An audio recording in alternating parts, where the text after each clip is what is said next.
to make sure that everything was working on the microphone. Thank you very much. Great, thanks.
Good morning, everyone. I'll call this meeting to order. This morning, our invocation will be given by Deacon Jesse Hinojosa with the Diocese of Corpus Christi. Thank you, Mayor. Let us bow our heads in prayer. Almighty and merciful God, send down your blessings upon the members of this city council and all of those gathered here today. As they gather to make decisions for our community, may they use their best skills and judgments, keeping themselves impartial and neutral as they consider the merits and pitfalls of each matter that is placed before them. And may they always act in accordance with what is best for our community and our fellow citizens. Give them a spirit of service and remind them that they are stewards of your authority. And finally, Lord, renew in us the strength of your presence and the joy of helping to build a community worthy of all humanity. We ask this as your sons and daughters, confident in your goodness and love. Amen. Amen. Thank you, Deacon. Thank you. And our pledge of allegiance to the flag of the United States and to the Texas flag will be led by Lindsay Guerra. She is a junior and an athlete at Foy H. Moody High School. Please join me in the Pledge of Allegiance. I pledge allegiance to the flag of the United States of America and to the republic for which it stands, one nation, under God, indivisible, with liberty and justice for all. Now please join me in honoring the Texas flag. Honor the Texas flag. I pledge allegiance to thee, Texas, one state, under God, one and indivisible. Thank you, Thank Lindsay. you. Thank you. City Secretary Rebecca Huerta, would you please call the roll? Mayor Paulette Guajardo. Present. Council members Roland Barrera. Here. Gil Hernandez. Here. Michael Hunter. Here. Billy Lerma. Here. John Martinez. Ben Molina. Present. Mike Pesley. Greg Smith will be late. City Manager Peter Zanoni. Present. City Attorney Miles Risley. Here. Mayor and Council, a quorum of the council and the required charter officers are present to conduct the meeting.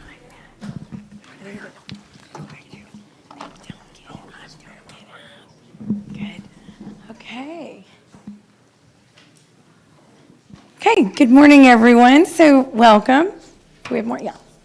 So our first proclamation, good morning, is on Earth Day Bay Day. And we're doing these a little ahead since next week we don't have council.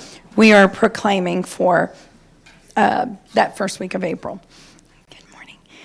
So, okay, I'll go ahead and start with this proclamation. So whereas since April of 1988, Corpus Christi has celebrated Earth Day, which later became known as Earth Month. And whereas in April of 2000, we began celebrating Earth Day Bay Day each year with the focus on the importance of environmental stewardship and appreciation for our precious coastal natural resources, such as our bays, our estuaries, our beaches, and our waterways.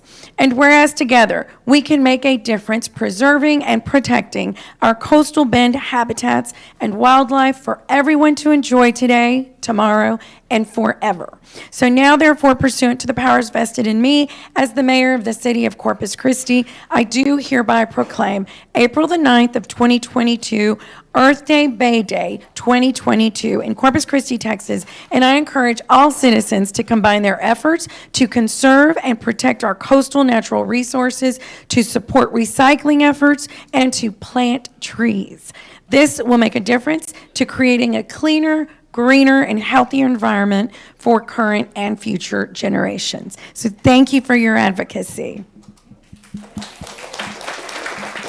Thank you so much. And I'm Colleen Johnson. I'm secretary of the Bays Foundation. We have staff and board of trustees here with us today, and we appreciate the proclamation. We're so excited to be back in person at Heritage Park celebrating Earth Day Bay Day. This is this year's poster art, and so we'd like to present you with the poster. Oh, thank you. For this year's poster.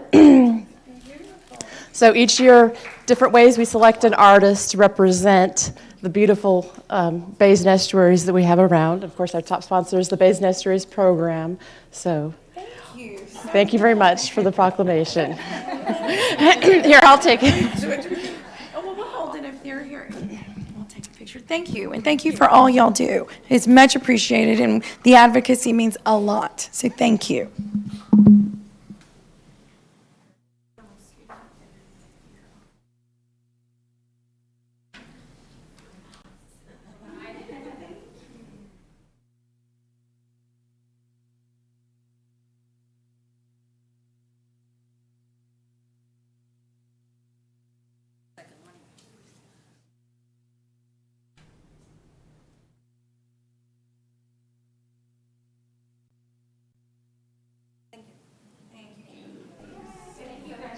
Thank you so much. Thank you so much. Good seeing you again. Thank you. How are you? It's good to see you. Thank you. Mine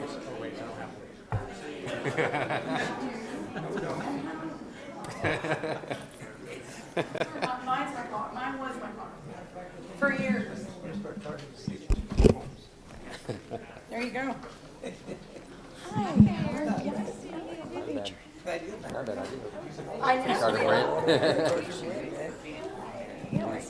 Okay, our next proclamation, National Dog Bite Prevention Week.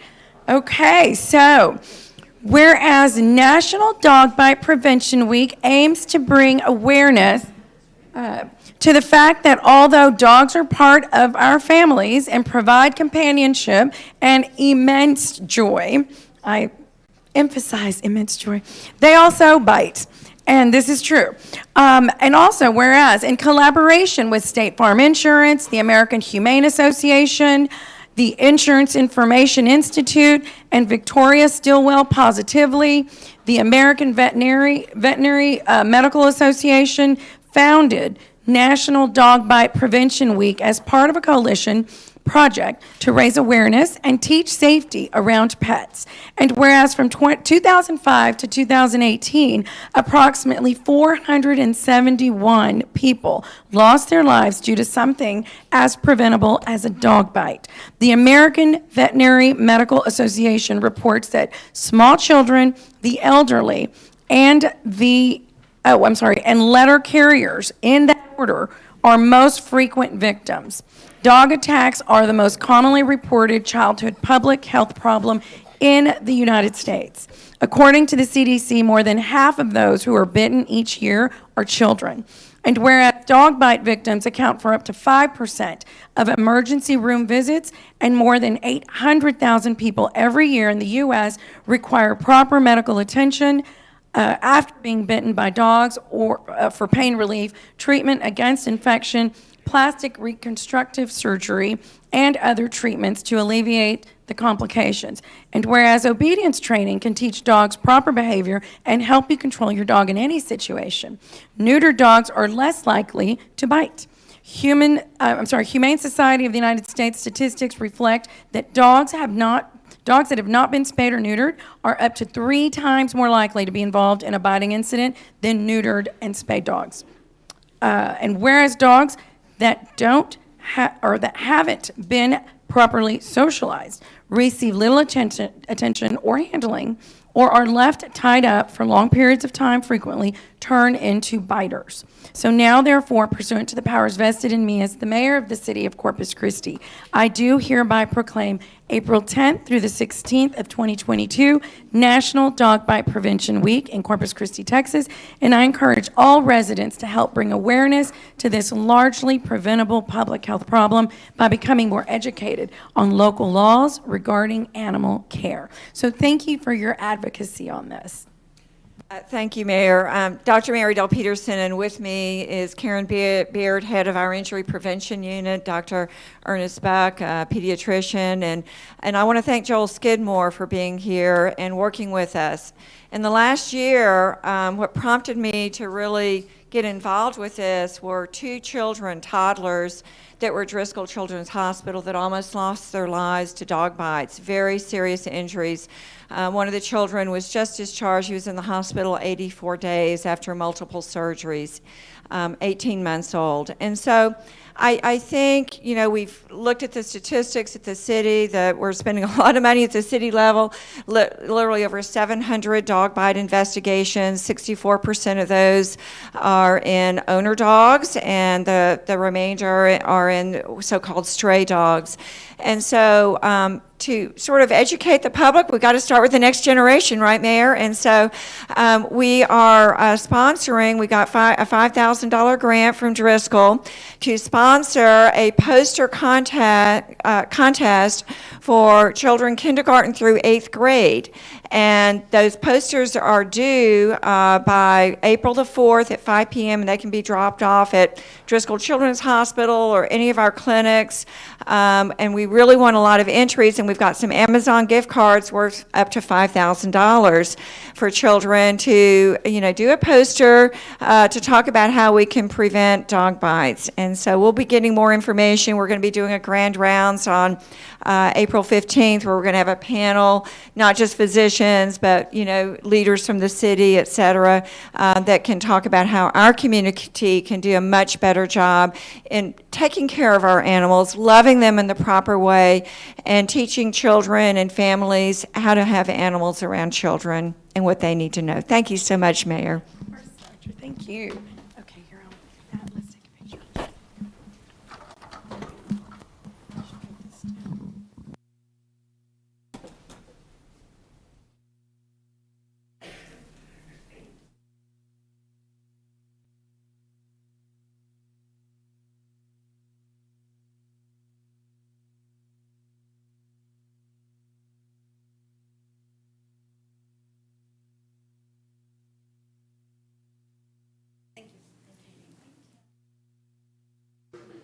Just thinking the dogs, dude. It is just so nice. Just thinking that. Yeah.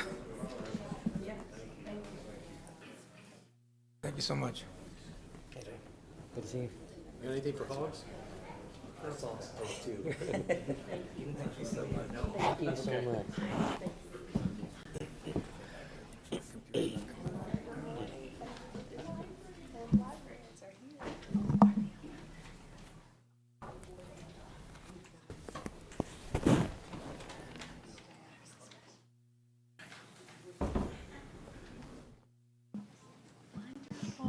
Okay, so next is Library Week. Who doesn't love and get excited about Library Week? Right? Thank you. So we have librarians, we have staff, we have board members. So thank you all for being here. Libraries are extremely important and critical to any community. But we're super proud of you guys because y'all really make ours number one. So whereas Corpus Christi public libraries are accessible and inclusive places that foster a sense of connection and build community, and whereas Corpus Christi public libraries connect people to technology, providing access to broadband internet, computers, and training that are critical for accessing education, employment, and civic opportunities. And whereas Corpus Christi public libraries offer opportunities for people to connect with new ideas and become their best selves through access to multimedia content, programs, and classes, in addition to books. And whereas today's libraries and their services extend far beyond the four walls of a building, and everyone is welcome to use their resources.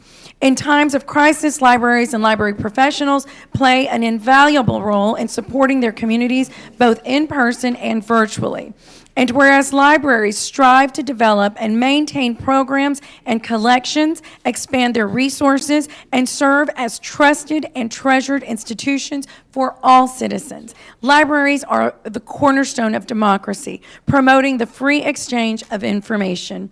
And whereas Corpus Christi Public Libraries, librarians, and library workers are joining library supporters and advocators across the nation to celebrate National Library Week. So now, therefore, pursuant to the powers in me as the mayor of the city of Corpus Christi, I do hereby proclaim April the 3rd through the 9th of 2022 National Library Week in Corpus Christi, Texas. And I encourage all residents to connect with their Corpus Christi public libraries by visiting online or in person to access all resources and services. So thank you all so very much. Our libraries mean everything to this city. They really do. And as was mentioned, libraries aren't just a place for books anymore. There is so much, and we have partnered during the pandemic to really provide services to people. Laura, I have to thank you for your leadership at La Retama and just all of you, because it's a team effort. So who would like to say a few words? And a librarian. Great. Well, good morning. We thank you so much for this. I'm Alice Nixon. I'm chair of Corpus Christi Public Libraries Advisory Board, and I did retire from Corpus Christi Public Libraries. They're very near and dear to all of our hearts. Please go visit one of the branches. There are things happening at every one. It's not the library you might have grown up with. Although we do love those. Yes, we do, but there is a lot going on. If you're worried, there are still books to check out, but so much more is happening. So please join us at the libraries when you're there visiting. Please thank the staff for all the hard work they do. Thank you. You're welcome. And Laura, remind me, how many libraries do we have? I'm embarrassed that I don't know. 6 locations. Yes, we have 6 locations, and I also want to thank the library board as well as the Friends of the Library, because they support us a lot with our programming and so forth. And I also want to thank our leader, Mr. Zanoni, a city manager, because under his guidance, we are thriving again. As we know, past years were not very kind to the library, but since he's been here, we are actually doing much better. So please visit us, and like it's already been said, we have a lot of things that we provide that people may not be even realize we have. Right. So Libraries have evolved. yes, there's digital, there's print, but there's also a lot of programming for adults, for children, all kinds, even robotics type things that we do, typical crocheting, so many different things that people do not associate with the library. And I do want to also invite you next Saturday. We have our Week of the Young Child program. This is a partnership with the United Way Success by 6 Coalition, and it is basically for young families with small children, but everyone is welcome. So, and that will be next Saturday from noon to 3. Right. Thank you. No.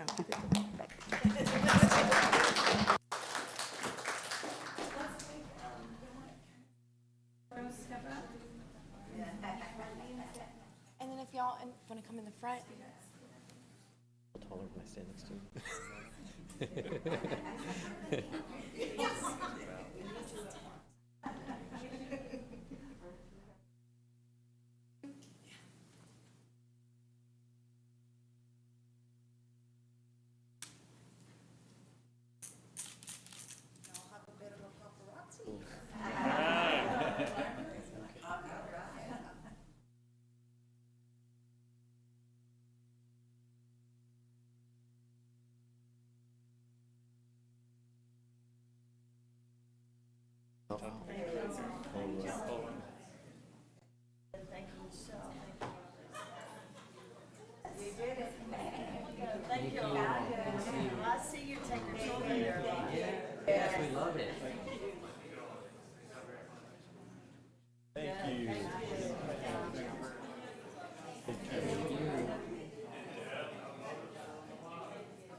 Okay. We'll go ahead and move to item C, which is public comment. It's almost a few minutes before noon. Before I begin, I'll ask City Attorney Miles Risley to review the council meeting rules of decorum. Citizens are authorized and encouraged to present their views to the council on city-related matters. However, such should be done in a factual, precise presentation, and questions of council or staff are inappropriate. Loud, boisterous, profane, or obscene language or behavior is not allowed. Do we need to go and wait 5 minutes? Thank you, Miles. Well, if we do, we can maybe do one of your report items. Do you prefer that, though, Rebecca? Okay. Pardon?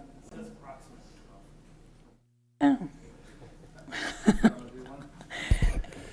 Just do one, yeah. That way we can wait do one the of the 5 city minutes. manager report items. Yeah, Great. sure.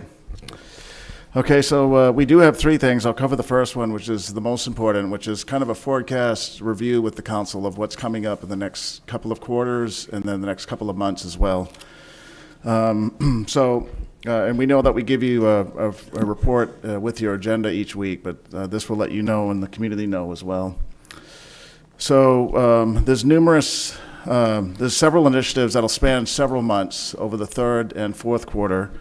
That includes the development of the FY23 budget. So we'll begin that in about the June timeframe. We'll be working on the capital budget as well, Councilman Hernandez, right? This will be the fourth time we've done a capital budget for the city. And so we'll be making continual improvements there. We'll be coming to the council on several occasions for the proposed FY22, or I should say bond 2022 program. And we'll come in April with the approximate amount of that bond program, as well as the recommended allocations by program area. And then we'll talk to the council about hurricane season preparation, as well as our summer tourism action plan. So those are some of the things that'll span the third and fourth quarter of this fiscal year. Now, over the next 2 months, there's some big policy issues that City Council will be tackling. This council has done a great job over the past year and a half or so of tackling some very significant policy issues. Today, we have an item on the agenda for the North Beach restroom that was part of the bond program, Bond 2020. And this is done in record time, less than a year and a half. The design, completion, and construction contract will be awarded today. North Beach is something that's on our radar as well. The drainage solution, that's something that we'll bring to council in April. The Bootstrap Industrial Development Agreement is on the agenda today. We have Cole Park Pier skate park rehabilitation. Councilman Molina has talked to us about that, so that'll come in April.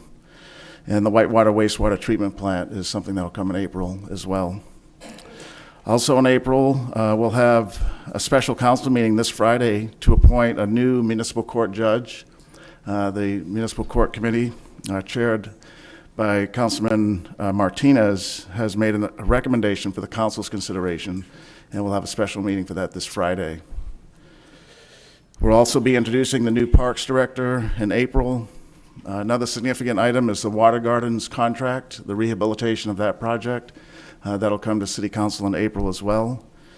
We'll also be bringing the final and revised parklet ordinance to City Council in April. We're going to bring a contract for the purchase and installation of trees through our community. We'll be talking about the infrastructure management plan, the amendment for those additional funds that we have from closing out bond programs. And the trust fund policy will come in April as well. The historic preservation plan, we'll be talking about that this Friday, and then that will be adopted hopefully in April. The community enrichment fund allocation recommendation, working with Councilman Hernandez, that'll come in April as well. The Bill Witt master plan and the 10-year parks master plan will be coming up in April. We'll be bringing to council a new reverse alert campaign in April. We want to get more than 8% people registered in that program. And then we'll also be launching our 311 system rebrand in April. And in May, just a couple of last things there, and then I'll turn it back over to you, Mayor. The desalination land purchase agreement. The TPID will be coming to council, the Tourism Public Improvement District. And then the final thing is a short-term rental ordinance will come to council in that June, July timeframe. Okay, so Mayor, that's it for the first item. I'll turn it back over to Okay, you. thank you. So now it's actually noon, and so we'll go ahead and go to item C. I'll be calling each person in order in which they signed up. In-person public comment will be taken first, followed by virtual public comment. Corpus Christi residents will be allowed to speak before non-residents. And for those commenting in person, I'd just like to remind you that a recording is being made of the meeting. So please speak into the microphone located at the podium and state your name and address before speaking. Citizen comments are limited to 3 minutes. Non-resident comments are limited to 1 minute. And for those commenting in person, there's a timer at the podium underneath the base of the microphone, and it will let you know exactly how much time you've left. Once that timer is up and you hear the buzzer, if you would kindly wrap up your remarks and conclude. If you have any petition or information pertaining to your item that you'd like to give the council, if you'd please hand that over to our city secretary before you speak. So our first person will be Sean Flanagan.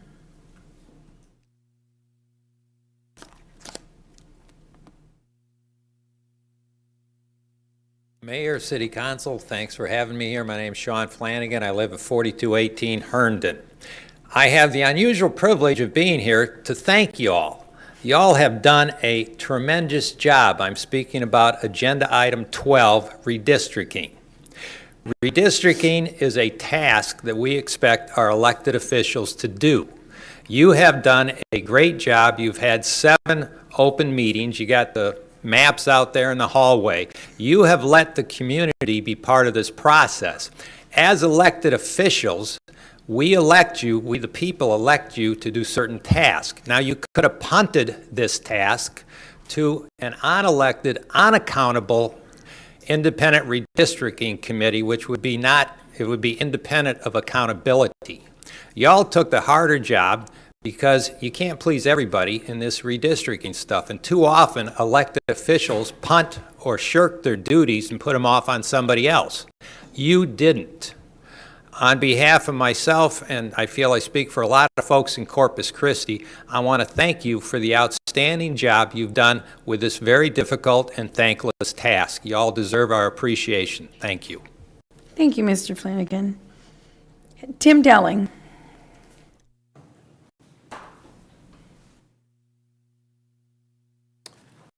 And for another perspective on this issue, Tim Dowling, 8017 Via Franche.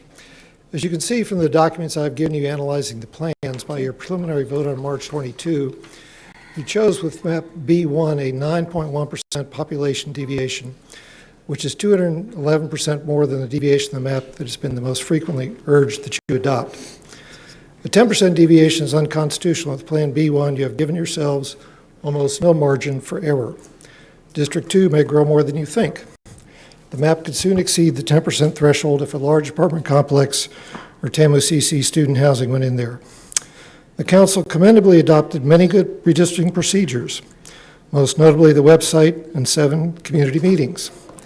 The staff did a great job in implementing these procedures, and I am grateful for them to doing so. But these procedures mean nothing if the council did not listen to what it heard. You heard very little support for having District 1 extend east all the way past down to the Bay. The support was overwhelmed by at least a 5-to-1 margin for extending District 2 to the north to include these areas. This fundamental redistricting question, which way this should be covered, was never addressed in an open council session. Your March 22 meeting, you immediately launched into a discussion of Plan B, which extends District 1 all the way to the Bay without discussing this basic question. This leads to the conclusion that this fundamental question was resolved in non-public discussions among yourselves. This would be a violation of the Open Meetings Act, whose animating purpose is that public decisions should be discussed and decided in public. That clearly did not happen here. You still have time to not adopt this bad map B1. The first day to file for run for council is nearly 4 months away. There is no need to make a rushed decision, an unwise decision, as you now apparently are regrettably poised to do. It is not too late to avoid making a mistake that will plague the city for 9 years. If you adopt B1 today, it will be additional strong evidence why we do need a commission and why the line should not be drawn by people with conflicts of interest. I was heard to hear comments from Mr. Molina and Mr. Smith supporting a commission, and I'll be visiting with you about that later this year. But for today, I ask you to take a breath and not approve B1. First, have an open discussion and an open session at your next council meeting to debate the basic question I mentioned earlier. Base your decision on what you have heard in public input, not based on relationships among yourselves.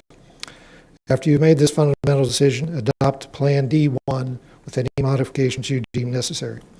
Now I'd like to address items 27 and 28 on your agenda relating to a, quote, home for crypto mining companies. It is crypto for a reason.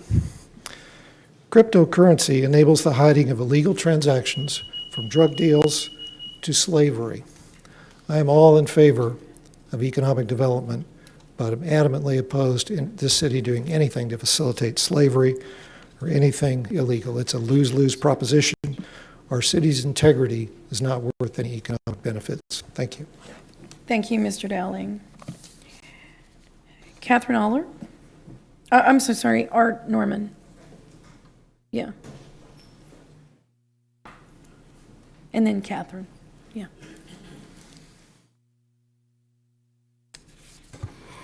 Hello, my name's Art Norman. I live at 6501 Macarena Drive in District 5. I was born and raised here in Corpus Christi, so this has always been my home. In fact, I was born the same year the Harbor Bridge was opened up here. And I want to thank all of y'all for your service to the community and to the districts that you represent. I believe that in our type of constitutional republic that all citizens need to take part. For those that might not know a little bit about some of the service that I had provided, I served on the Parks and Rec Advisory Committee in 2009 through 2011. Then adopted Oso Creek Park. It's an over 100-acre park and helped convert that from an illegal dump site and poaching hunting area to some nice miles of hike and bike trails in there, thanks to a lot of other volunteers. However, today I'm here to talk about item 12 and the redistricting, and specifically against assigning that to an IRC, our so-called independent redistricting committee. We have elected you as individuals to represent us. I think that y'all are at the best place to make that decision. You're closer to the communities than a council would be, that would be appointed. And so I ask all of you take that maybe unthankful job upon yourselves. I think y'all are positioned in the best place to do that. Sounds like y'all have done the sufficient gathering of information and can talk amongst the representatives of those districts that are most impacted to make that decision. And to assign that or delegate that to a so-called IRC, I think is a dereliction of your duties, and I would have to vote against anybody that did vote for an IRC if I had the chance to.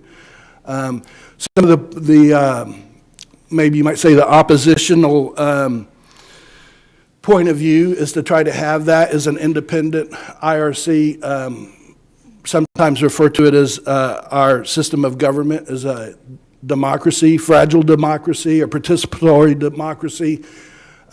Democracy is too idealistic. Otherwise, all the individuals would be voting on what district map to vote on. And so we have to have somebody to represent us to vote for that redistricting. And I think y'all are the best positioned to do that. And I ask that y'all take it upon yourselves to make that decision and not shirk your responsibility in that regard. Thank you for your time. Thank you, Mr. Norman. Catherine Aller?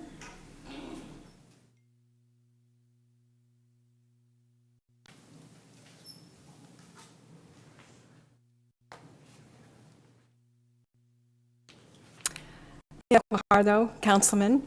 Thank you for this opportunity to speak again to the Corpus Christi City Council. My name is Catherine Oler, President, League of Women Voters of Corpus Christi. I live at 1400 Ocean Drive. for now in Precinct 39, for now in District 2. During the last several weeks, I, on behalf of the League, as well as individual citizens of Corpus Christi, have advocated for an inclusive, transparent, and fair redistricting process, including the formation of an independent redistricting commission. We have shared the impacts of this redistricting can have for all of us and shown you ways, small and large, the way that you can make this happen positively. We urged you to adopt an inclusive, fair, and transparent process by working toward three things: implementing a redistricting timeline that allows informed and impactful public comment, providing genuine and meaningful opportunities for public comment, ensuring transparency throughout the redistricting process. Looking back on this journey, you did respond to our requests. May 2021, you included a line item on the agenda for your council retreat that addressed census data and potential impacts to redistricting. On August 2021, 3 months later, we asked you about council's redistricting plans for when census data was released and urged you to create a timeline and process that was inclusive, fair, and transparent. January 2022, 4 months later, you determined redistricting was required and considered criteria for new districting plans and guidelines for public participation in the process. February 2022, 1 month later, you adopted criteria and guidelines and arranged for at least 7 hours of public comment as opposed to one session. The short and limited notice of these sessions, however, unfortunately attracted fewer than 1% of the population, which we regret. March 2022, 1 month later, you have drawn district maps that you believe fairly represent our city and that have been achieved through an inclusive process. For your May 2021 retreat, the only level of city government that placed serving the people first was the listing for staff. They have demonstrated this during these redistricting efforts. But why weren't the people at the top of every level of government, city government, why weren't they at the top of your list of things during your retreat and redistricting discussions? Not as your voters, but as the people you serve, of the people, by the people, for the people. After your decisions are made, we hope that you will conduct a redistricting debrief to know what worked, what didn't, and what went forward. I thank you for your time today. I look forward to working with you in making sure that this process goes forward and is transparent and includes an independent redistricting commission. Thank you for your time. Thank you, Ms. Zoller. Julie Rogers.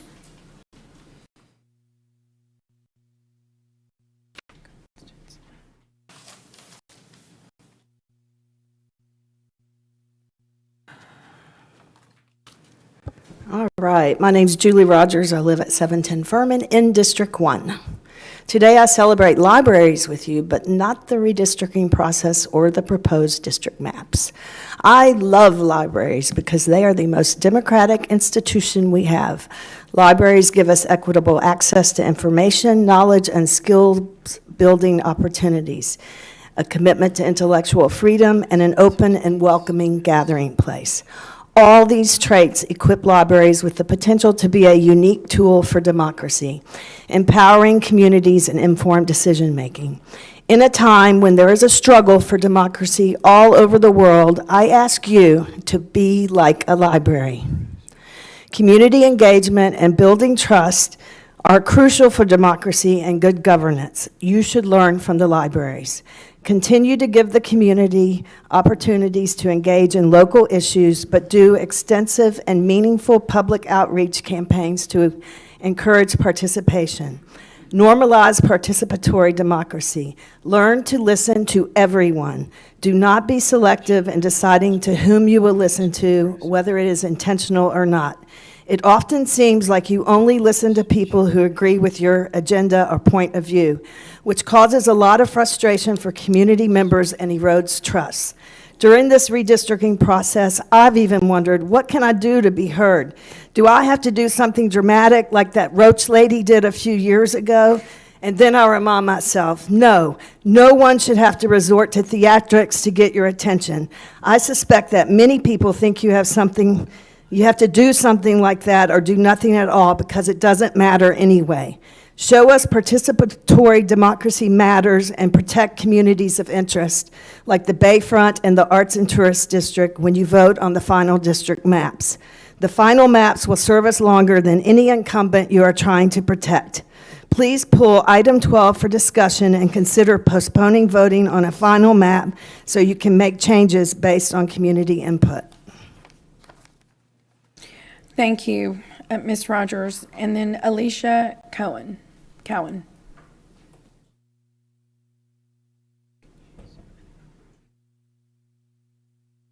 Hello, my name is Alicia Cowan. I live at 3725 Holland Drive in District 4. And today I'm not addressing the rezoning. I haven't had time to educate myself on anything like that. And last week when I spoke, it was a spur of the moment decision. I read the items and was just floored and felt I needed to say something so that there was public comment on file. So with that, I have a little few things to say.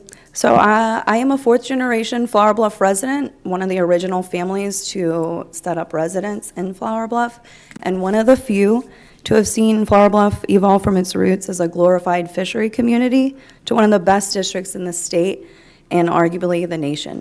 Since our contentious annexation in 1961, it has taken decades of loyalty, pride, perseverance, and compromise from caring community members that kept standing up and speaking up to be a voice of what is good, necessary, and just for all that choose to stay here, to raise generations of their family in District 4. Last week, Mr. Fillmore's initial rezone request for the 300 block of Graham Road was granted initial approval. Today, you will again consider his request for secondary approval for this 23-acre parcel, less than half a mile from the Laguna Madre. And on this week's agenda for initial approval, the 200 block of Graham for an additional estimated 20 acres of Graham Road with or without maybe a couple of acres thrown in by the city of Corpus Christi.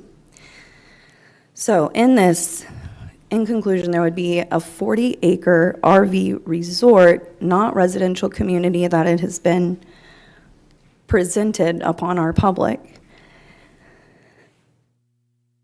It's being masked as a residential RV community, but instead what's really happening is a capitalization of trickle-down economics, wherein numerous LLCs backed by the Boston Group seek to monopolize one of the original roads constructed in Flower Bluff.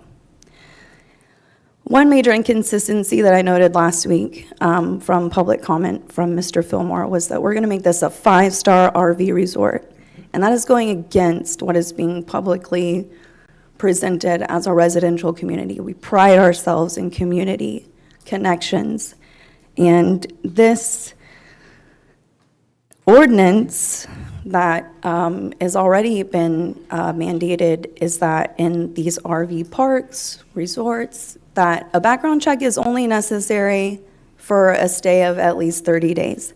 So should residents of District 4 assume that this is going to be a short-term, long-term residence? Is it catering to tourists, or is it for the interest of our long-standing community members?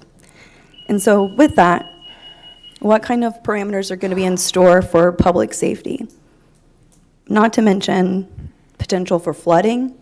The drainage ditch is on the flooding FEMA map, and I'll come back next week with another point of reference for why we should stand in opposition for this RV park / resort in the proud community of Flower Bluff. Thank you. Thank you, Ms. Cowan. Okay, so that concludes our in-person. We have 2 individuals on WebEx, is that right? Or telephone? Yes, ma'am. Tim Tees. Oh, Mr. Tees, are you here in person? Yes. Okay. Were you going to speak during public comment, or? Okay. Yes, okay, go ahead and come up. Yeah. And I'd like to recognize the presidents of our Corpus Christi Professional Firefighters Association and our Corpus Christi Police Officers Association. Welcome. Good morning. Good morning. Sorry, I'm very tired. I live at 4737 Mount Vernon Drive, which is in, my name's Timothy BT's. It's right at the corner of Mount Vernon and close to SPID and Everhart, which for some reason AT&T wants to put up a tower right next to the property I bought just so I could, I'm a disabled veteran, 100% disabled combat veteran, and I have problems, and I've been told I need to work out of the house, so I found the perfect location. It's an old office building. I can reside there, except for these guys trying to put up first a tower every night. They're out there putting up a tower. I haven't slept in 2 days. This hadn't even, I don't know what they're doing. Like, I guess they think if they can put something on the ground real fast, they can get this thing passed. But planning and zoning, they don't care if I'm a disabled veteran. They don't care if I need to have access. They don't care if I can faint right now. I have issues. I've been told by the doctors at home. I tried to come earlier and just say, look, it's not a good idea because it's at Everhart. I mean, it's going to fall, 130 mile an hour wind or whatever. They changed it to a pole. So last night they were there a big truck pulled up with a bunch of poles on it. I'm having to chase people off my property. So this neighborhood is all homes except for my little building and the subject property, which is on Everhart. And all those little properties on Everhart, I wish somebody could look at a map of the city and just see it's all residential. And I could have moved anywhere, but I picked the one place where I could work out of and have a dwelling. And AT&T wants to put up a tower right next to it. And at first, I'm not against technology. I'm all for technology. But there's already a tower right down the street from me. And according to my phone, we have plenty of power, and they're moving it from Chick-fil-A, I guess, because they don't like them. Southside doesn't like it, says it comes to... And I moved from the island because I need to do this for health reasons. So now I'm going to plead that I'm going to have to go to the Americans with Disabilities Act or do something if the city won't listen to me. I mean, there's got, just like this thing, it says, do not sit here. Mr. Demas, he's not sitting there. All these places, you can sit in some places and you can't sit in others. When you have zoning restrictions, that means, I'm a realtor, I'm a real estate broker, I have a law degree. I researched this place very heavily to make sure I could find the one location that I could both work and live out of. And they're hell-bent on putting up, first there was a notice based on a big tower. Now they're putting up pipes at nighttime. What's going on? Thank you, Mr. Tees. Mr. Zanoni, to your knowledge, is there work being done there? I know there's a zoning case that's either on today's agenda or next, on the April 12th agenda. But Peter Collins, our IT director, who's worked with other folks that were concerned about cell towers, will be glad to meet with you. He's listening. I don't know if he's in the room here. Yeah, I met with him. Okay, he'll be glad to meet with you again, sir. There is something in the ADA that can I request reasonable accommodation? I mean, I bought the property prior to this.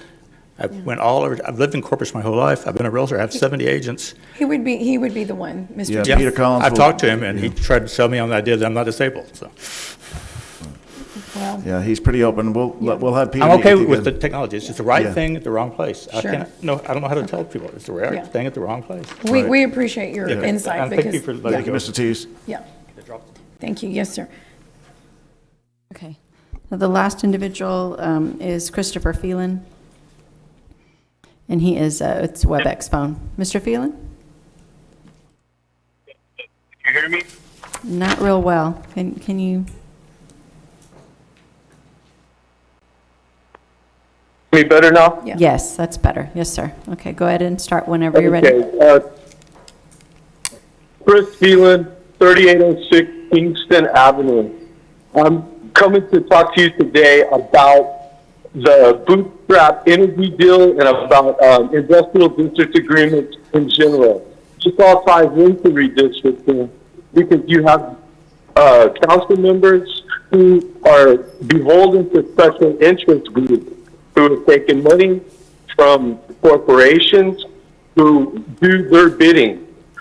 I'm sitting here in the dark right now. The power is out in my house. Thank you for letting me come to you by phone. I was trying to make it down there, but my power has been out, and now you want to attach 270,000 equivalent homes to our grid that already fails. This is unconscionable. And then for us to talk about Earth Day, y'all are going to go into executive session, and you're going to talk about the desal. You're going to talk about desal, and you have already gotten in trouble because of the EPA has chastised y'all about your conduct, and that's the same reason why.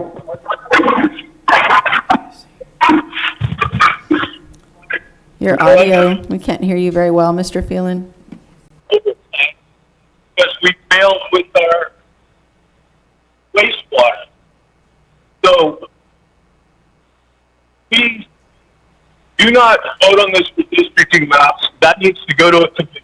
We need to get rid of these districts. We need to go to single-member districts, get rid of at large. Please vote against that bootstrap. That's unconscionable. That shouldn't have even been brought. And we look forward to working with the city to plant trees. Thank you very much. Thank you. Mayor, that concludes the public comment period. Okay, thank you, Ms. Swetha.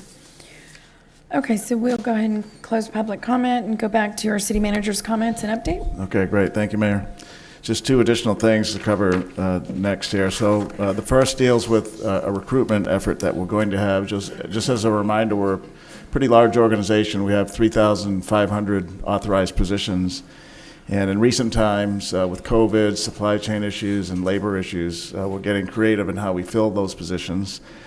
So we do have a hiring event next Tuesday at the American Bank Center, and I want the council to know, but also the community that may be listening, because this could be a great way to become a team member with the city of Corpus Christi. So our Human Resources Department will be hosting an all-city department hiring event next Tuesday, April 5th.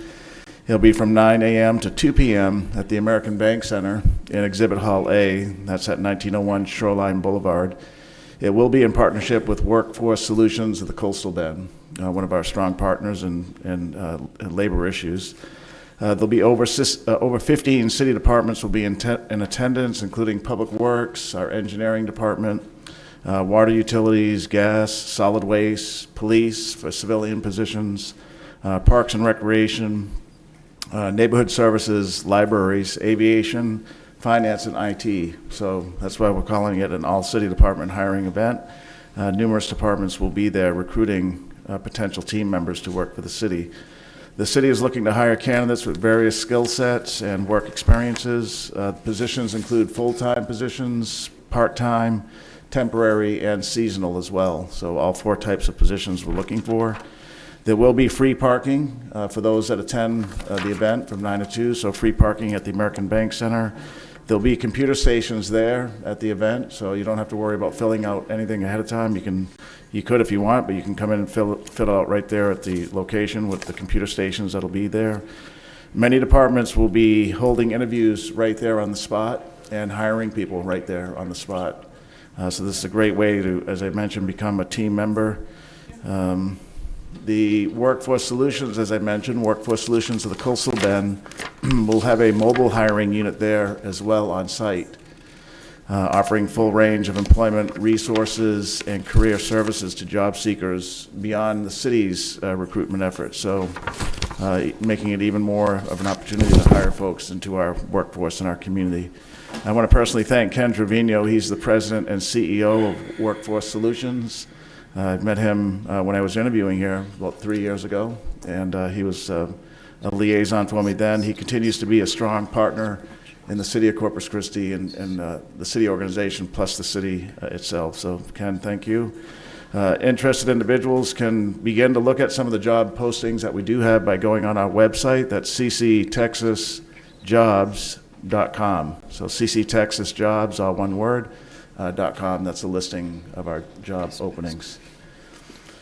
Okay, and speaking of employees, we have a few employees I want to recognize in this final item, specifically from our water utilities department. And so this is some pretty exciting news that shows that not only are we the exclusive water provider for the Coastal Bend region, but we have some very highly talented and very credentialed individuals making that happen every day.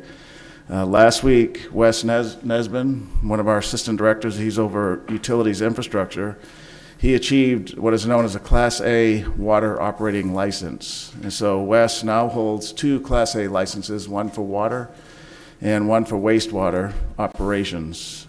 He is our 4th team member, the 4th in our water utilities department, to have both Class A and water and wastewater.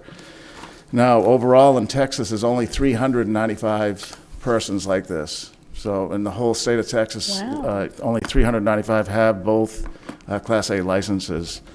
There are 4 grades of licensing, just to give you some background information in water and wastewater. They start at a level D, and then you progress to A. So A is the highest license. And to obtain that A license is not that easy. It takes 200 hours of coursework and some operating training as well. So Wes, on his own initiative, strive to be a better professional, and getting that 2nd license, joins a very exclusive class of professionals in the state and gives us our 4th person here. You can see sitting in the front row is Wes, but we also want to remind our community that 3 other team members have had this dual licensing. That includes Gabriel Ramirez, our interim director of water utilities, William Creech, is it Creech? Is that how you say it? Creech. I don't know if you met William before. I met him at the Owen Stevens. This gentleman's in charge of the water production every day at the Owen Stevens when he's working, right? So he's our plant manager at the Owen Stevens water treatment plant, holds both the Class A and water and wastewater. And then Crystal Ibanez also is here. She's our water quality manager. Crystal and I worked close with each other when we had that extreme weather event. And she was one of the persons that helped break the code on our lost water pressure. So that's our 4 team members, 4 here in Corpus Christi. They comprise only a few in Texas that have this. So we want to acknowledge them today and thank them for going the extra effort to be better professionals, and also for every day providing affordable, drought-proof, sustainable, and reliable water to over 500,000 residents in the Coastal Bend, making us the exclusive water provider for the region. So, I would ask you all to please stand, and we want to give you a round of applause. This is extreme. Thank you. And Peter, thank you for having everybody here, because we don't always get to see who's, in the trenches. So thank you. This is a stellar team. I mean, and to think that you're, one of 394. Yeah. I mean, that's amazing. You said in the state? in the whole state of Texas. It's amazing. Yeah, We're so proud. Yeah. Councilman Pusley, you have some words? Oh, go ahead and throw something out there. It'll make he said good job. great job. I actually was going to say, don't tell anybody they're here. So. Yeah, you know what? Good point. You cannot leave the city of Corpus Christi. Yeah, thank you. We're very proud. Thank you for recognizing them. That's You're awesome. welcome. Yeah. Thank you all. Yes. That concludes my presentation for this morning. Okay, wonderful. Thank you. Mayor, I did have a quick question about, Peter, on the recruiting show that you're putting together, is that going to include police and fire as well, or not? On the what show, I'm sorry? The recruiting. It does include civilian positions for police, and not for fire, but for police, civilian, because for the sworn officers, they have a separate recruiting process. Okay. But there is a number of civilian positions in the police department, management assistants, data persons, 911 call takers, chief, for those. Yeah, so some of those high-level positions are going to be sought after on that Tuesday job fair. So police and fire do their own separate field? So for sworn positions, they do a separate independent recruiting process. It's a pretty extensive one. We know the chief talked about at the recent graduation, it's 1,500 to get to about 40 cadets. Right. So, but there are civilian positions, so this Tuesday, the police department will have some representation there, Okay. trying to fill some of those civilian positions, which includes everything from a high-profile, highly critical 911 call taker to persons that work in some of the clerical functions in the police department. Okay, good. Yes, sir. Thank you very much. Yeah, Thank absolutely. you, Peter. Okay, so we are going to move along. We do not have any board and committee appointments today. So that takes us over to Section J, Consent Agenda, items 2 through 23. Do we have any requests from council members to pull any items for individual consideration? Mayor, I'd like to pull agenda item number 14. Number 14, okay. Anyone else?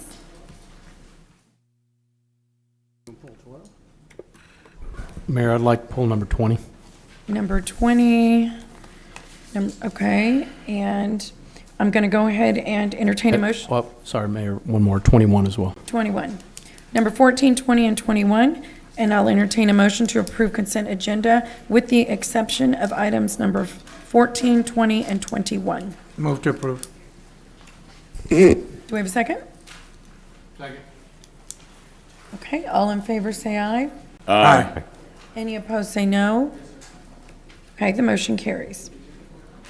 Okay, item number 14 is a motion authorizing a 3-year service agreement with 2 one-year options with Hub International, Texas, Inc. And Mr. Barrera, you pulled this one? Yes, ma'am.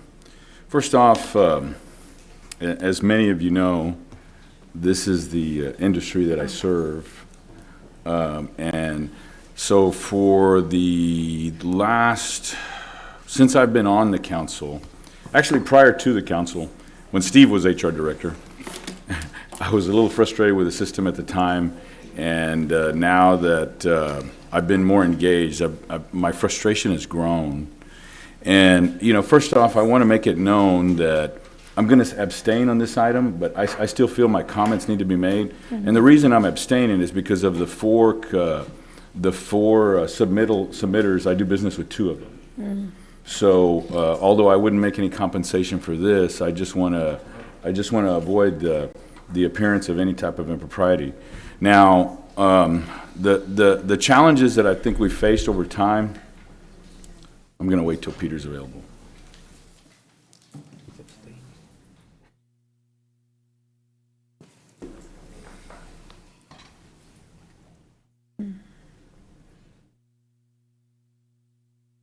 Did you, yeah.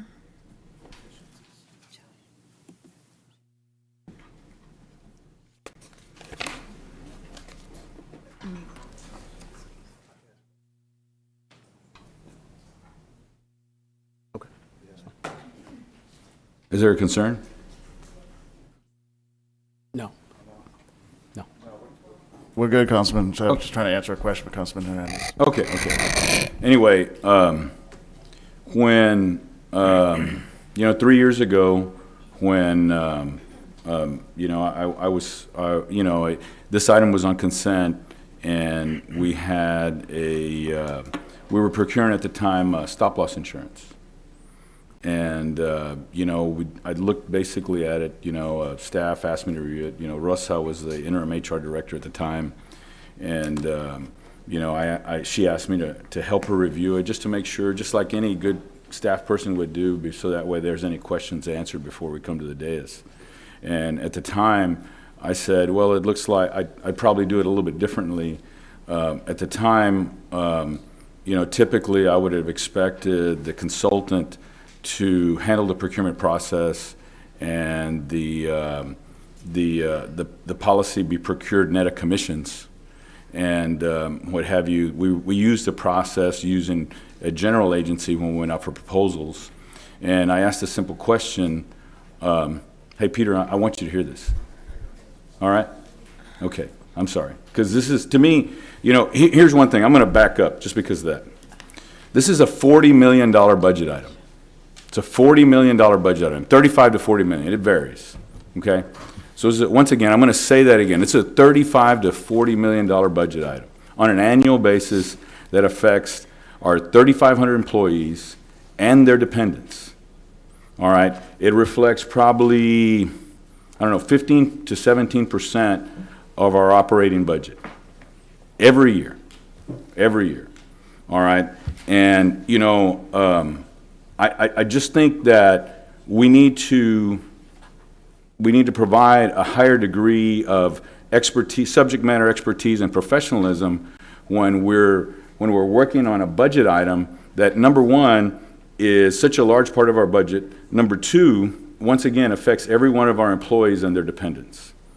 So the challenge that I had back then was that I asked a simple question. I said, okay, I probably would have done a little bit of this differently, but simply because we used a general agent, instead of the consultant handling the bid process and offering the policy net of commissions, I asked a simple question: what's the compensation? And the response I received was, I don't know. And then the response I received was, yeah, I don't know. And I said, well, it should be easy enough to find out. So then staff was asked, and there was a little condescension in an email that was sent out. Well, these people aren't typical brokers. They're brokers of stop loss, which candidly didn't make any sense. I'm sure you would agree. And I said, okay, that still doesn't answer my question. So then I believe the consultant reached out to the general agency, and they said, well, we're typically not paid a commission, but we receive an override, and that override at the time was is 2% of our block. Our override includes whatever our block is, and right now we're getting 2% of whatever the commission, of whatever the premium is. And I think that came out to about $100,000, $125,000. Now, I told Mr. Rodriguez, I'm not opposed to anyone making any money. All I ask is that it be disclosed. Because in essence, right here today, we're approving, I guess the contract with the consultant is roughly $87,500. Well, in addition, we're paying another $100,000 to include services from an outside individual. That it's my opinion that we should provide that's something that this consultant should at least disclose to us, that those are going to be additional expenses that are that in essence maybe they're not receiving, but it's an expense that was not, that we were not prepared, it was not disclosed to us that we were going to pay. So I said, fine, I'm not gonna go over it with you. I'm not gonna argue about it. I'm not opposed to people making money. I just hope that we review that again the following year. Well, then the following year, it was a rush system, and I asked a question, and Peter, you even asked, why do we even carry stop-loss insurance? Because we haven't had any claims that are typically in excess of the $250,000, which is our spec deductible. Is that correct? And I'm just saying at that particular time, is our spec deductible $250,000? Yes, it is. Okay, thank you. So I asked, we may have had some, but in essence at the time, it did not exceed the amount of premium that we were paying. Not at that given year. So once again, I said, have we done an analysis to look at increasing I'm not in favor of decreasing the deductible, of removing it completely, of removing the stop-loss insurance. But my question is, have we done an analysis to review what our stop-loss should be? And the answer at that time was no. Now there may have been some others presented to review the cost, but there wasn't a specific analysis, at least that was made known to me, that we had pursued that option, so that way we knew we were making good financial decisions. All right? So once again, frustration, and I said, it's on the consent agenda. You know what? I'm not going to give you a hard time. I hope in year 3, then we're going to take a good look at it. So then year 3 comes. And then all of a sudden I'm told, I look at my agenda. This happened to be one of the times that I looked at the agenda early, like on a Wednesday prior to the Monday, the Tuesday morning meeting. And I'm called on a Monday morning and said, Councilman, have you reviewed your agenda? And I said, yes, I did. They said, well, we added an item on Friday evening and Friday afternoon to include the stop-loss insurance. Apparently we apologize, we rushed through this, we're worried about having continuity of coverage, we don't want any disruption, and we don't want any disruption, and we're concerned that if we wait any longer, then we may come into a problem. So then I'm worried about the procurement department, and so then I ask, okay, please get me, I'd like a list of claims in excess of the stop loss, which I wasn't able to get, which we weren't able to get. I asked for the top 10 prescriptions as far as what are a list of specialty drugs, which I wasn't able to get. And then I asked for what was the analysis to determine that the 20% increase that we got on the stop loss insurance, to substantiate it. And then I was given a 5-year look back of what the claims history was, where weight was given to the years 4 and 5 prior to that. Now, I'm sorry, maybe the largest group I handle is about 450 lives, So maybe it's done differently at this level. But I don't know that you carry equal weight on years 4 and 5. So once again, and then I asked, is there any way that we validated the claims? We've only got 2 hospital systems here. I'm sure if we plugged in and we asked them to reprice the claims, which particularly you might want to do every 4 or 5 years with the networks that we have available, have we done that?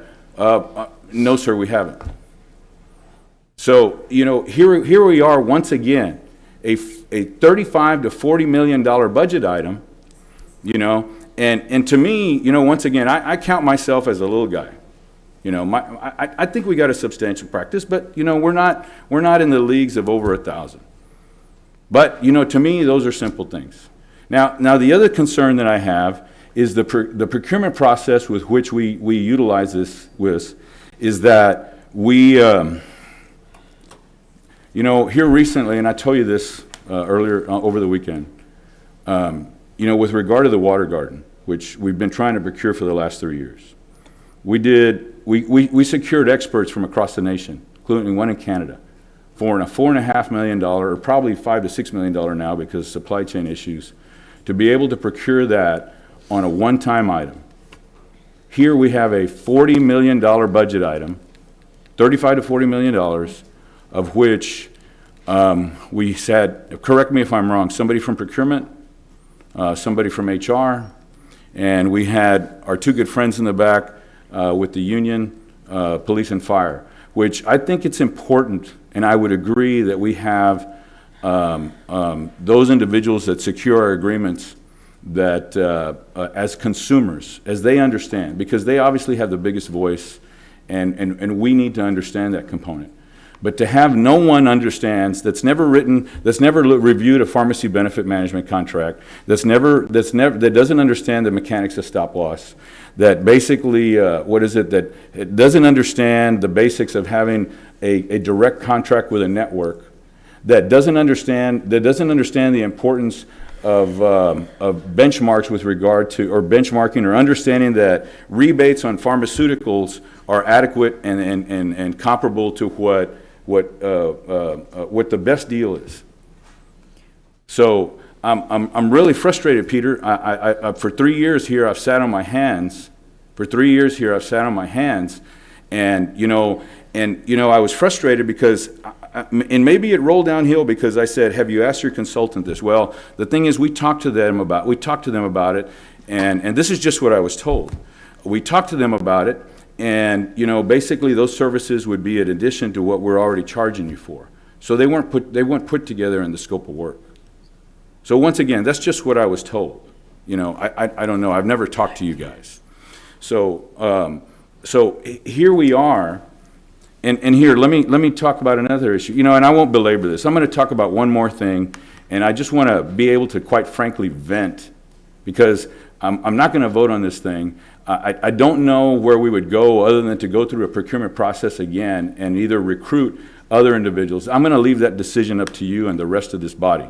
But, we have the enviable position here in the city of Corpus Christi that other than the Children's Hospital, we only have 2 hospital systems, all right? And I've mentioned this to you before, all right? We only have 2 hospital systems. And in that sense, we could negotiate between the 2 of them to be able to get a better deal, better than the network contract. And if the network contract is better, then fine. But we have not done that analysis. I can tell you the school district has a direct contract with HCA hospitals. All right? Now, they're smaller agencies, the RTA, the Port of Corpus Christi, the Housing Authority, what have you, Clayburgh County, they all have direct contracts with the SPON system. So for whatever reason, now I was told back then that we wanted to have choice for our employees so that way they have a broader network. But once again, we haven't done an analysis to say, okay, because I know that some things that are done at the other agencies is that they'll have both networks or both systems, but they'll have a better deal with either better benefits or lower costs to the employee to be able to make that choice if they choose one system or the other. And unfortunately, we haven't had, or we haven't requested that expertise. And I was told just last week is that was offered several years ago. I think I was told like 4 or 5 years ago, but that the city refused to accept that coverage. They refused to accept that, not coverage, that analysis. So right now, once again, obviously you can tell I'm frustrated. I typically don't go back and forth. I typically don't do this type of, make these comments from the dais, but I've been saying them for 3 years. So I would please respectfully request, and I would please respectfully request that you take the effort to ensure that we're getting our biggest bang for, we're getting the best bang for our buck, because we want the most benefits for the most people at the most reasonable cost. And I don't feel in the last 3 years we've been able to accomplish that. Now, you know, I tell you what, I have clients that sometimes they just don't want to listen. You know, they just don't want to listen. Or it's too hard sometimes to make a change. Or we worry about the politics about making a change or making an adjustment. But I can tell you that right now, in my opinion, we have the most expensive way to deliver health care, and that is through a carrier-driven system, because everything is with Blue Cross. Now, once again, I'm a little guy, so I may be wrong on the 3,500 life group. I may be wrong. But nobody's made the effort to convince me that I'm wrong. So, So I'm asking you, and I appreciate these fine people coming over here, and I wanted them to hear from me. And I would also ask that, once again, we take this $35 to $40 million budget item more seriously. If it gets held up behind because procurement or the staff took too long, and taking too long, in essence, in my opinion, cost us $600,000 the last time we procured the stop loss. $600,000. And I remember we had this discussion, and I was pretty frustrated, and I was gonna have an attack that morning. I talked to Michael that morning, and I said, you know what? I'm gonna let it go. I don't want to be the person that's ranting and raving. Well, you know what? I've reached my limit. So with that, I'm done, Mayor. Thank you very much. Thank you for the time. No, you're good, Councilman, and I think, you know, you're gonna present on this, or address what I think, you know, it is the point. It isn't an assumption. Any staff member who comes before this council, their duty is to, depending on what it is you work on, to get the best, you know, I think, bang for your buck, or the best coverage for, in this case, you know, our employees. So, Yvonne, would you like to? So good. Yeah. Is it on? You're on. All right. Good morning. First introduction, Yvonne McCaney, Human Resources Director. And just so you know who we have with us today, we have Julian Fontana, who's a representative from HUB. He is the Senior Account Executive. And we also have Brent Weger, and I think he's on the WebEx. He's the Senior Vice President for HUB, and they're available to answer and address any questions that the council may have. We can start the presentation if you like. Sure. So I'm assuming that when you're referencing it being a $40 million item, you're referencing the benefits program as an entity, not this particular item. So this particular item is not a $40 million item. I'd just like to clarify that. This is a 3-year service agreement. Yes, but it has the impact. There's been times where there's other consultants that they may charge $250,000, but it's not the $250,000 that I worry about. It's the $40 million. It's the ability, because once again, here, and I'm sorry, it's not necessary that you make a presentation unless the council wants, because I'm going to abstain. I just wanted to voice my concern. No, your concerns But- need to be addressed. Now, but the thing is, though, is it the ability to be able to manage it? And once again, not one individual with confidence basically told me that the $600,000 increase that we had in our stop loss could justify that with confidence. And in essence, this $87,500, and if it has the inability to be able to justify that or to ensure that it's been procured adequately, then it doesn't matter. I'm done. Okay. Yes, ma'am. So a 3-year service agreement with 1-year extension options with Hub International Texas for the benefits consultant services for the city's health and benefits plans and programs.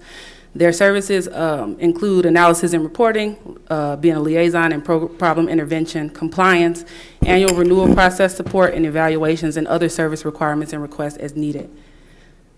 Yvonne, can I just add to that too, that this is not stop-loss insurance? This is not stop-loss. I know the councilman brought it up, just so there's no confusion for the council. But once again, these consultants are the ones, Right. That's where I keep going back to. It's not stop-loss, it's not pharmacy benefit management contract, it's not, what are the consultants for if they're not going to be able to help with those items? Yvonne, she just went over it, but I just want to point out that it's not, I know you used the example of stop-loss insurance, but this is not stop-loss insurance. There's Just no to question clarify. there, no question Yeah. there, but they're interrelated, they have a symbiotic relationship. Right, well, go over them again, Yvonne, what they're going to do?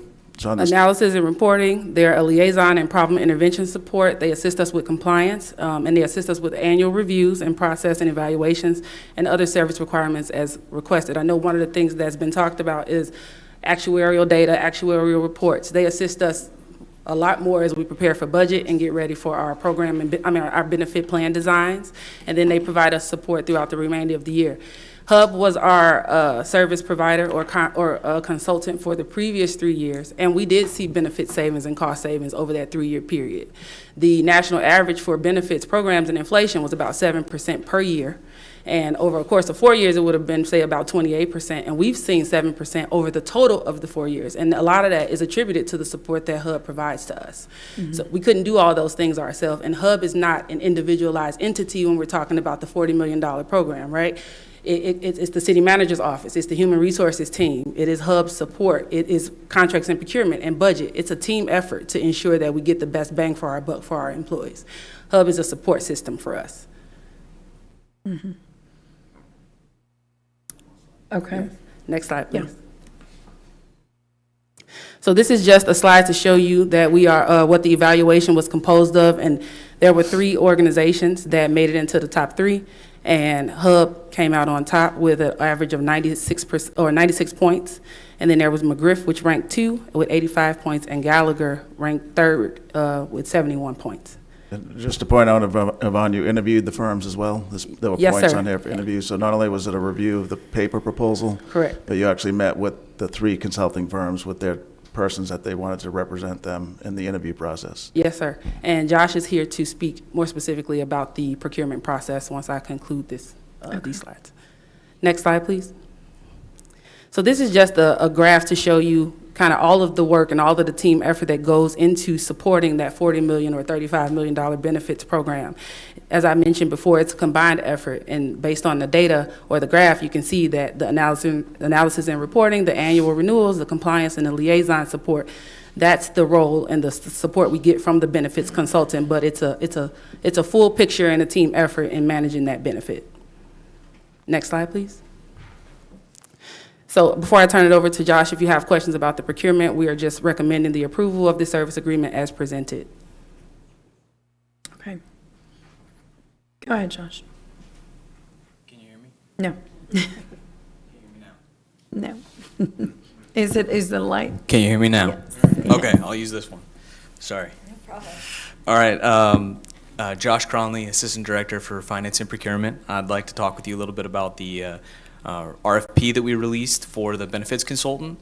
So we worked really hard to have, there was nobody on my staff on the panel this time. We had both HR representatives, or 2 HR representatives, 1 risk representative, and then of course the police and fire union presidents on the panel. We conducted the competitive sealed proposal, the technical evaluation were 70% of the points. 20% of the points worth to the interview/presentation, and 10% for pricing, which is what my department worked closely with health on the scoring criteria. And they met and reviewed, went through the process, and the scores you saw up on the screen. Thank you. You have questions on that? Sorry.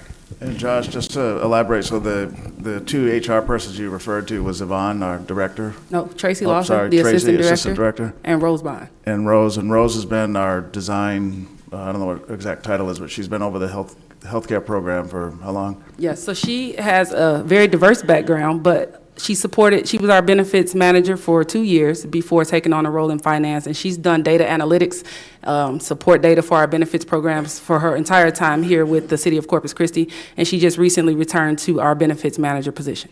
And how long was that? How long in total then? Rose? I've been with the city for 7 years now. 7, Oh, okay. actually 8 years. Time flies when you're having fun. Okay. But benefits manager, in benefits for about 5 years, 5 to 6 years out of that. Okay.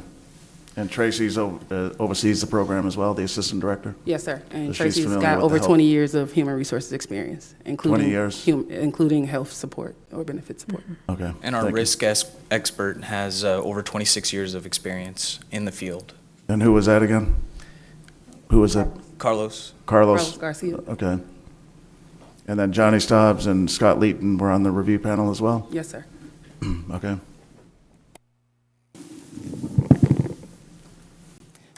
So I think it'd be important maybe to turn it over to Julian, the representative from HUB, to address some of the more specific questions. Okay. And then we can ask questions if they come up. Thank you, Yvonne.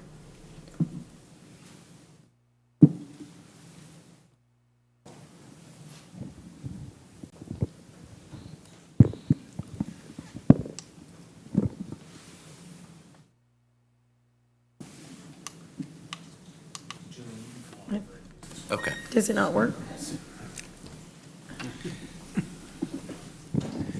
That's fine. Good afternoon. My name is Julian Fontana. I'm with Hub International, Austin, Texas. I have over 25 years of employee benefit consulting experience. Hub International is a top 5 broker internationally, and so we are very well placed in the market. In working with the city when we became the initial consultant back in 2017, the city was facing a pretty huge deficit on the health and employee benefits side. And so we came in and we did a plan audit and analysis to find out, where some gaps may exist, and we did a full formal RFP. The formal RFP included analysis of the networks. The city was prior with United Healthcare, and so we did a claims repricing discount analysis to compare Cigna, Blue Cross, Aetna, United, Humana, any of the major carriers. So we looked at a detailed claim repricing analysis. We also did the same on the pharmacy benefit management contract. The pharmacy benefit management contract is not with Blue Cross Blue Shield. It was coordinated through the RFP process and was awarded to CVS Health through a national purchasing consortium called the Health Action Council that represents over 250,000 members nationally. And so in that process, we looked at rebates, we looked at average wholesale price discounts, and very detailed facets of the administrative contract. And so that process, although that may not have been stated to you, that process was done, and it will have to be re-evaluated next year, I believe. So we will go through the process of evaluating the network providers and discounts, the administrative fees on the medical side, to make sure that they are in line with what's best available in the marketplace. We can also at the same time look at individual networks, direct contracts with SPAWN or with HCA as part of that process. So we do a very thorough RFP process, and although it may not have been explained to Councilman Beretta that process did take place, it did. And so we do very detailed analysis. In regards to the stop-loss reinsurance, it's a prudent thing to do for a city of this size. Hub represents over 100 different government entities throughout the state. And at 3,500 lives going without stop-loss reinsurance, when you look at what the percentage of the cost is compared to the total budget, it's a small number, but it's done to be prudent and conservative. There have been numerous claims each year, 5, 6, 7 or more, that exceed that $250,000 deductible under the stop loss since Hub has been involved.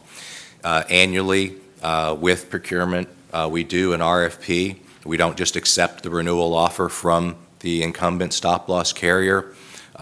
We bid that out. Sometimes there are direct writing insurers, but there are many insurance companies that do not write stop-loss reinsurance on a direct basis, and that's the reason for the existence of managing general underwriters or general agents. They are not paid a commission. They are paid a fee from the stop-loss reinsurer for their services, for those marketing and underwriting services that the insurance carrier is not providing. So when the stop-loss RFP is released, we're blanketing with procurement the entire market to get responses into that RFP. We can't control who responds or doesn't respond, but we do the analysis of the responses. Within that confines, we look at incremental increases to that stop-loss deductible. So we looked at the $250,000 that the city has, a $350,000 and a $450,000 to weigh the risk of additional claims under that stop-loss deductible amount versus the premium cost associated with it.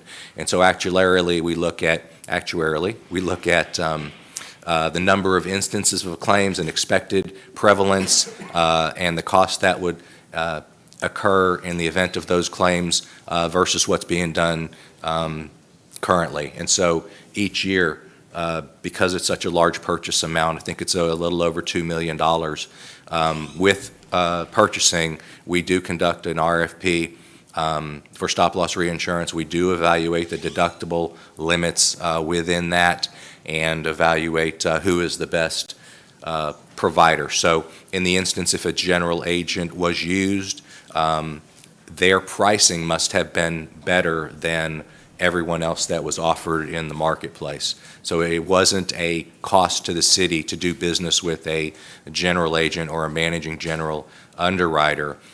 They were the most competitive priced offer submitted during the RFP process. We only work with A-rated carriers based on their ability to pay claims and reimburse the city in a full, timely manner.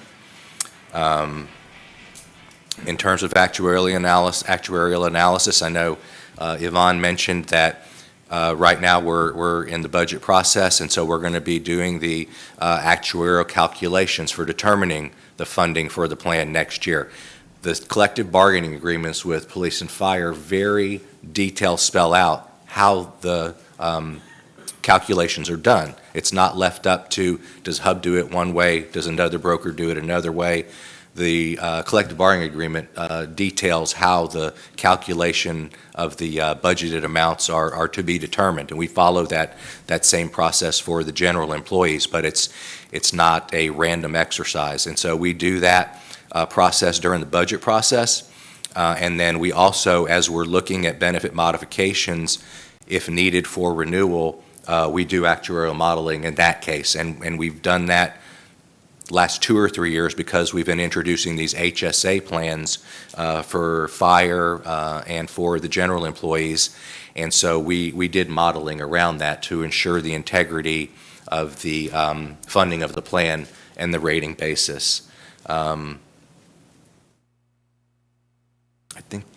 I think I touched on everything, but if there's other questions, please let me know. It's an honor and a privilege to be able to serve the city of Corpus Christi. We appreciate the opportunity, and we take our role as a public entity consulting firm very seriously. Yeah, Mayor, that concludes the staff presentations. I just want to kind of close out Yvonne's presentation by just reminding the council this is a $87,000 contract, not a $30 or $40 million contract. And it's just one piece of a bigger team effort to manage our healthcare program. for the employees. One of the first things employees told me when I came here 3 years ago is our healthcare plan then was terrible. They called it catastrophic. Many weren't on it. They were on their spouse's plan, or they didn't have any insurance. And we made significant changes in the past 3 years to give them choice, to give them cost affordability, but also better benefits. So they're able to go to the doctor and not avoid it because the plan was benefit weak or overpriced for them. And so this contract is just one small piece in a bigger context of managing our healthcare program. As we reported in the first quarter and last year throughout the quarters, there's been savings in our healthcare program by migration to the consumer-driven program that we introduced for the first time. Many businesses and many governments had that decades ago, so we added that in year one, or 3 years ago, I should say. And what that's done is it's helped manage our healthcare costs by having those employees that enroll in that program more aware of healthcare costs, more aware of what they do when they go to the doctor or the hospital. And with migration to that healthcare program, the consumer-driven one, this city has saved millions. We weren't doing that before. The team that evaluated the proposal, this $87,000 annual contract, is our top professionals in the department, including our assistant director, Rose Bond, that's been with us for many years and is managing the healthcare program, and two extreme users of that represent the majority of our workforce, which is our police and firefighters. Scott Leeton and Johnny Stobbs are on the panel, thoroughly read the proposals, sat in the interview process, and did the scoring that Yvonne showed you. You can see the point spread. This firm got 96 points. Yes, sir. And the next one was 10 points less. Yes, sir. 11 points. 11 points less. So there really wasn't a close number two. It's apparent to us it's apparent to me looking at the numbers, and it was apparent to the review committee that there was a top leader to help this city in one small way. This is not the end all. We don't give everything over to this firm.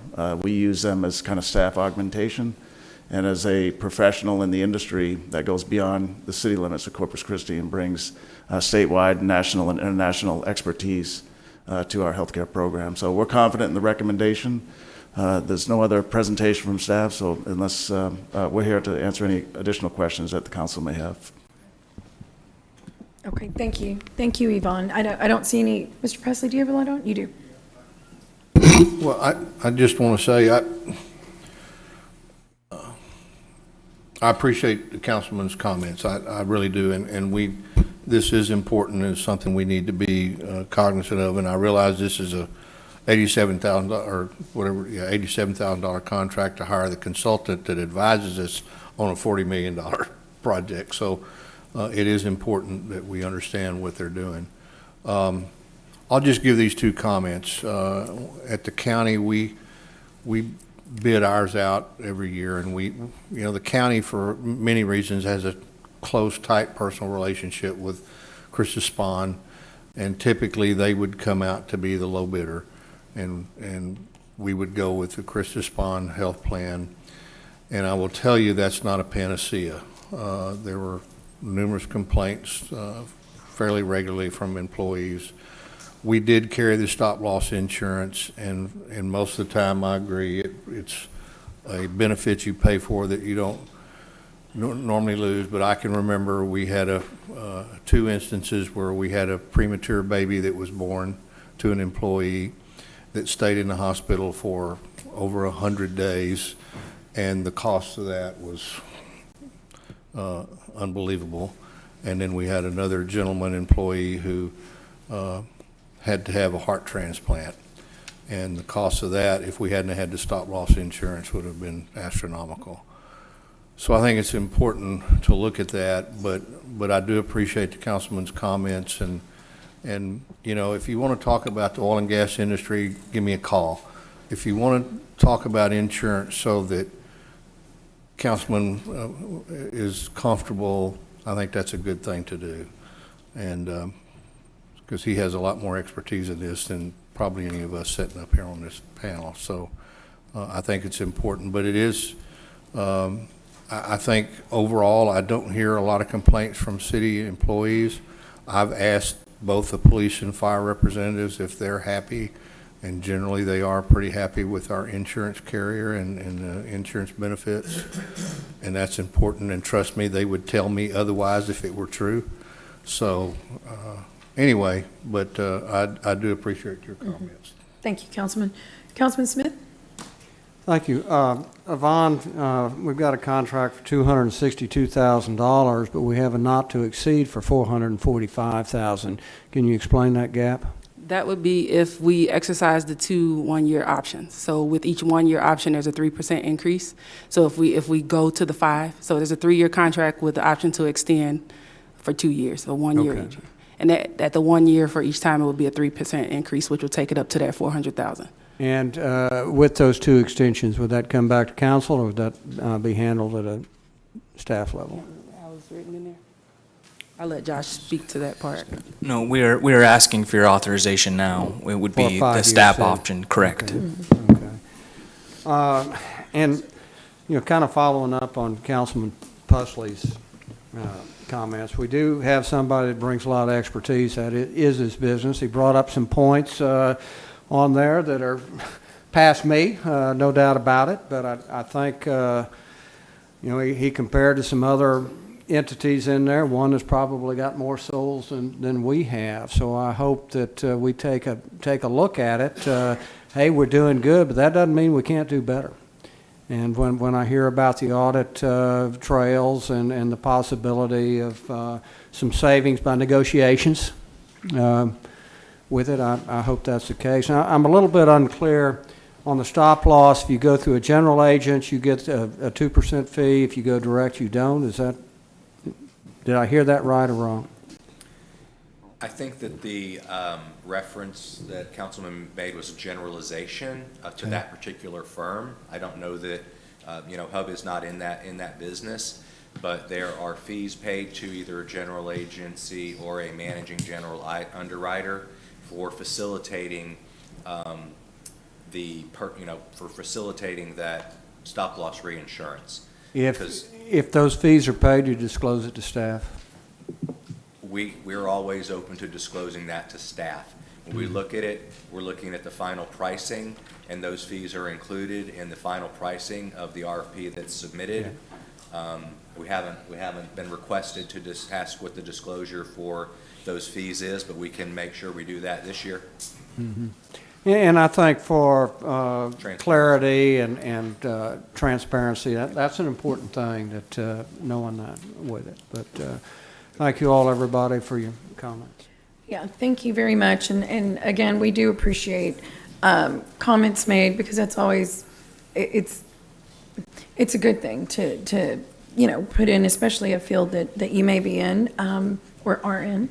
That said, I will also say that I had some conversations with our fire side of things, and everybody was amenable in terms of, being that we've been, I think, bettering, as you mentioned, the benefits, and I take part in that.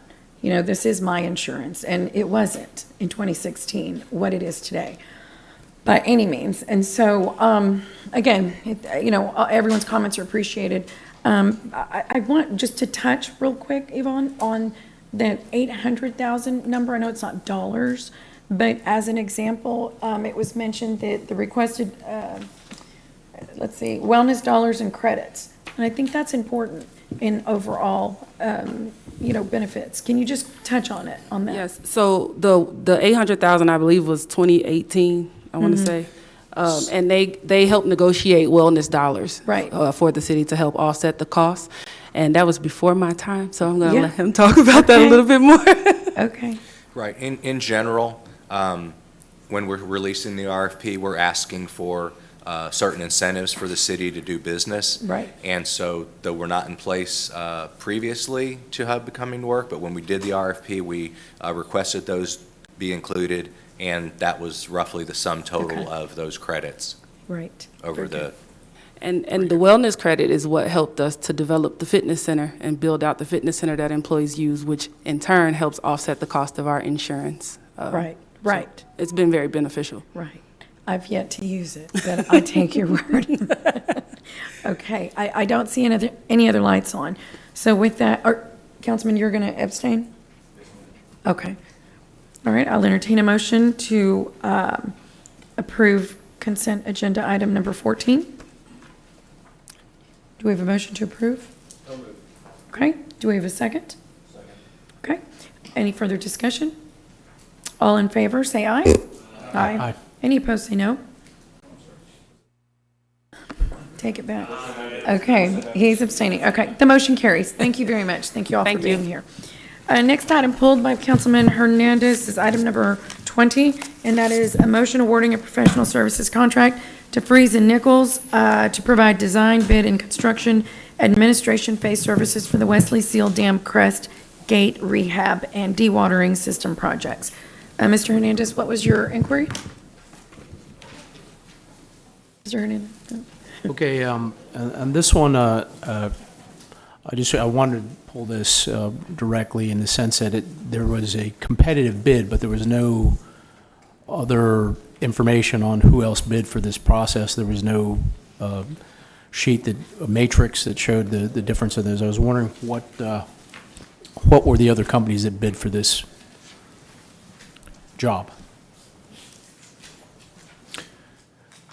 Well, there were actually two procurements. So we exercised one procurement back in 2018, and there were two submissions, and I can't tell you who was the second. May have been HCR. Okay, but this is a separate procurement with a separate RFQ, right? And then there was a subsequent procurement for the dewatering system in 2019, and I believe they were the only submission on that. But in this particular one, what was there? And we combined it into one single contract. They were selected on both. Right. So there was not really a submission on this one?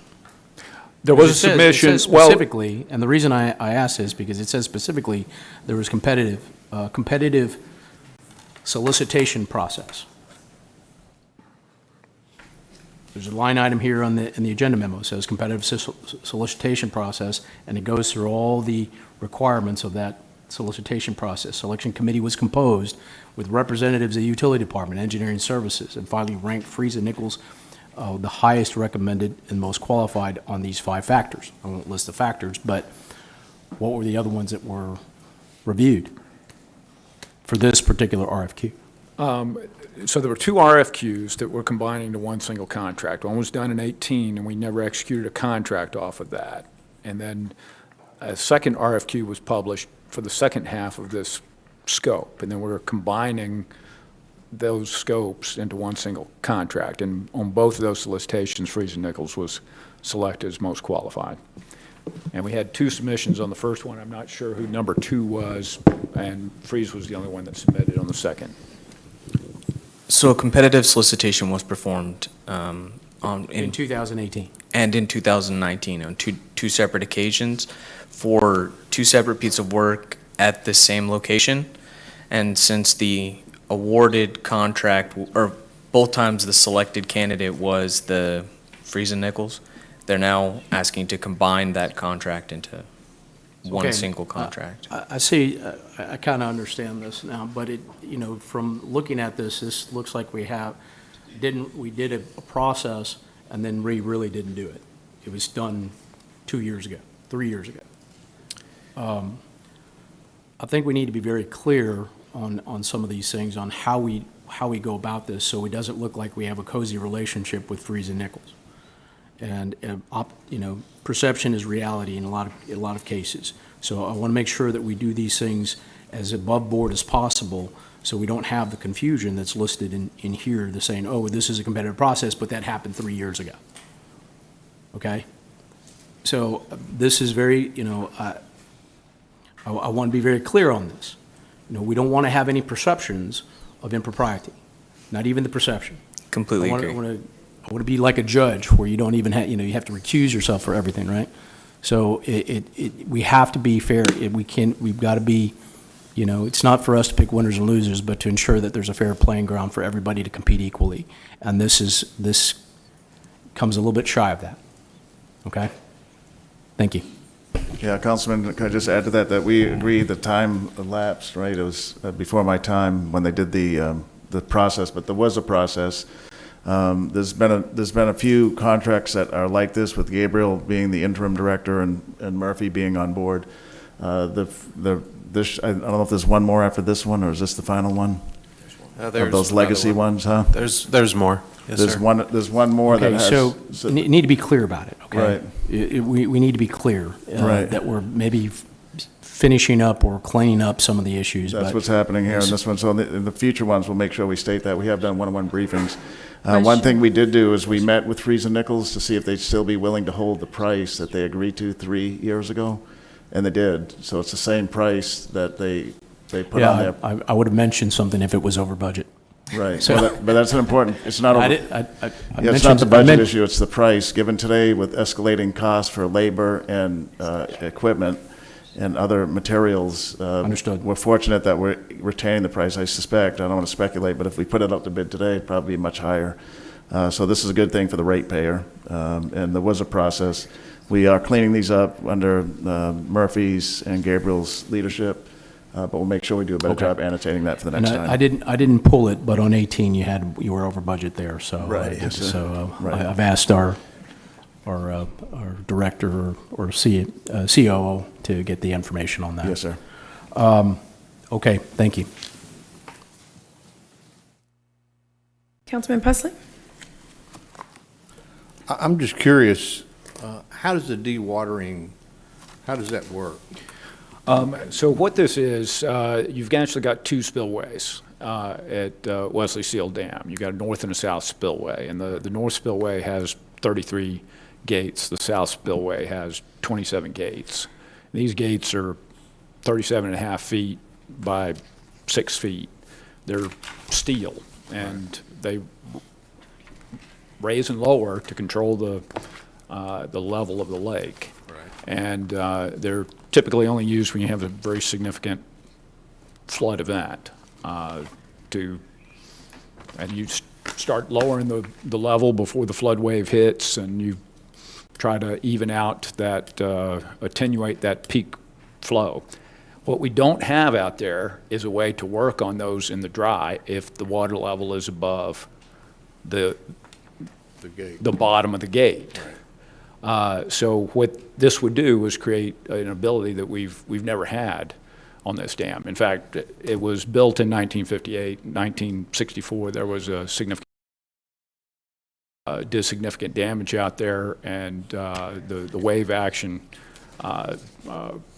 broke some of the gates, and the 6 feet of water was lost over the dam because there was no way to close that. And part of this contract is to design in a system of stop logs that can be put in place even in the event that you've got flowing water, where you've got a gate that's failed, and you can put these stop logs in place.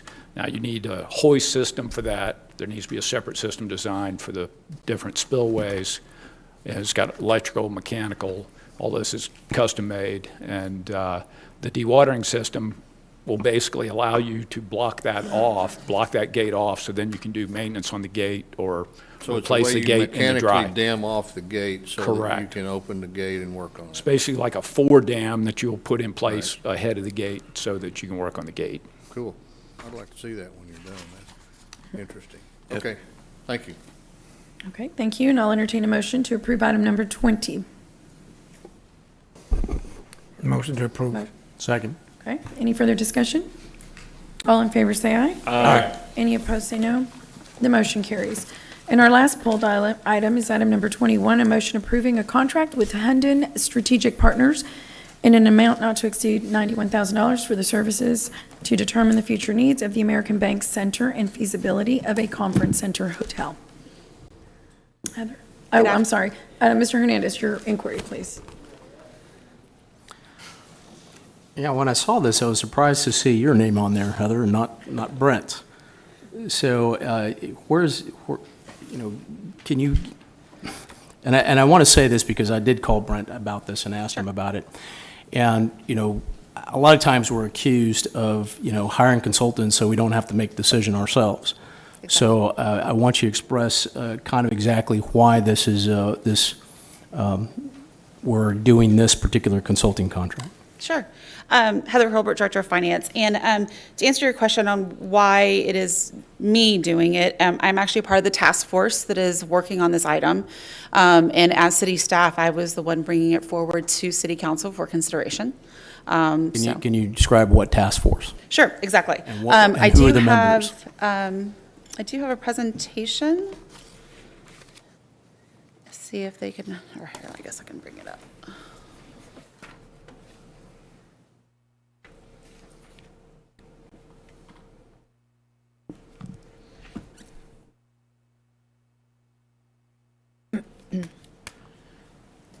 Okay, so there was a task force. So just a little background on it. So the ABC Center is a very important part of our tourism within the city.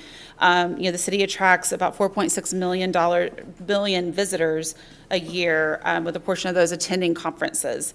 A recent study by Visit Corpus Christi found that the city lost bids totaling about 36,000 room nights, with an economic impact of over $14 million due to the size of the conference space or the lack of a conference center hotel. So the task force was put together with select hoteliers, including representatives from the Omni, which is currently the primary conference center hotel, city staff, business owners, and Visit Corpus Christi staff. And we began meeting back in October of 2021 to talk about the possible needs of the American Bank Center, along with the feasibility of constructing or looking into constructing a conference center hotel. I'm sorry, Heather, can you tell me who the actual task force members are? Sure.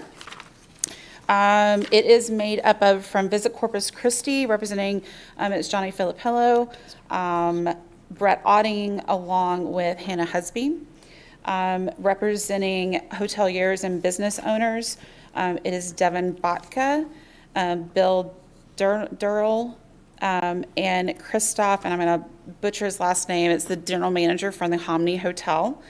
And then from the city, it is myself, the city manager, Andrea Gardner, assistant city manager, and the mayor also sits on that task force. Yeah, so it's, Councilman, it's members that are on the CVB board or work for CVB. That's who's on the, it's a subset, or you can consider it like a committee of the CVB board of directors and CVB staff. Okay, Yes, I sir. just Yeah. wanted to ask a question No, that's there. a good question. Also, this presentation was not included in our packet. Okay. I know I've been a I'm not stickler sure for what- making Yeah. sure that we get this ahead of time so we can review it, but go ahead. Sure. So the task force started meeting in October, and then we were exploring the needs of the ABC Center along with the feasibility of the Conference Center Hotel. After several meetings, the group discussed moving forward with looking at a needs assessment for the ABC Center along with a feasibility study for the Conference Center Hotel.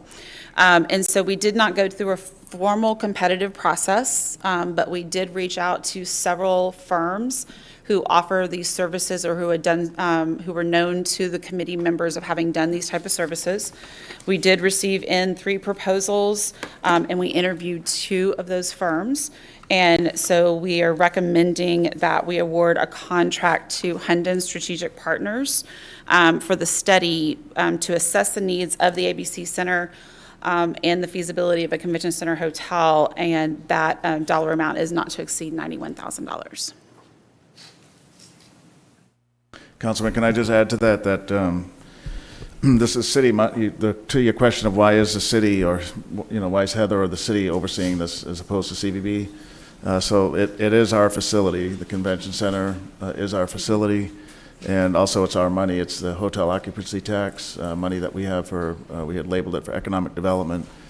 So we felt it'd be important for us to manage that contract, since it's not the CVB's allocation, it's the city's dollars. And it's our asset, our facility, so we have. This is coming from hotel occupancy tax, Yes, sir, right? right, it's coming from the hotel occupancy tax. So the team has numerous city people work, while we appreciate CVB, Brett especially, he's been a great leader in our Convention and Visitors Bureau, and his team has as well. We have the highest interest in our own asset, our own facility. So we want to have this firm, number one, evaluate the facility. Is it it hasn't had any updates in 2 decades. There's been no major investment in over 20 years, and so is it still usable? Does it meet today's standards? That's test number 1, or question number 1, that Hunden will help us answer. And then the second question that they're going to help us answer is the one that's been asked before, which is, should we do a convention center hotel, or how could one be done that would be closer to the facility? The committee said they wanted to do that first, but the mayor and I said, you know what, we want to know, is our convention center something people would go to, even if you did have a connected hotel? So it's a 2-part process, very much integrated, but we're going to be managing the contract to make sure deliverables are met, make sure the payments are being made appropriately, and making sure we're getting the value for. So the deliverables being not only an evaluation of whether or not a convention center hotel would be a good solution, Right. but also an evaluation of our existing facility. Exactly. To see if there's Right. some inadequacies or any improvements that need to be made. So Exactly. it's Yes, sir. and then a combination thereof. Yes. Okay. Yeah. Okay. Okay, Counsel, are you done? I'm sorry. Oh, actually, I don't know. Are you done with your presentation? Oh, I was just going to say that, then what we would do is take the results of the study and then look at next steps, bring that back to City Council for conversation, and receive a recommendation on what those next steps would be. Hunden does have the ability to be able to do other tasks in association with this, including, looking at our financing options, looking at, if we're looking at a complete district area, mixed-use type district area, doing studies on that, helping us develop an RFP for a potential hotelier or company come in if we're going into some type of partnership with a branded hotel and or a P3 type of formation with on the construction of that, and then also helping us negotiate a development agreement depending on which way we were to go if we were going to move forward with some type of conference center hotel. Okay, so one of the things that I had mentioned, in the discussion of this, I've talked about this before, in the sense of where that hotel could be located. Sure. And I had made a mention of where the current water garden or unworking water garden facility is, right? It's been like that for, 5 years now? And will that also be considered as a location that could be used for the hotel, or are we restricting that from the discussion? I don't know that we've really discussed any type of scope limitations as far as locations on where it may or may not, and at this point, I don't know that that would necessarily be a recommendation on, I'm sure it would be some type of recommendation on where it could be located, but I'm not sure that we really haven't provided The reason those I bring that parameters. up is that, this is something that has been, will be coming to us here in the future with regards to the location, to spend a significant amount of money to repair it, but if we're going to go through this process, then we pretty much restrict a large area that could be utilized for that space or for that utilization. Sure. So will it be, it makes sense to hold off on any improvements until that review is done.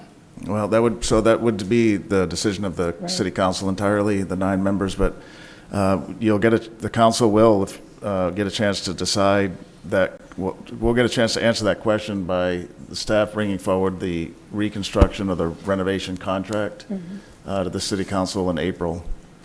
Yeah. It's a design-build contract, so we'll be bringing the design phase portion of that contract to city council. So either before then or at that time, if you didn't want to redo the water garden, either you didn't like it or didn't want to do it, or you want to hold that space vacant, or hold that space as a potential for a hotel, that could be a decision made then.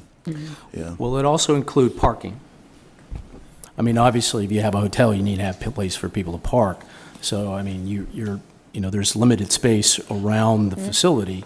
You would need to also account for parking. Yeah. It would be a all-encompassing looking at those needs. Right. And so needs would include parking. Okay, thank you very much. Sure. Thank you. Councilman Smith? Thank you. Heather, could you give us a little, this firm, what's been their experience? What are the projects they've done? They have done multiple projects across the United States, and I apologize, I did not bring their specific presentation with me. I do have Hunden, we do have representatives. Not to interrupt, but Brett or Johnny Okay, can, yeah, sure. Johnny had all their information. He did the pre-work with each of the firms that we interviewed. And we also do have representative from Hendon on the WebEx to answer any specific questions too. Is he on right now? I believe so. Okay. I mean, Johnny can start, but he should probably be on just in case. Sure. Can you hear me okay? Well, we can. I just want you on standby for now. Can you hear me okay? We can hear you. Okay, Johnny Phillips, Chairman of Visit Corpus Christi. And part of the reason we selected Hunt & Partners is they put together hotel public-private partnerships on convention centers throughout the nation, most recently in Dallas with the Dallas Convention Center and Omni Hotel. So there's experience there. They've also worked on Navy Pier in Chicago. And most recently, if you've been to the Fort Worth Stock Shows, Fort Worth Stockyards, they've helped put together a public-private venture there to really redevelop that whole area and make it a tourist destination. So that's just a few, but there's many others as well. Mm-hmm. So they've been around then. Okay. One thing is we're talking through this. We've got 4 of us on there that we had some lively discussions after another study, whatever we want to call this, was done. And I think they came back to us, and my number correct, $160 million in getting into the public's pocket for it. So it may be, as we're going down this road, rather than seeing what happened in 2018 on it, that this council ought to have, how far do we want to go? We're talking about, of course, the ABC needs to be improved. We don't need to spend a nickel to say that. We can go to other studies on there. It's what the scope of it is, what the result of it is. We know the ABC it costs us about $14 million a year. And I'm looking at the presentation. Okay, we'll gain $14 million in economic activity on there. What do we have to spend $100 million to gain $14 million? So, these are the kind of questions, so we don't repeat what we had back in 2018, where we had a study that was outside of what the council wanted. In my view, it didn't make financial sense on there. With it, a lot of things have changed, and I support the study because I think if we go in it in the right manner, that we can come out positive. But if we repeat what we did in the prior, I think 2016 was probably when the study was done. The 18 council was what discussed it. 14. Okay, I'm getting Brett saying 2014 with it. So all the bells and whistles. Let's have something that's practical, that fits the will of the council, whatever the will of the council is. On there, and something we can move forward with rather than just having another study to disappear in the graveyard of the files. Well, and Councilmember Smith, I mean, that's a great point about the cost of it. And I think that we've got some really great examples across the state where you have partnerships where it's not necessarily taxpayer dollars that can fund a lot of this, whether it is through state programs or hotel motel tax incentives or things along those lines, where it's not general fund money that is supporting these type of developments. Well, and I think we ought to throw public money. If you go to Phoenix, Arizona, the Sheraton in Phoenix, after Phoenix dropped $250 million of public funds in that, and then they sold it with it. We don't, and this is a market at their convention center that is truly a very viable convention center. There's a lot of expensive pitfalls that you can have if we go in with a pie in the sky way of looking at it. And it ought to be, we're a destination city on there. We've got a bayfront that has a great intangible value, and I think we need to be looking at it. The Heritage Park, there's a lot of things. We've got a great palette to work with. We do. But we need to be fiscally responsible on there and making sure we do get a return in some shape, form, or fashion. Sure. Right. And Councilman Smith, I would agree completely. And by the way, I'll be abstaining on this because I am on that task force. But I will say that will not happen. We've been here and we've seen it, and the group that we've been working with and our leadership, they are ready. That was one of the first things that we talked about when I came on, was this, not the study, but the whole, just the endeavor. And we're ready to make it happen or not. That's up to this body, but we can't do that without professionals telling us, here is what this would look like if you choose to go in that direction. There are some things that, are obvious for me. I'm not getting rid of that water garden, but that's just me. I love that water garden, but I think we've got plenty of, hence the study, we've got plenty of other areas that we'll be able to make something like this happen. And I mean, Brett, you've been great. I thank you. We thank you all the time in our meetings, but we're really moving things forward, and this is a huge part of that. Johnny, you too, and I think you're a big proponent of wanting to move forward with especially this, because I, for one, go to conventions and I cannot walk around in heels for blocks to get from the hotel to the convention center. It's got to be attached. So anyway, lots of great things happening. Councilman Pusley. Yeah, I absolutely support this process. Probably no facility that the city of Corpus Christi owns needs this worse than the ABC Center. The city manager and I have had many discussions about the ABC Center, and we needed a convention center. This city needs one, and we need to have one that we can be proud of. And let's don't shortchange ourselves. Let's look at all the facets and assets. Peter, at some point, we need to put in a review of the mechanical systems at that facility. They probably haven't been examined in a long time. I haven't seen any major problems. I was there the other night with my 4-year-old grandson watching monster trucks. My wife and I raised 2 daughters, and they never asked me to take them to monster truck shows, but my 4-year-old grandson enjoyed it immensely. But, those are the kind of things we need to look at. But, and I'm very interested in, there's a lot of talk about a convention hotel, but I'd like to see some sketches, so maybe we can make this a part of their challenges. Show us where we would put a hotel. Where would we attach it to this facility to where it makes sense? I've kind of always liked Councilman Hernandez's ideal about, well, maybe we put the hotel where the fountain is and have the hotel put a fountain in. Because I have a motto, and my motto is governmental entities should never own water features.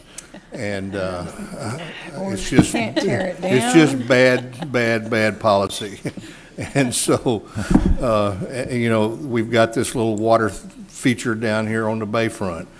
And it started out as we're going to have a nice little pool that we can look at, and now we're putting chlorination systems on it. So it's a never-ending bottomless pit of money, much like my own swimming pool at home. Yeah. So, but I support this process, and I think it's really good we're doing it, and I'm encouraged, Mayor, that we have an opportunity to look at this and make it better. And for clarity, though, Councilman, this is specifically for the hotel. It is specifically for hotel and surrounding. So right. Just unless I just. No, you're correct, Mayor. Right.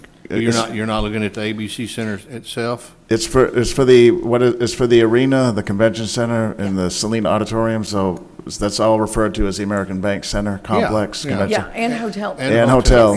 Right. It's two things. It's for both of them. Right. Yeah. We have yeah. Okay. And Councilman, not only will we be looking at, we're renewing our focus on the Convention Center, American Bank Center, on the, not only will we be looking at the major mechanical electrical systems, but we need to look at the roof as well. It's been decades since it's been replaced. And so that's a problem. Johnny knows that, and we began to look at it last summer.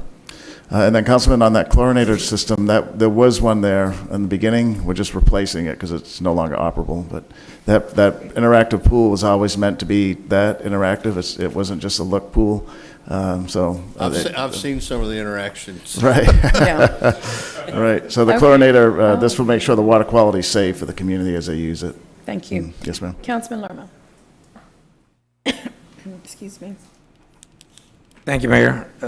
I too, like my fellow councilmen, I too definitely support this process. I've waited a long time for it. I was hoping that there would be some kind of committee to be able to review, because we do need a hotel convention center. There's no question about it. Where? That's always been the big problem. So hopefully, this consulting firm will be able to give us the best location.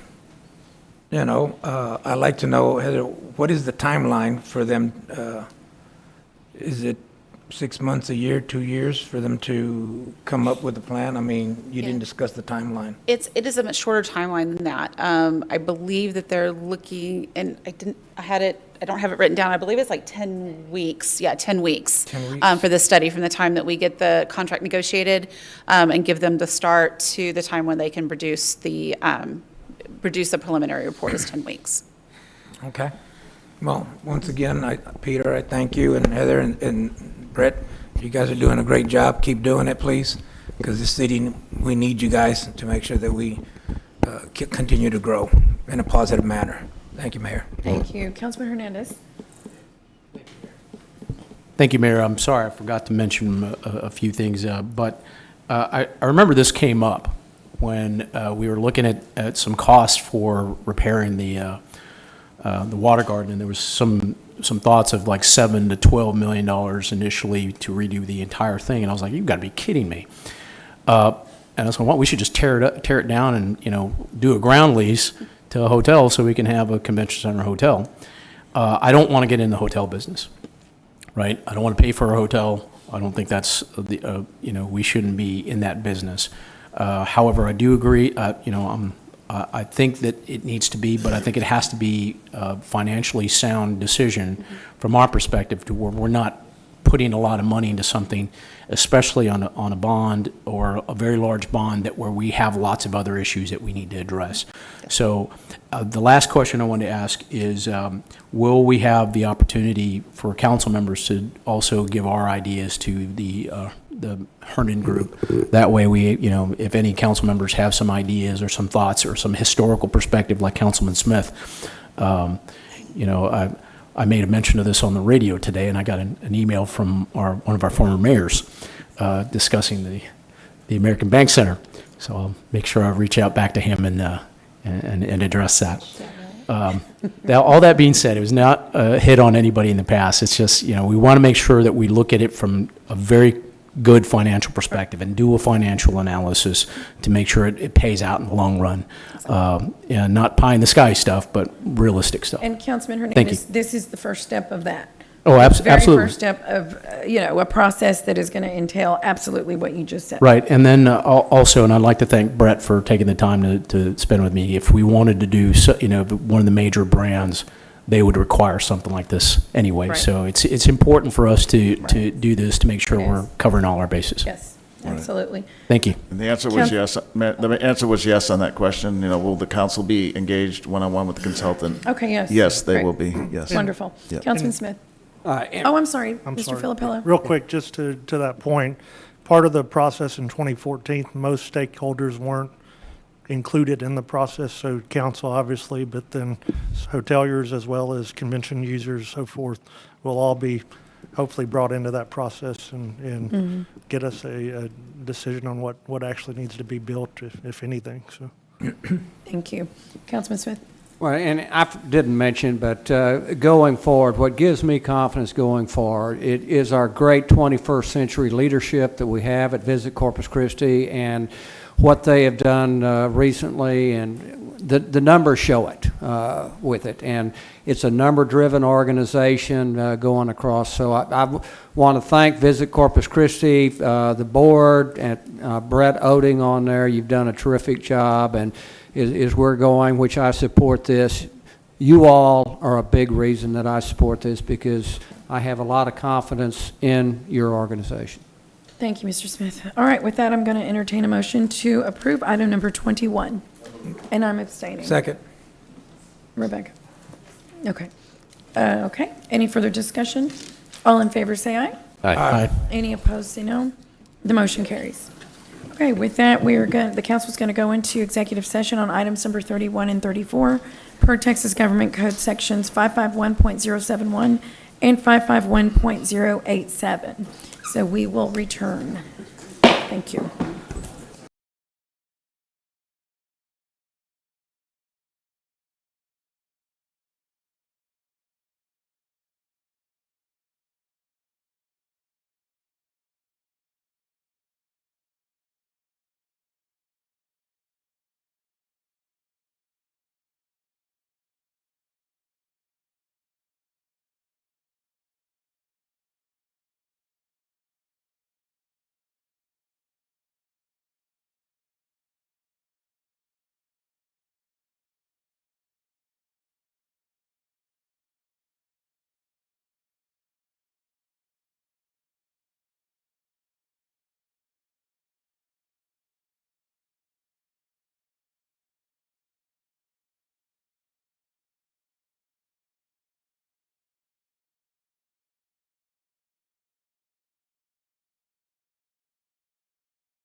Okay, we will reconvene our meeting and move on to section L, public hearings, items number 24 and through 26.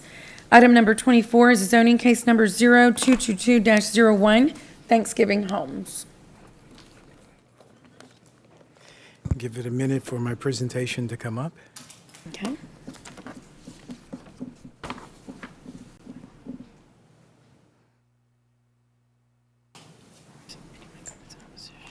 Okay.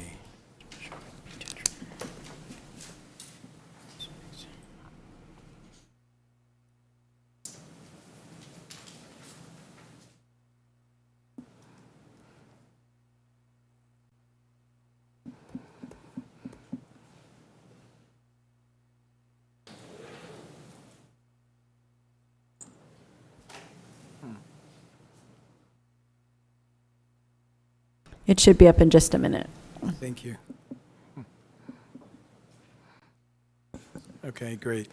Good afternoon, Mayor and Council. The case before you is to rezone the property located at 1422 Shelley Street from CG2 General Commercial District to RSTH Townhome District. The property is located along the north side of Shelley Street, south of Tompkins Street, east of Fig Street, and west of Ayers Street. The applicant is Thanksgiving Homes. Sure, sorry. Can you hear me? Yes. The purpose of the rezoning is to allow for the construction of 10 single-family townhomes. The property totals .96 acres in size, and it is platted. To the north is La Armada, a Corpus Christi Housing Authority Development Zone RM1 multifamily district. To the south, across Shelley Street is Delmore College Testing Center, Zone CG2. To the east is an automotive and tire shop, Zone CG2. And to the west is an abandoned law office, zoned CG2.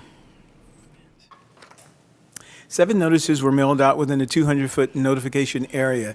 0 were returned in opposition, 0 were returned in favor. The proposed rezoning is inconsistent with the adopted area development plan and warrants an amendment to the future land use map. The Southeast Area Development Plan calls for commercial use on this site. The plan is consistent, this zoning is consistent with the area development plan because the area development plan promotes residential infill development on vacant lots within or adjacent to existing neighborhoods. The inconsistency is that it calls, in this case, it calls for the area to be commercial use, and of course, we are proposing the rezoning is medium-density residential. The property is near HEB Park and Tennis Center, and it's in close proximity to Delmore East Campus. Planning Commission and staff recommend approval, and I stand by for any questions. Okay, Councilman Molina?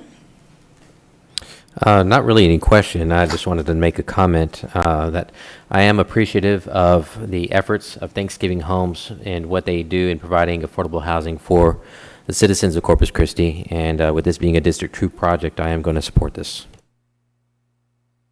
Okay, great. Councilman Pusley?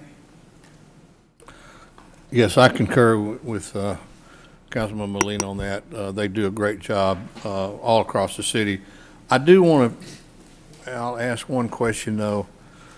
Is this going to get us into a jam later on if somebody wants to come in and do an industrial development in this area, which most of the property around this is zoned for that, and we've got residential folks living adjacent to these properties? Are we going to be asking for issues related to that? I don't think so, because this property will hem in the rest of the vacant land. Right to the south is that shopping center, which is all built out. To the north of the property is the Housing Authority Development. Right. To the west is the HEB Park and those kind of things. So they're building out the entire almost acre of land, creating these individual townhome dwellings. So and the Shelley Street is a local residential street, and it's the proper use, I think, for that area. So I don't think that's there's a possibility. But never say never, right? But it's not in the plans today. Okay. All right, good. Thank you. Okay, let's see here. I'm going to go ahead and open public hearing. Is there anyone with us that would like to make public comment on this item? Okay, there being none, I will close, or the applicant. No. Okay, I'm going to close public hearing and entertain a motion to approve item number 24. Move to approve. Second. Okay, any further discussion? All in favor say aye. Aye. Any opposed say no. The motion carries. Item number 25 is zoning case number 0222-03, Graham Office LLC, located in District 4. Good afternoon, Mayor and Council. The case before you is to rezone the property located at 202 Graham Road from IH Heavy Industrial District to RV Recreational Vehicle Park District. The property is located along the north side of Graham Road, east of Waldron Road, and west of Laguna Shores Road. The applicant is Graham Office LLC. The purpose of the rezoning is to allow for the construction of a recreational vehicle park. The property totals 4.105 acres in size, and it is not platted. To the north and west are vacant property zone RM1, multifamily 1 district. To the south across Graham Road are residential homes zone RM1, multifamily 1 district. To the east are vacant property zone IH Heavy Industrial District. 5 notices were mailed out within the 200-foot notification area. 0 were returned in opposition. 2 were returned in favor. The proposed rezoning is consistent with the adopted comprehensive plan, compatible with the adjoining properties, and it does not have a negative impact on the surrounding area. However, this rezoning does warrant an amendment to the future land use map. The Flower Bluff Area Development Plan calls for high-density residential use. That is 22 dwelling units per acre or larger. The maximum density on an RV park is 25 lots per acre, so it's consistent with the adopted comprehensive plan. The amendment is required because the land use map does not have a designation for RV zoning districts, so thus the requirement for the amendment. The adjacent property to the north and west, as you know, we're currently rezoned and approved today for the RV park, which this is a continuation of, and Planning Commission and staff recommend approval, and I stand by for any questions. Councilman Smith. Thanks, Al. Under heavy industry, IH on that, can't you do just about anything with that zone? On the IH zoning district? Possibly, yes, probably. Could you build an RV park without changing zoning? Okay. I'm not sure, you know.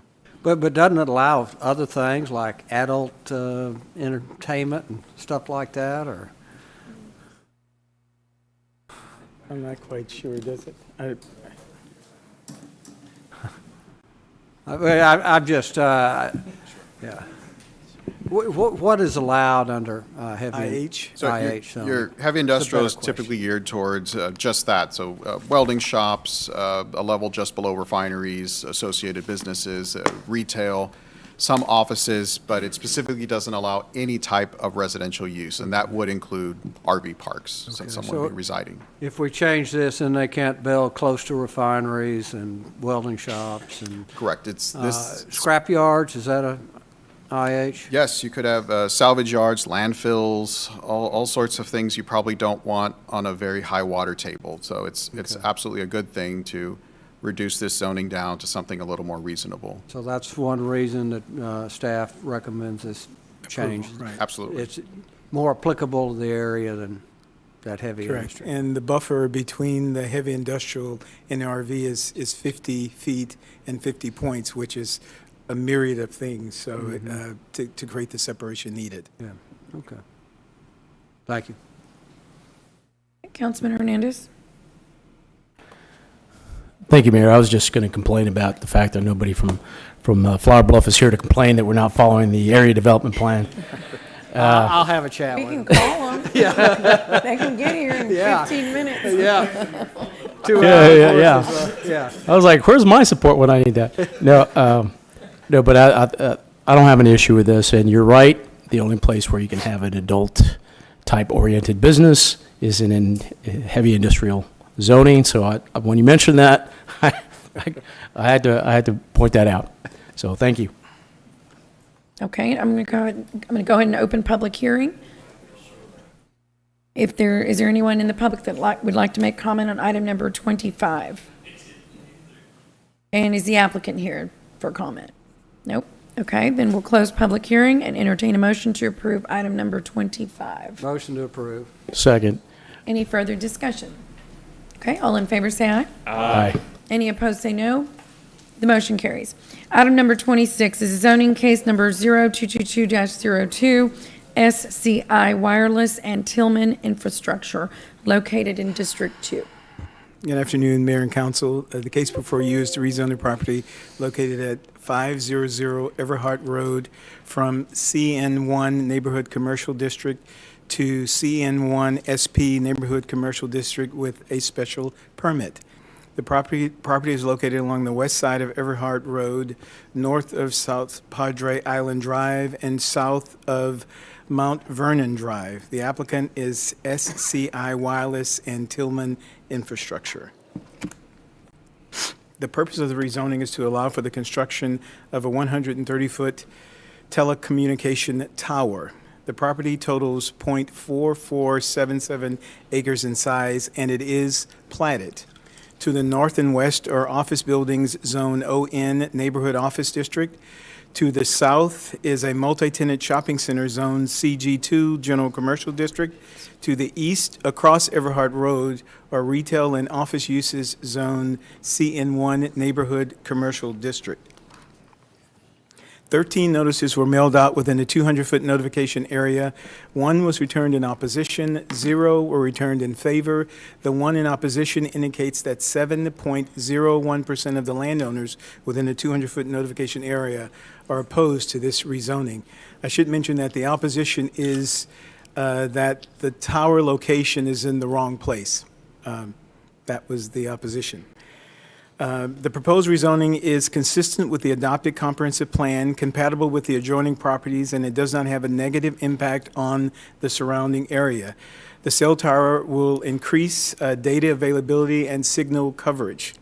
The proposed tower will be required to comply with the UDC Section 5.5, which, among other things, says that the tower should be 1.5 times a separate standoff distance from a residential dwelling, and you see there, if it's 130 feet in height, 1.5 times that would be 195 feet. This is set back from a residential dwelling unit, 198 feet.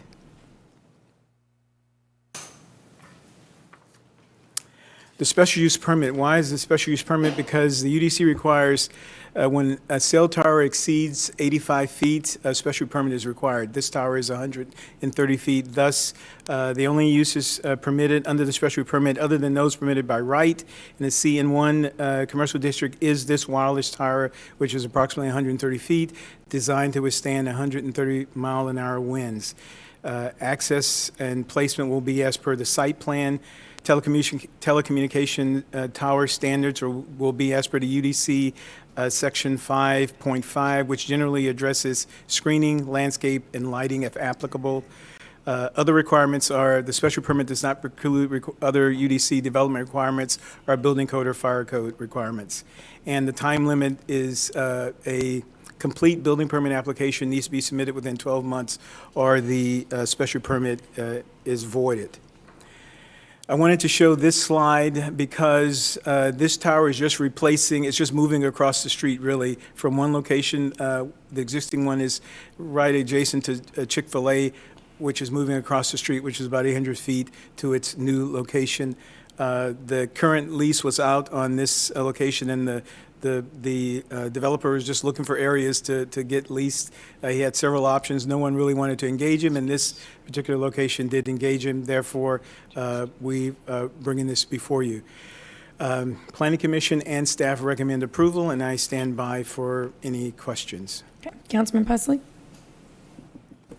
Mr. Raymond, what is that building that is, if north is straight up on this map, it'd be to the southwest. Looks like it's almost adjacent. Is that part of a shopping center complex, or? Directly south to the proposed, to the tower location on this drawing, or let me just go back one, hold on a second. Yeah. Go Right, back. right here where the ON is? No. So it's a shopping center to the south. Right, okay, It's an on that office map buil- right there, there's a CG2 1966, the building just to the Yeah, right of that's- that. That's all shopping center. Okay, no, to the southeast, down below, there's the roof, you can just see the roof of the building. It's part of Star Yeah, Plaza. right there, Right. okay. All right, so No, I don't. the tower's going to be located at the rear of the building that's on that property. Have they provided a fall zone map? Will it miss that building? It doesn't, the preliminary structural drawings submitted, towers today are designed for progressive collapse, so it will pancake rather than tilt over. Okay. Even though we still have the standoff distance from residential homes, the design now are just, it pancakes or progressive collapse when it fails. Okay.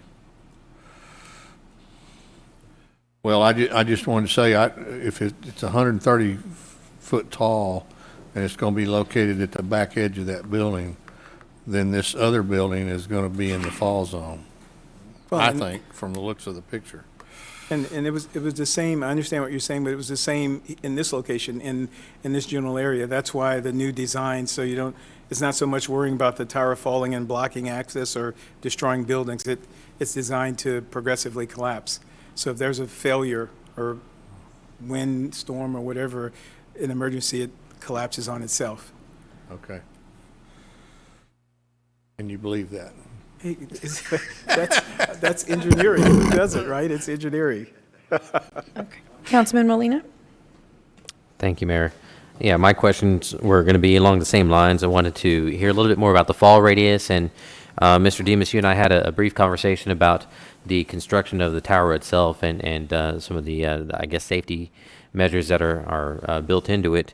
And then we also talked about in the event of a high wind that would threaten not only this structure, but also the structures around it. What kind of storm are we looking at when we're looking at 130-mile-an-hour winds? Roughly, pretty high Category 4 hurricane. It's in the event of that level of storm, you're worried about the older houses that are next door, if they'll withstand it. And that's not to downplay the seriousness of the fall radius. I think one piece that's not taken into account is the code itself that applies to wireless telecom was written in 2009, just before the adoption of the UDC. I always say codes are snapshots in time based on the technology that existed at that time. So you have a progression now of better part of a decade into the future where engineering and technology has caught up to a higher standard. I think one thing we should look at as staff is upgrading our code to now match the latest design standards. So it does meet what was designed in 2009 and has taken it even a step further because progressive collapse wasn't even thought of in 2009. So it is much more a safer type of design. And Mr. Raymond, do you have a slide that shows the fall radius or the design area for this? The fall radius in our UDC only specifically calls out residential dwellings, right? So we have to be 1.5 times, the element has to be 1.5 times away from a residential dwelling, and that's what I'm showing you in this slide. So we meet that criteria. So the building to, if you're looking at this picture here, the building to the left Is a residential dwelling unit that's 198 feet away. I see it labeled residence, but I'm talking about the building before you get to that one. That's a commercial building. That's a commercial building. It's an office building. And that's where the person who came up for public comment is Yes, he working out of, I guess? he actually says that he's living there. Oh, okay. And I need to make that, which is a great point. Thank you. I need to make the distinction. The UDC, and as Andrew said in 2009, the UDC addresses residential dwellings, not necessarily residential use. In this case, this is zone ON, right? So we look at it as a commercial use or an office use. So if someone is living there, we either fail to capture it in the UDC, and if we do update our standards, we'll certainly capture it going forward, right? So that's what he's saying. Hey, I'm living there. You can't put this giant tower next door to me because, as you know. I heard those comments, and based off of those comments, I had assumed that there was a residence next to this property that we're discussing today, but it is a commercial building. It is a commercial building. It is a commercial office building. Our code does allow for an accessory residential use, what we used to call live-work units back in the day. Of course, that requires a permit, certificate of occupancy through that process. We could not find any such permit on file for this structure outside of that it's an office use. Nor could we find one for the residential use. Not saying that he's living there illegally, but we couldn't find one, so. Sure. All right, thank you. Councilman Hernandez? Yeah, I was going to ask, what building is the one he's referring to that he's living in? It's, I'm sorry, this one, where ON 1966, that's an office building, built in So he's right behind it? Correct. He's right behind it, yes, sir. Yes. It is zoned office, and it is an office building.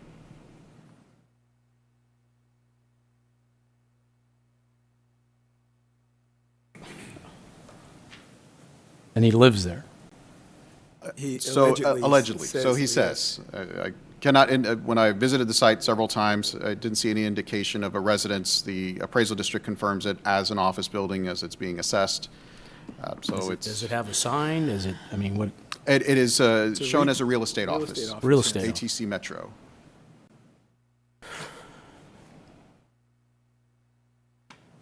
And this is not AT&T, is it? Sorry. AT&T, man, I tell you. This is 130 feet up. Is he concerned about the radiation or just the fall area? He's made several comments ranging from both, impacts of signal. I could tell you that the higher the tower is, of course, to increase coverage, like anything else, and that this is more of a replacement. So you're exposed to the same amounts whether you're 800 feet away as to this location. All of the existing towers throughout the city have been coming in and having their panels upgraded to 5G, whether it's AT&T, T-Mobile, Sprint, what have you.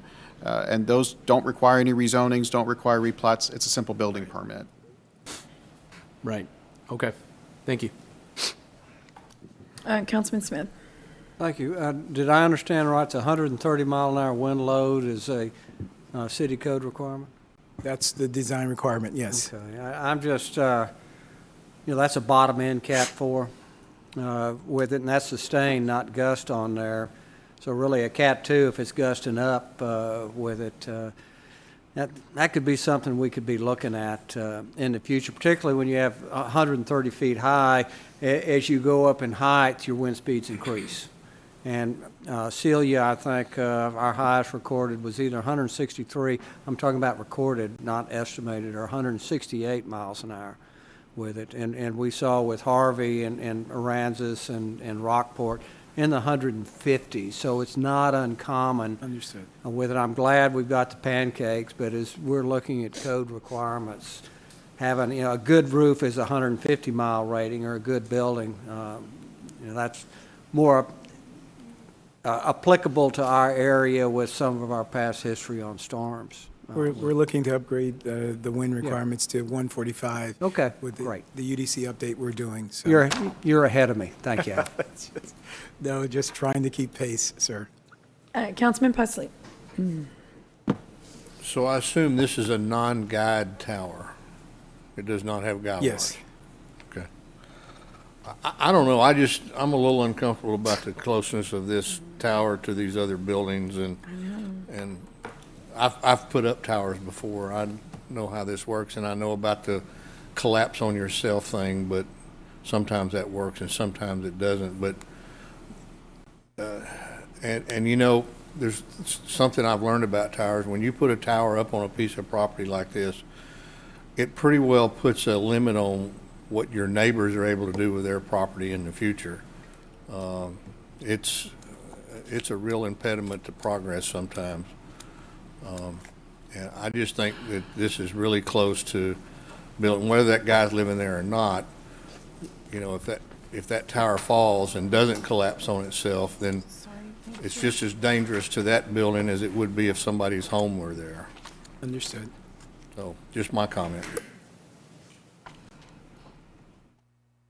Okay, thank you. Hang on in favors.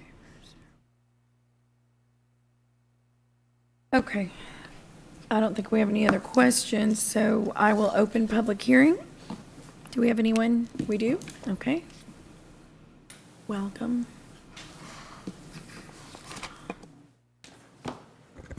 Madam Mayor, member of the City Council, my name is Greg Ferris. I thought maybe I'd better come up and clarify a few things. I represent, excuse me, SCI Wireless, AT&T, and Tillman Infrastructure. I've been doing towers since 1999. That happened to be the year I got off the Wichita City Council, and they were in the process of doing a tower ordinance, and AT&T hired me at the time because I had just gotten off, had term limited out, and said, hey, we need somebody that knows the council. Can you help us go through this process? So I got a quick education in tower construction at the time, and I've been doing towers ever since. I will tell you that there are a lot of misconceptions about towers. First of all, towers are not anymore just built straight up from the ground. They're built in pieces. The bottom of the tower, and the gentleman that was here earlier mentioned that there was construction going on. There's no construction going on. What they were doing is taking core samples, because what they do is they test the soil to know exactly what kind of foundation they have to put in to make sure that the base will withstand. And I didn't bring them, I should have. Didn't realize that the wind discussion would be so relevant after staff's recommendation. But in Oklahoma City, you can see a tornado that went through, and a tornado winds up from Kansas, so you have hurricanes, we have tornadoes. A tornado wind will approach 200 miles an hour easily. The only thing standing was the cell tower. None of the buildings were left, just the cell tower.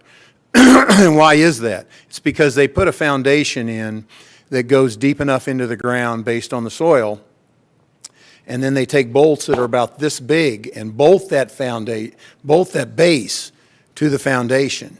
And that base is only about 30 feet tall. The next structure will be about 20 feet, and they continue to go up. So a tower cannot fall over, a monopole, which you require, cannot fall over this way. It's virtually impossible for a tower to fall from the base. If it would happen to fall at all, it would be the top 20 feet that would then fall, and we are well beyond that from any structures other than the owner of the property itself. So I think it's important to understand the physics of tower construction. We have all, even when I was first looking at these on the city council, we all talked about fall zones because we're used to the guy towers and the self-support towers that are not built like monopoles, which is why most cities require monopoles. Because they are safer. They do look a little better, but they also are safer. So the idea that you're going to have a wind event that knocks a tower 130 foot over, I just cannot imagine that wind event happening if there's anything left anywhere in the area. So I think that's important to understand how that base is built and how the bottom part of the tower is the tallest part, and it's only about 30 to 40 feet tall, and the rest of it is stacked and then bolted in at that point. So I think that's an important aspect. It's also interesting that the gentleman, the only person to oppose this, the day after he got the notice from the planning commission or the planning department, and I provided your planning department with a copy of that email asking me if I would lease his ground instead of the ground we're leasing. So the idea that he is so concerned about health, safety, or whatever, I have a copy, I provided it to your staff, that he was willing to lease ground to us for the tower. So I don't believe that there's a safety issue from the construction. From the radio frequency standpoint, you know, we as elected officials were told we're not allowed to deal with that, but you said it earlier, perception is reality, and perception is that there is some issue. Cell towers are regulated by the FCC. They have a maximum amount of radiation that they're allowed to put off. Most towers, and this tower would be included in that, range in the 5 to 10% of the maximum that's allowed. So we are so far below. My RF engineers used to compare it to the microwave in your house. That's about how much radiation you're going to be exposed to from a communication tower in an area. So from a safety standpoint, the industry has gone to great lengths to make sure that these are not only safe from a fall zone standpoint, but also safe from a radio frequency standpoint. The last point I would like to make is that, as your staff pointed out, the only reason that we're here today, and it's very unusual for me, usually I'm doing a new tower somewhere and I have to justify all of the radio signal. We lost our lease. Chick-fil-A said, no more tower, get it going. So we have to build another tower. Well, when you have a tower that's in an area, you have customers that expect a certain level of coverage from that tower. So the tower has to be very close proximity to that tower. And this is the closest we could get to that proximity and still be able to do the things that your code requires. So just wanted to clarify those points. Be glad to answer any other questions that you might have regarding this tower. Councilman Hernandez? And I have to apologize in the sense that you came right after we had a lot of complaints about the towers on light poles that are 20 feet in the air. Okay, the small cell towers. Yes, the small cells. Boy, are they controversial. It's funny. Yeah, when, you know, they have that in front of somebody's home, whether it's harmful to them or not, you know, it's just the aesthetics of it being right in front of their house. And then so you came in just right towards the end of that, right, or in the middle of it, actually. So I apologize, but, you know, in terms of this one, I went and looked at the one over at, behind Chick-fil-A. Is it going to be similar to that? Same height? It's actually, I think, shorter. I think that one's 140 feet. So this one's going to be shorter? Yes, sir. And so I know the concerns with the people in the, you know, who actually in a residential area, this isn't. So I guess I'm not, and it's much higher. It's not in front of your second story window. So, but just so you understand, you got in the middle of that. It's not my first time, so believe me, I've been through those small cells. I'm doing some small cells down in the Gulf Coast, and those are, you'd think they were easy, but they're not. All right, thank you. Okay, great. I think that's all the questions. I'll stand by if you have any questions. Yeah, thank you very much. Is there anyone else that would like to comment? Okay, I'll go ahead and close public comment hearing then and entertain a motion to approve the ordinance. Move to approve. Okay, any further discussion? All in favor say aye. Aye. Any opposed say no. The motion carries. And that'll take us to section M, individual consideration, items 27 and 28. Item number 27 is an ordinance disannexing a 75.58 acre tract from a 114.8 acre contiguous parcel of land currently divided by the city limit boundary, amending the boundaries of Industrial District Number 2 to include the disannexed area, and approving Industrial District Agreement Number 110B with Bootstrap Energy, LLC. And Mayor Andrea is going to do the presentation, but her presentation encompasses both 27 and number 28. Okay. So she'll cover both 27 and 28 in her presentation. Okay, Yep. so we'll go ahead and cover item number 28, which is a resolution authorizing the execution of an industrial district agreement, 110, with Bootstrap Energy LLC for the Corpus Christi Energy Park.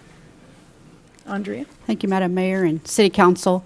The item before you today is a request from Bootstrap Energy LLC, and they are proposing to develop a project in Industrial District Number 2.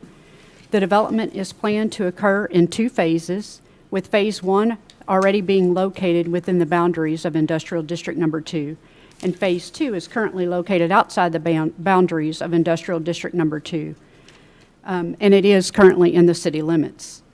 Industrial District Number 2 is approximately 4,157 acres of land that is located in Nueces County, Texas, on McKenzie Road, nearest to State Highway 44.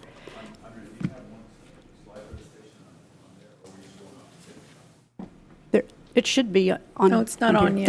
They're not moving. No, Can you well- move the slides forward for me, please? Yeah, I think she's calling. Rebecca's calling, I'm sorry. Oh, there we go. Can you go to slide 3, please? There we go. Okay, perfect. Thank you. Thank you, Councilman. I appreciate that.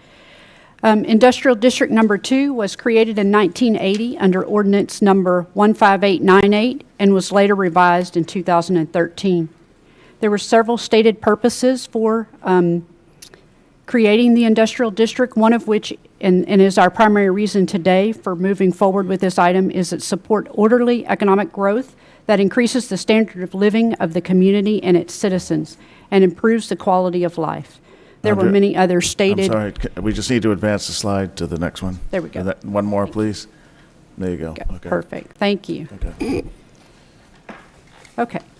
And then if you could, one more slide, please. Perfect. Now we're going to get into who is Bootstrap and what do they do. Next slide. They are master developers of grid-connected energy facilities in ERCOT with their focus on energy supply and grid resilience, low and zero carbon supply resources. The founders have a combined 60 years in engineering and power generation. Bootstrap principles have developed and built throughout ERCOT since 2014, and they are headquartered in Dallas, Texas. Next slide, please. Okay, so now we'll go over the project specifically, and it is broken down into phases as I indicated earlier, with Phase 1 of the project consisting of 33.5 acres and is located in Industrial District Number 2, as I previously stated. Bootstrap does plan to construct a 300-megawatt substation with a co-location company that will build, own, and operate all containers, and there are 150 containers total for that first phase, that will utilize 2 megawatts of power per container. The co-location company will own the containers and the rack space within those containers that will house computers that will be owned by your cryptocurrency mining clients or their cryptocurrency mining clients. Next slide, please.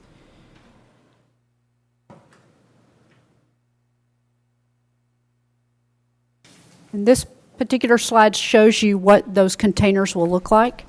So that's the purpose in that slide. So next slide, please. Phase 2 consists of the remaining acreage and is located contiguous to Phase 1. But it is, as I stated earlier, located in the city limits, which is the reason for the disannexation request. And it is outside the boundaries of Industrial District Number 2. Bootstrap does plan to develop a second 250 to 300 megawatt substation on that portion of the land that is currently outside the city limits. Next slide, please. So the total investment for both phases equals right at $1 billion. The identified site in Corpus Christi is beneficial to such development due to the 3 high-voltage lines that cross the site and have a collective 1,189 megawatts of rated power flow capability. The site is considered one of the most robust areas on the Texas power grid with very high historical reliability. As can be seen in the picture, if you could, next slide, please. Next slide. This picture here, Mayor and Council, it shows the red outlined boxes are the 2 substations that are proposed, and they are on the 2 different parcels of land. The 2 power substations are located in each phase, and the parcels to be developed do have multiple encumbrances crossing the parcels that make any other form of development challenging. And so that's what's depicted in this drawing, Mayor and Council. As you can see, there are various water and sewer lines and other encumbrances that impact these particular lots and make any other type of development challenging. Bootstrap and the city have reached an agreement on Phase 1 of the project with pilot terms to be 100% on the land, 62.5% on the improvements to begin in year 3, and 100% on business personal property to begin in year 1. So that, yes, can you please advance the slide? Thank you. Perfect, right there. So a typical IDA agreement that is already located outside the city limits would only require 100% pilot on land, 62.5% pilot on improvements, but those would begin typically in year 5, whereas this one begins in year 3, and then there would be no pilot for business personal property on a typical IDA. But this one has it 100% beginning at year 1. Next slide, please. And then Phase 2 shows you the comparison here for Phase 2 with the typical or standard IDA terms being 100% for land improvements and business personal property beginning in year 1, and that is what was negotiated. As of yesterday, the voluntary annexation petition was executed by the representatives of Bootstrap Energy LLC. And such petition would be enacted, would be filed if there were a default by the developers. A summary of the financial analysis, next slide please. Next slide. There we go, perfect, thank you. Indicates that having the development with 2 IDAs gives a maximum tax relief that equates to a property tax, sales tax, and franchise fee reduction of just over $70 million, which equates to $7 million per year.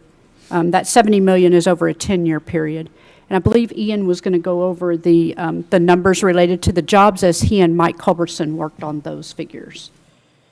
Mayor, council members, we live in strange and interesting times with projects such as this. So this is the first time we've really seen something of this nature.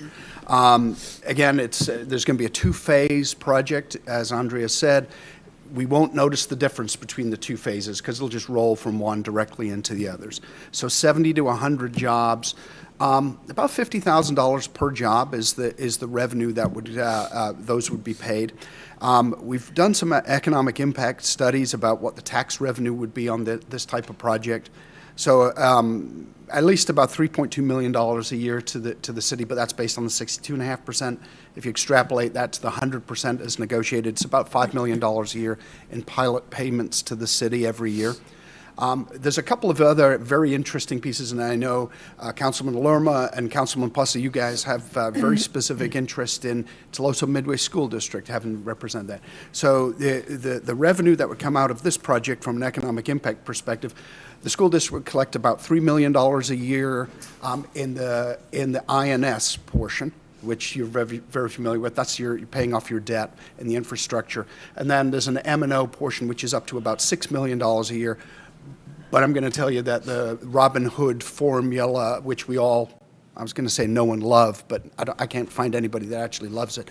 So the Robin Hood formula is going to drop that down a little bit, so a little less than $9 million a year to the Toloso Midway School District. With that, the economic impact is very positive. Nueces County is even going to collect $1.2 million a year, so our friends up the street are going to be that. So, okay. Thank you, Ian. Next slide, please. And next slide. One more. There we go.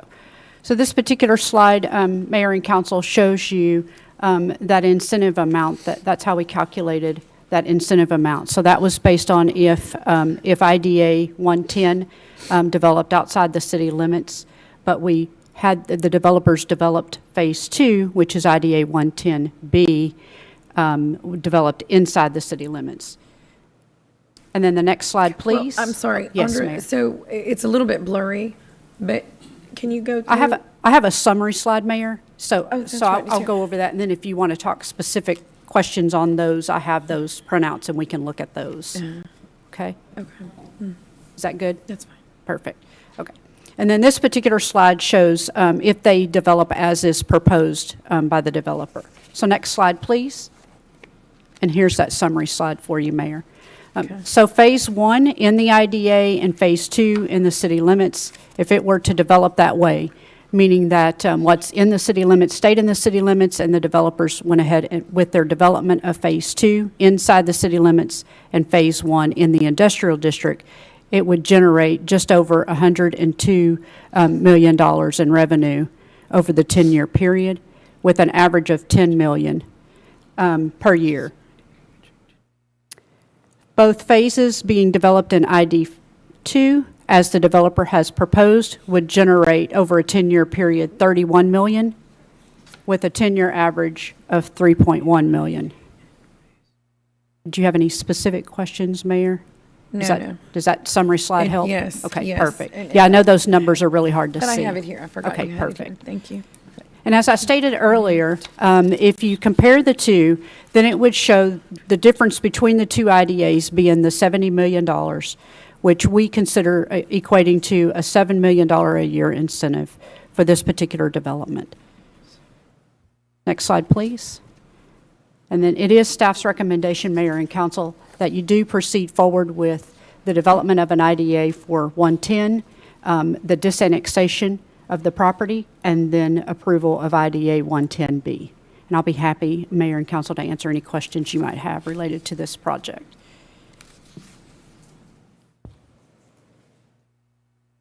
Councilman Hernandez. Thank you, Mayor.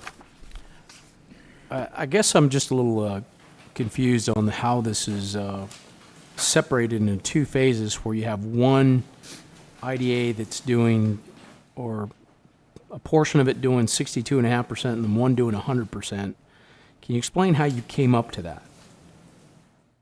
Are you talking about with the even 50-50 split with the investment, sir? No, you have No. negotiate this. You have your standard IDA, Yes. which is located in IDA number 2. Is that phase 1? Yes. Where you have the 100% pilot on land, 62.5% on improvements, and then you put 100% on business property. And then the next one, you have 100% on improvements, not 62.5%. So is it going to be an IDA or not? So if you disannex the property, yes, the plan is for both parcels to be in the ID. For both parcels Okay, so would this be, is showing what it would have been if it didn't. Right. yes. Okay, so it's going to be all one. This is a little confusing how it got presented. I'm sorry. It just. Sorry. Just wanted to clarify that we're going to de-annex, and it's going to be under the program where it's 62.5% for improvements, and we're not going to provide any services. So the request, sir, is for Phase 1 is a little bit different than Phase 2 because there is no de-annexing required. And so because there's de-annexing required, then the pilot is different than it is for Phase 1. So Phase 1 pilot is 100% land, 62.5% for improvements in year 3, beginning in year 3, and then 100% for business personal property. But on Phase 2, because there's a de-annexation required, we have requested a higher pilot payment for that phase, which is 100, 100, and 100, all beginning in year 1. But it's all going to be de-annexed. Well, you don't have to de-annex Phase 1 because it's not in the city limits. I understand, but the whole area is going to be outside the city limits. If you choose to de-annex, yes, sir, it will all be outside the city limits. That is a correct statement. They're asking to be put in. No, in the I understand ID. what they're asking. It just, the numbers aren't quite matching up what I expect to see. And so it's a little, it's somewhat confusing in the sense that part of it's all going to be in an IDA outside the city limits. Right. But part of it's going to be under something that's different than the standard IDA agreement. And then half of it's not going to be is going to be in a different. So the standards are different, sir, depending on whether it's inside the city limits or outside the city limits. So the standard for Phase 1 is different than the standard for Phase 2 because they're different. Because one's outside the city limits and the other's I get you, inside. but if you're asking for de-annexation in Phase 2, the negotiated terms still say 100% on everything. Correct. Is that correct? So even That if is we correct. de-annex, we're not going to charge them, we're going to be under the standard IDA inside the city limits, even if we're de-annexing. But when it's negotiated, we negotiate based off of what the ask is of the city. And so the ask on phase 2 is greater than the ask on phase 1. So we're going to charge them 100% and give them no service because they're outside the city limits. Is that what you're saying? We're going to charge them 100%. No. Well, I mean, but listen, answer the question here. We're going to charge them 100% like they were in the city limits, and then we're not going to provide any service because they're technically going to be outside the city limits. But you have to remember, sir, what you're giving up when you disannex that property outside the city. When you take it out of the city limits and put it in the industrial district, the city is giving up that benefit. And so I would think that you would expect that we would ask for something in exchange for that. Well, I understand, but you're asking them to pay 100% and then not providing any services. The idea behind an industrial district agreement is that we give them a break on taxes because we're not going to provide any services like fire, police, or any of that stuff, right? But here we're asking them to pay 100%, even though they're going to be outside the city limits within an industrial district agreement, and that necessitates us not providing any services, and that's different for half of it. So I'm confused as how this kind of came about. So it's the same as what was negotiated for basic equipment. And they were outside the city limits, or inside the city limits, and we de-annexed them. And we negotiated those same terms, 100, 100, and 100. Right. So that's been the norm that the city has done for IDAs that have requested to be de-annexed. Okay. Okay, so we're still not providing any services. No, we will not we're provide not. services. Okay. It seems like we're charging them 100% and not providing services. We're charging them a payment in lieu of taxes, sir, but it's not 100% of what we would have received. That's what that other slide shows. We are losing out on the opportunity to get sales tax off of the electric charges and franchise fees off of the electric charges. Okay, So- I guess what I'm asking is, it's a little confusing because you got different things for different parts of the property. That's correct. And I get it. You have certain things that you're going to be losing out on, but what are we going to be gaining by these individuals being here? That it just makes it seems like this is a one-off instead of something that's more standardized. Especially since you're talking about two different parts of the property having two different aspects to it, and managed separate. Well, anyway, it's just like I said, it's a little confusing, and I don't know if it's. This could be more like the entire thing be under some single program, so there's not a lot of confusion in tracking this because we're setting it up. But 10 years down the road, it can be whole different people, different council, maybe different finance people. I mean, it's going to be we're going to look back at this like, what the hell were they thinking? Let me allow Mr. Risley to make a comment. I think he wants to address that. Actually, it is standardized. In 2015 and in a couple years later, City Council gave us very clear direction and was willing to disannex property and put it into an IDA. And those two prior precedents then said very clearly to us staff, we're willing to do that if we get 100% of our tax money in a pilot. Both of those council actions, I think, were prior to your ascension to the city council, so I understand. But it is being very consistent with what councils did on how we would disannex and put future properties into the IDA. Thank you for clearing that up. Councilman Smith. Thank you. On there. With this, do we have any commitments or anything for expansion of water lines, streets, things of that nature? No, sir. We have no city infrastructure costs associated with this development. Okay, so it's all in our favor with it. We're going to get a substantial investment, possibly $1 billion on there, taxable with it without any cost. That's right, sir. Currently, we're getting $250 on the parcel that is already inside the city limits, or that is currently inside the city limits. $218. $218, yes. Okay, so Yes. we're going to be swapping the $218 for what? For 30. Per year? Approximately 3.2 to Yeah, $5 million 3.2 a a year. year. Oh, okay, Yes. so, Yes. okay, with it. Now, I noticed in some of the packet, I understand this is going to be interruptible power? That is correct, sir. Okay, so when the grid's got a load on it, the switch goes off with it. Is that right? So, well, the load situation gets a little complicated, but I will explain it to you as it was explained to me by ERCOT. So when you do crypto mining operations, one of your largest expenses is electricity. So it makes no sense for them to want to consume power whenever those rates per kilowatt hour are the highest. So they monitor, and actually a lot of your mining companies have very advanced technology, software, that actually watches and monitors the price of electricity, and it will automatically shut it down if it reaches a certain price point that the mining company is not willing to pay because it doesn't fit within their business model and it won't yield a profit. Yeah. And so it makes no sense for them to be operating, such as a situation that I've had asked many, many times that we had last year when it's $9,000 per megawatt hour for electricity. They're just not going to operate during a situation like that because it's cost prohibitive for them to do that. And when you say $9,000 a megawatt hour, relative terms, that the grid's $25 to $30 an hour. Correct. That's Correct. kind of, yeah.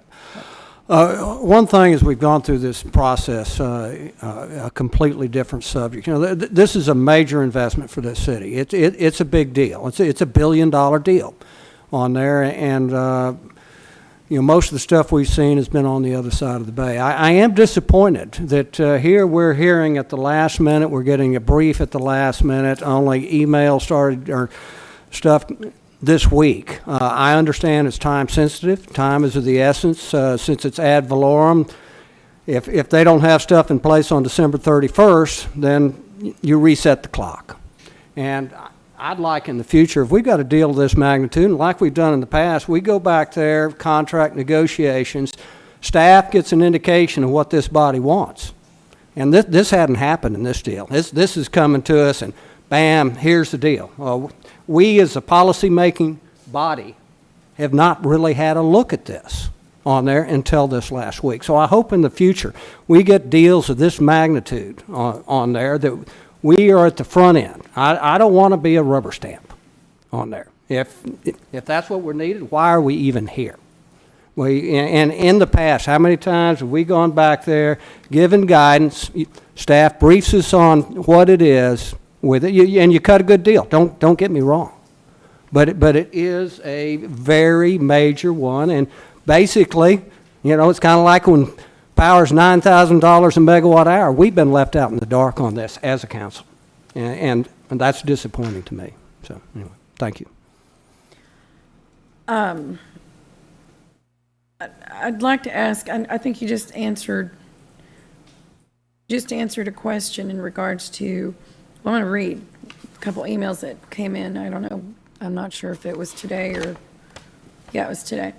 You know, this is an enormous amount of electricity which will force electricity rates up for all electricity users. It is also likely that Bootstrap will have an uninterrupted power supply agreement. So in times of strain on the grid, they will continue to receive power while citizens' power is cut off. I think you just told us that they, you know, would not make business sense for them to continue on at some ridiculous. Yes, ma'am, and I did exchange emails with ERCOT representatives, and they confirmed what I just shared with you. That's where I got my numbers from. But what is their magical number? You know, unaffordable to me could be an unaffordable rate to me. It could be very different from an unaffordable rate to anybody else sitting out here. Right. So what is that? And is it in an agreement? Is it in the agreement with them? Language like that is not in the agreement, Madam Mayor, and it would be pure speculation on my part to begin discussing, you know, what rates they would set some software program to shut the system down automatically. So it would be pure speculation on my I'll hold part. off when I open public comment. We'll address that. The other thing, well, you know what, I guess I'll just wait because I wanted to know what is e-waste? That's another concern that I've had from a couple of emails is there's going to be a tremendous amount of e-waste, which I don't know what that is. But we can get to that. Okay. Let me go ahead and pass this over. We have 3 more people. Councilman Barrera.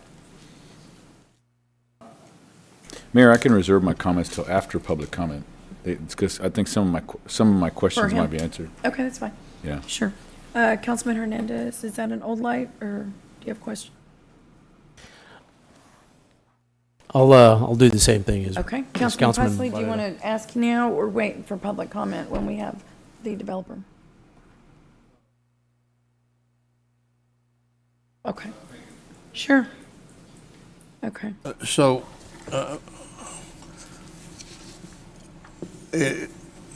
I agree with Councilman Hernandez to a little bit here in that it's a little confusing, Andre, to understand. In other words, if they would have taken this map, and Ian, this for you too, if they would have taken this map and put some additional labeling on here, from looking at this, I don't know which one is IDA 1 or IDA 2, which one is in the city limits, which one's not in the city limits. And on the graph behind that, it doesn't have anything that connects it to that graph. So it's a little confusing. Councilman, if you want me to take it, the top right bit, the northeast bit is the Phase 1. That's inside the city limits. That's the 114 acres. Yeah, that's. No, the that's- total is 114, sir. Sorry, yes. Okay, The so that's- southwest piece is Phase 1. That's in the city limits. The northeast piece is not, doesn't have the yellow lines around it, if you will. That's the larger piece of the property. That's Phase 2 that would be. So this is Phase 1 down here. Phase 1 is outside of the city limits. Okay, this is Phase 2 Phase here. 2 is there, yes. Okay. And Phase 2 is outside the city limits? Correct. Okay. And it's approximately. Oh, sorry, other way around, Councilman. It's Phase 1 is. Phase 2 is inside the city Phase 1 limits. goes ahead because it's outside the city limits in industrial district. Phase 2 needs disannexed, and then it goes into the industrial district by that action.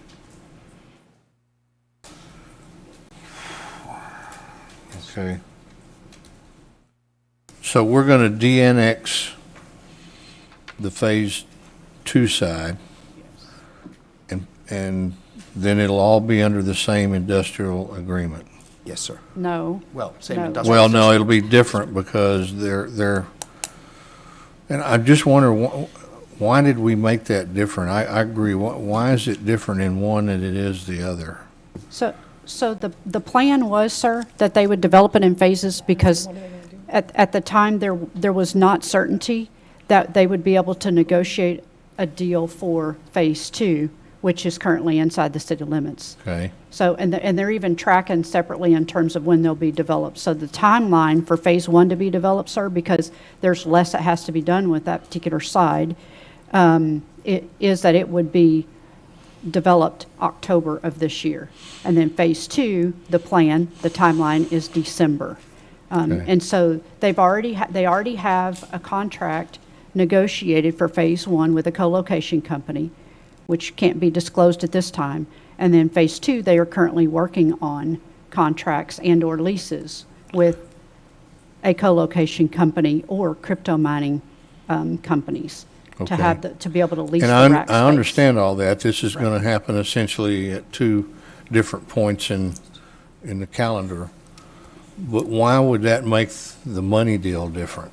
So the money deal is different because, like I said earlier, when the ask is greater, then the ask from the city is also going to be greater. And I would think that the council would expect that of staff and myself to negotiate that best deal when the ask is higher by a developer.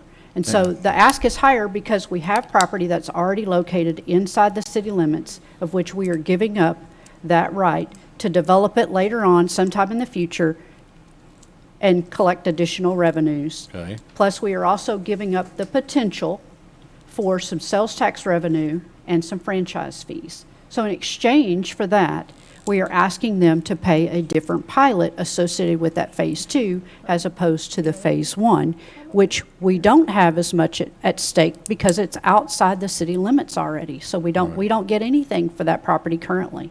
So the fact that we're getting something on a piece of property that we currently get nothing is. We're giving them a break because of that, Rhea. What was that, sir? We're giving them a break because of that. Because of? The fact that it's outside the city limits and. Oh, on Phase 1? Yeah, Yes. yeah. Yes, that is correct, sir. Okay, okay. And as Miles indicated, that has been the standard when you're negotiating a deal, an IDA, an industrial district agreement, where the property is already located outside the city limits. Those were the standard terms, 100% on land, 62.5% on improvements, Right. starting in year 5, though. So we even got a better deal on that side, we're too. doing it year 3. And then nothing on business personal property. Okay. But the standard on one that's inside the city limits is higher. It's 100, 100, and 100. Okay. Councilman, getting the tax revenue from the personal property is a really major boon to the Sure. city. Just the nature of the, whenever we see a project of this nature, it's usually fixed to the ground. The tax code essentially really hasn't kept up with this kind of thing. So you've got these computers essentially linked together with trailers.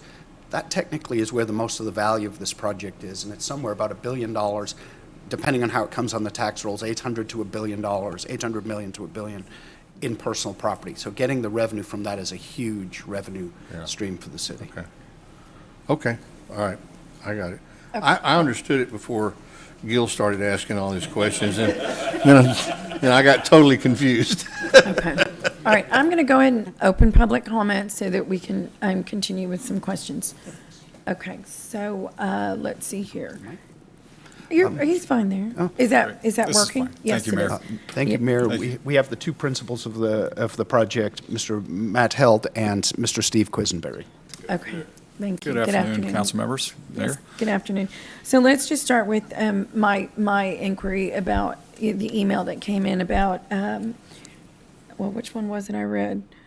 The grid. And what is your magical number by which you would say shutting it off? Yes, absolutely. So let me first clarify something. We participate in what's called controllable load resource. Yeah, just speak more, a little bit more. It works, just speak a little closer. Is that okay? Yes. Okay. So in our participation in ERCOT, where we buy power, we participate in what's called a controllable load resource. So not only are we incentivized from our own business model not to pay high energy prices, so we desire to shut off, we actually get paid and contracted by ERCOT to shut off. Okay. And so we're collecting revenue by participating. So unlike a petrochemical or oil refinery that would lose a lot of product should it ever shut off and have to flare a product and whip, for us, that is the advantage of such a load, is we have the ability to turn off in 30 seconds and cut the power to the whole system, and we get paid by ERCOT to do that. That's an open market we bid in every month, right? So that number changes monthly as we bid into the forward contracts. But we're under contract with ERCOT to shut off. Okay, so you're under contract with them. Yes. Ma'am, I would add that the ERCOT is the market operator, like the New York Stock Mhm. Exchange, so they transact. Counterparty. And that resource for ERCOT helps them keep power costs in check, right? The aggregate cost of supply and keeping demand and supply in balance. This is a resource unlike any other. So it's a very important new tool that ERCOT's going to have as this new genre of grid-connected resource comes into the state. And is that in any other agreement? It is not in our agreement? No. Is it in any agreement that you've done?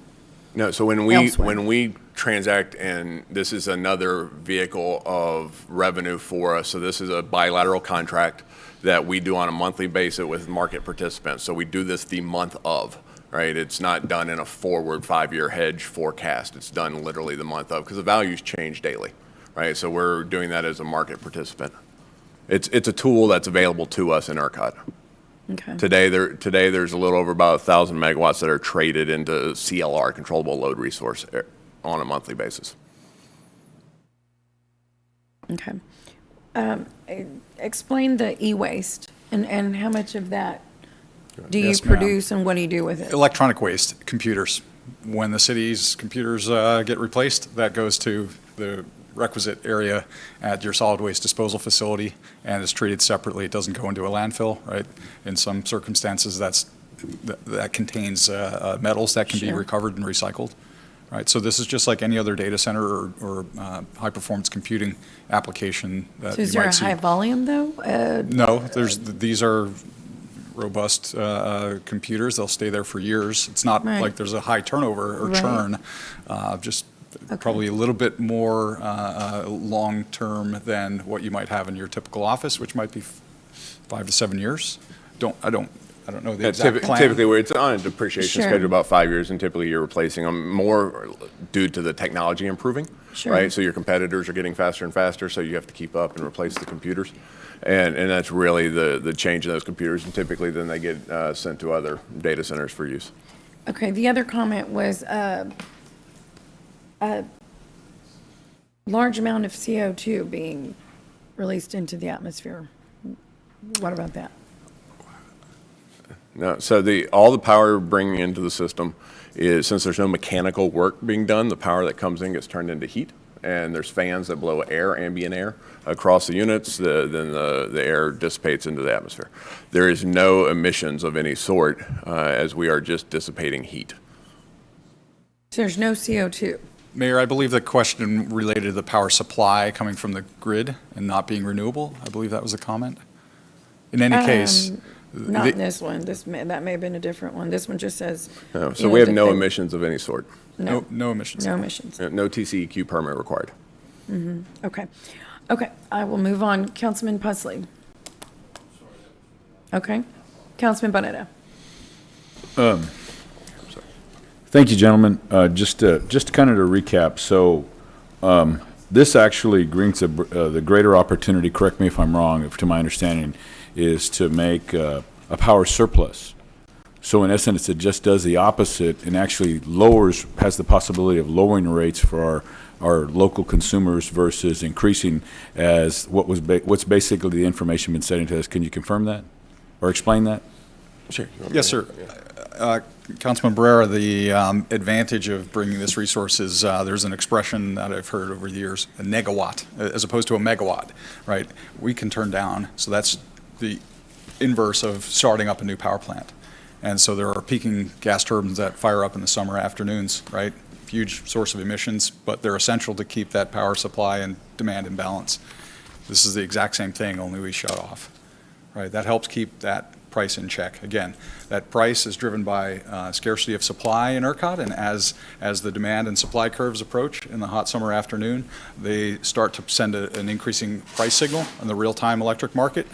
And when that price signal hits our threshold of pain as a consumer, we switch off. We have the luxury of being able to switch off, unlike a continuous chemical process facility.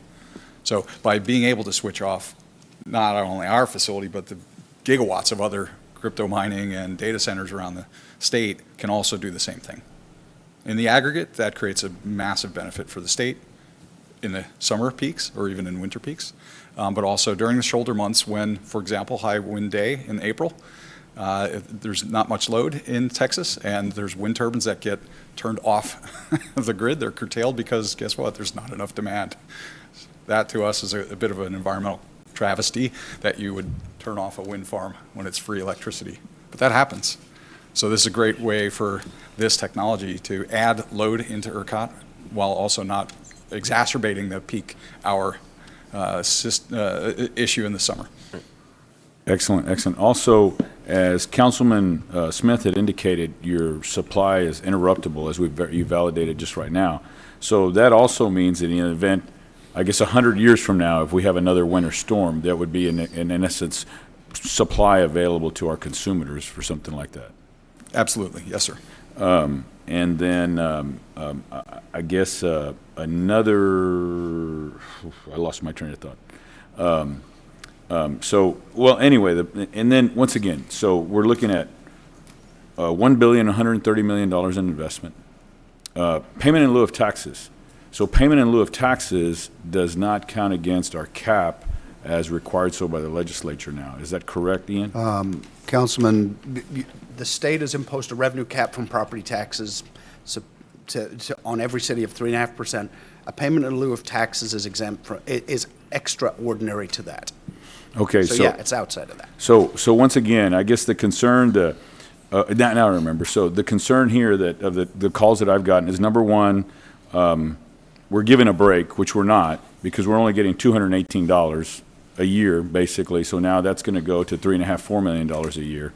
There's nothing that we're giving away because we don't have anything. It's very difficult to develop that land. It's particularly that's going to be able to, on 114 acres, I don't know where you're going to have $1.1 billion of investment.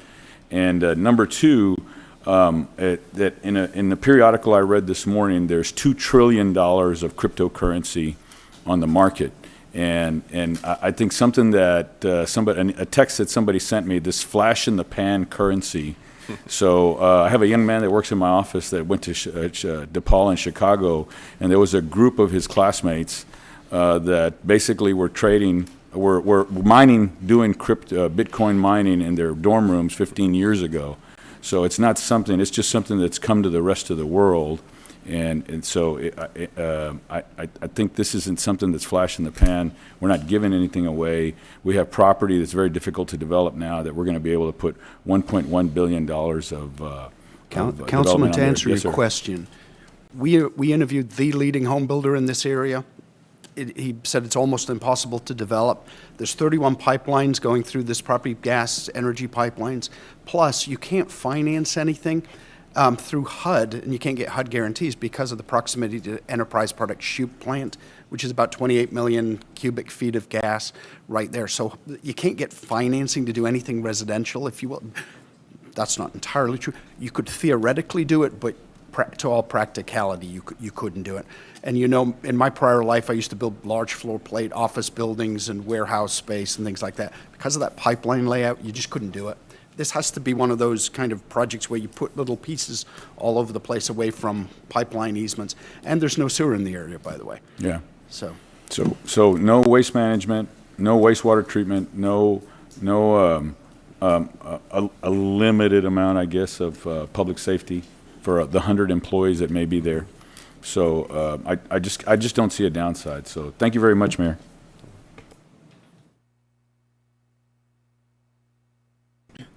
Councilman Hernandez.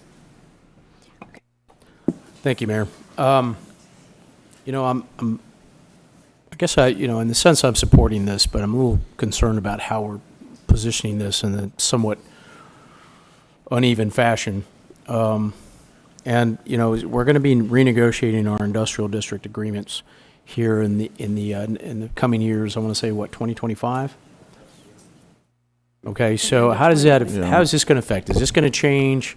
You know, when we renegotiate that, does everything go back to a standard, or is there still going to be one-offs?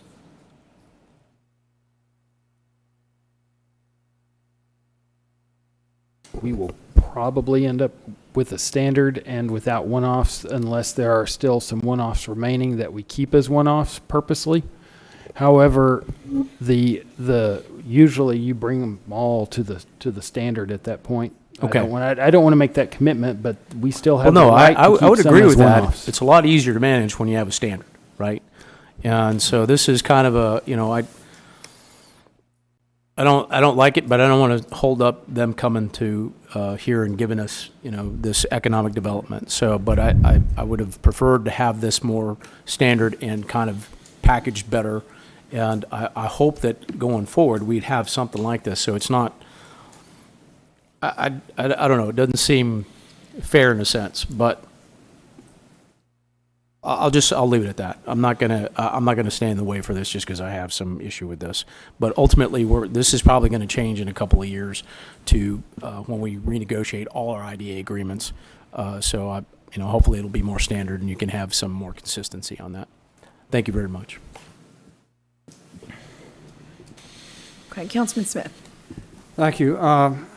Matt, what's your expectations? So the December 31st, January 1 are kind of the magic dates ad valorem-wise with it. So where do you expect to be on January 1, 2023? Councilman Smith, we are working as hard as possible to get both phases completed. Of course, step one is proceeding before you today. So we'll look forward to the second reading of the ordinance in a couple of weeks' time. And we'll be moving forward at all due haste to get that second phase placed in use before the end of calendar year 22. So you believe phase one then, supply chain willing and the creeks don't rise, have phase one and hopefully phase two then? Yes, sir. Phase one is in good shape. Phase two, this sets us behind a little bit on the commercial structure for the deal until this disannexation occurs and the IDA is executed. We'll then promptly execute our commercial contracts and move to construct the second phase. Okay, thank you. Thank you, sir. Councilman Pusley. Yeah, I don't make a statement, and then I have a question for Ian and his group. Ian, you made a very valid comment a while ago that a lot of people are not aware of. And Councilman Lerma will concur with this, I'm sure. One of the challenges for the Toloso Midway School District has been the location of pipelines in that school district area. When we got down to trying to build new elementary schools, we couldn't find a place that didn't have a pipeline going across it.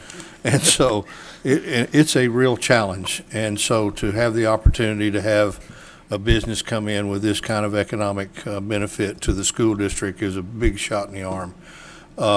And the part that goes to the INS fund doesn't get hit by Robin Hood. It's the part that goes to M&O that gets hit by Robin Hood. So they'll get a substantial shot in the arm by this. And for a school district like Toloso Midway, $1 million is a big deal. So that's something I'm sure they'll be very happy about. There's been some comments that have been sent to us as council members about the fact that the electricity or the amount of electricity that you utilize is going to make all of our electricity rates go up. Would you like to address that, please? Yes, sir, Councilman Pusley. The current state with ERCOT, and you can look up on their public reports, they have a semi-annual report of forecast of capacity, demand, and reserves for this current summer coming. ERCOT has 23.9% surplus capacity above what they forecast the peak to be. And that peak, there's a methodology they use to determine what the coming peak might be, weather conditions, industrial load increase, things like that, economic activity. The following year, with the continuing build out of large-scale solar farms across the state, still some more wind getting built, that surplus is going to increase to 39.4% surplus. What we've seen, and Bootstrap Energy first came to Texas in It seems like you guys are going to be helping that problem. Yes. We first started to develop a project, a power generation project in 2014. In 2015, there was an overbuild. Surplus condition led to depression in pricing that bankrupted several generating companies. Yeah. And you may recall that one of the largest generators in the state retired about 5,000 megawatts of coal plants at that time because there's too much. Yeah. Too much supply leads to depressed price. Right. And we also clipped that peak in the afternoon in the summer. So we're kind of I don't want to say double-edged sword. It's negative, but two-sided coin. So when they're turning the windmills off, y'all can gear up and Precisely. help everybody. Okay, thank you very much. Thank you, sir. And Councilman Lerma. Thank you, Madam Mayor. Well, Mr. Councilman Pusley stole my line about the school districts because I've been working really, really hard with Mr. Pusley, Councilman Pusley, trying to get that area developed, and we're having a very, very difficult time in trying to get any kind of developer to put stuff, housing or even commercial out there because of our pipeline situation. And for you guys to come in and find a little niche that you can do that, I'd love to see that, hey, we got plenty of thousands of acres going out further out, towards Liberty Street if you're interested to make it grow, or bring businesses in that can grow in that area. But I just want to tell you that I commend you for finding that location. It was a well-kept secret because I really didn't know anything about it until maybe a week ago that somebody said, well, a couple weeks ago, because Councilman Barrera brought it to my attention. And I looked at him and says, well, how do you know about that? It's in my district, man, going. I said, okay, that's fine. But this is one project that I have no issues with. I commend you guys and I thank you for finding that area to put your business in. So I'll definitely support this project. Thank you. We certainly appreciate that. We can't take the credit for finding it. The Economic Development Council was marketing it and made it really enticing with a lot of the early development work, the surveys, the Phase 1 ESAs, et cetera, that had already been done, which saved us a lot of time on the front end once we decided on this site. And Councilman Lerman and I are going to take as much credit for this as possible. Certainly. Certainly. As you deserve. Okay. Yeah, I think- if I may, what drew us here after the Winter Storm Uri blackouts, as power generation developers, we began to look for some sites to add some reliability generation around the state. And the marketing and positioning that was done by the Economic Development Commission, and the fact that the site of the property was vetted by AEP for its infrastructure, it was terrific for generation. And then soon we realized the benefits, the grid value of this type of resource versus a generator. It literally flipped the switch for us. We decided not to put in a generator because this is a environmentally preferred and more dynamic resource that can stop in an instant, as opposed to a power plant that takes an hour to start up and blows emissions everywhere. Mhm. So it was really a terrific site and really well positioned by the economic development team. Thank you, Ian. It's wonderful to hear that, but I've talked about the Qualified Sites Program for a lot, and Councilman Smith says his eyes glaze over when I talk about these types of projects and why it's important, but it's how we get out there into the world and present on RFPs and information like that. And Councilman, we know you were representing TM for 20-something years. This is important. Mhm. Thank you. Thank you all for being here. Okay. Oh, Rebecca, did you want to comment? I think we're ready. So my understanding, correct? Yes, Madam Mayor, as you probably know, most economic development deals are very fluid. And so we were completing negotiations as late as 2 o'clock yesterday. And as a result of that, the IDAs that were in the packet will require a floor amendment. Okay. Because what was actually negotiated or finalized yesterday is not what's in the packet. Right. That's understandable, and I've got the verbiage here. And on that note, I have to commend you and your team, Peter, everybody who worked on this, because, and I know these two gentlemen know that, the work you've done has been very expedited in order to meet requested timelines. And so thank you. I know you always have stuff on your plate, as we all do, but this was a kind of a big one to ask you to, kind of drop everything, and you put some extreme focus on it. So thank you very much for doing that. We appreciate it. And it, works both ways, but I appreciate the work that your team put into it. You're welcome. Thank you, Mayor. And I appreciate Constance and Heather's help on this. They helped quite a bit. Absolutely. The team. Mayor, we applaud the city staff. Who was that? Oh, Mr. Who's Zanoni. speaking? Oh, you did. I was like, who said that?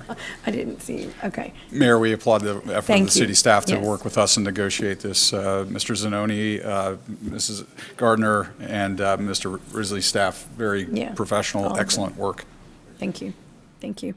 Okay, so I'm going to go ahead and make a motion that is not going to require a vote. A motion to approve item number 27. Correct? So we need to entertain a motion to approve first, there's 3 steps, right, when we do an amendment. First, we approve, make a motion to approve the ordinance. And then after that, we make the motion to amend with a second and a vote. And then we vote on, the final thing is that we vote on the motion, on the ordinance or resolution as amended. Right. So it's a 3-step. So the first one is I'm going to entertain a motion to Right. approve item number 27. Yes, ma'am. But without a vote. Right. So it's just, we just need a Okay, motion and a so second to I'm do that. entertaining, go ahead. So moved. Well, no. Okay, so moved, Mr. second, Presley yeah. and Mr. Barretta. Okay, so Okay. then, Oh, no. now we just need a motion to amend, and Mr. Martinez, I thought was going to do that. Yes, I'll make a motion to amend to replace the Industrial District Agreement 110 with Industrial District Agreement 110B. Second. Well, it's just 110. It's a new 110B. Yeah, it's the same one. Okay, so Second. you're making that motion, you have a second. Okay. All in favor? You're right. Okay, any further discussion? Okay, all in favor say aye. Aye. Any opposed say no. Okay, the motion carries. And Madam Mayor, I make a motion to approve the ordinance as amended. Second. Okay. Any further discussion? All in favor say aye. Aye. Any opposed say no. The motion carries. Okay. So same for 28, if we're ready to vote on that, we're just going to replace that 110. With 110B? No, ma'am, just 110. You have 110 in your packet Okay. agreement, and there's a new agreement now. So we're just making that transparent that we're replacing it. So I'll entertain a motion to approve item number 28. Correct. So moved. Second. Okay, and then we need a motion to amend. Mayor, I make a motion to amend Item number 28. item number 28 28, to include that new agreement, 110. to include the new 110 agreement. Okay, any further discussion? All in favor say aye. Aye. Any opposed say no. The motion carries. Then we just approve it as amended. Okay, and I move to approve as amended. Second. Okay, any further discussion? All in favor say aye. Aye. Any opposed say no. The motion carries. Thank you. Okay, great. Thank you, gentlemen. Thank you. Thank again. you. Okay, so we All right, will thank move on you. to item number 20, I'm sorry, we did 28. Item number 29, first reading ordinances. Ordinance authorizing acceptance and appropriation of a donation in the amount of $100,000 from Next Era Energy. Okay, okay, any further discussion? Oh, we have discussion. Yes, we Well, do. Sorry. You know, here's $100,000, and I want to thank you all for Yes. doing this Yes. on there, rather than just. Thank you. Thank you very Great, much. thank We'll be quick. The We'll help. be quick. Yeah. Yeah, thank you. This is a wonderful program. It really is. It's going to help a Thank you. lot of our residents. And so thank you for seeking it out and for waiting, but you get to go home by 5:15. Okay, we'll be quick. Thank you. Mayor, council member, Bill Mahaffey. No presentation? Oh, you don't have to. No, we're just, Okay, we're well- happy about Okay. we're happy. We want Well, I you do home by want to 5:30. publicly thank NextEra and Larry Yes. Wall for the donation. Thank you, And, Next Era. I guess you don't get the. Next Era. Thanks. Yeah. All right. Thank you very much. Briefings, item number 30, briefing on public improvement districts as an economic. Did we not? Okay. Do we have you did? Okay. Was there a second? You did? We had a motion and a second on A the floor. second? All in favor, say aye. Aye. Any opposed, say no. The motion carries. Okay, item number 30 is a briefing on public improvement districts as an economic development tool. Review of Corpus Christi Public Improvement District policy and initial overview of the White Cat Preserve project in City Council District 4. Our last item of the day. Thank you, Madam Mayor and Council. Today's objective is to provide you with a briefing on the aspects of a public improvement district, the creation authority for public improvement districts, a comparison of public improvement districts to other economic development tools that are offered through Texas Local Government Code. Myself, Heather Herbrook, Constance Sanchez, all have worked with Mary Petty and Stephanie Liebert with Norton Rose Fulbright since late September. In late September, we received a PID application for White Cap Preserve, and then that was later followed with a PID petition in February of this year. We did also receive a second PID application on a separate development in October of this year, but we have not received a petition for that development. And as you probably recall, especially Councilmember Hernandez, the City Council adopted a PID policy in March of 2020, and that has been included in your packet for your review. The first of the two PID applications, as I said earlier, was received in September of 2021, and so Mary will provide you with a glimpse of what's included in that particular project, and she will also review with you the differences between utilizing public improvement districts to 380 agreements versus MMDs. And then Stephanie will go over the Texas Local Government Code Section 372.002 and its application and authorizations as it relates to public improvement districts. So with that, Stephanie? You want to come here, or you want to work from there? You can come here. Thank you.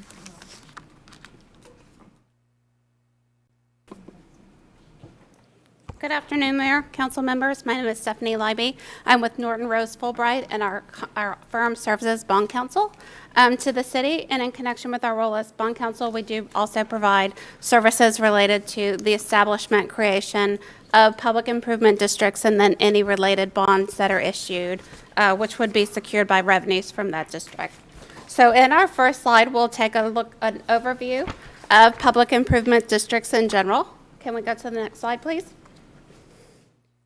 Public improvement districts are authorized by Chapter 372 of the Local Government Code, and that provides the statutory authority for creation of the public improvement districts, the levy of special assessments, and then any related financings.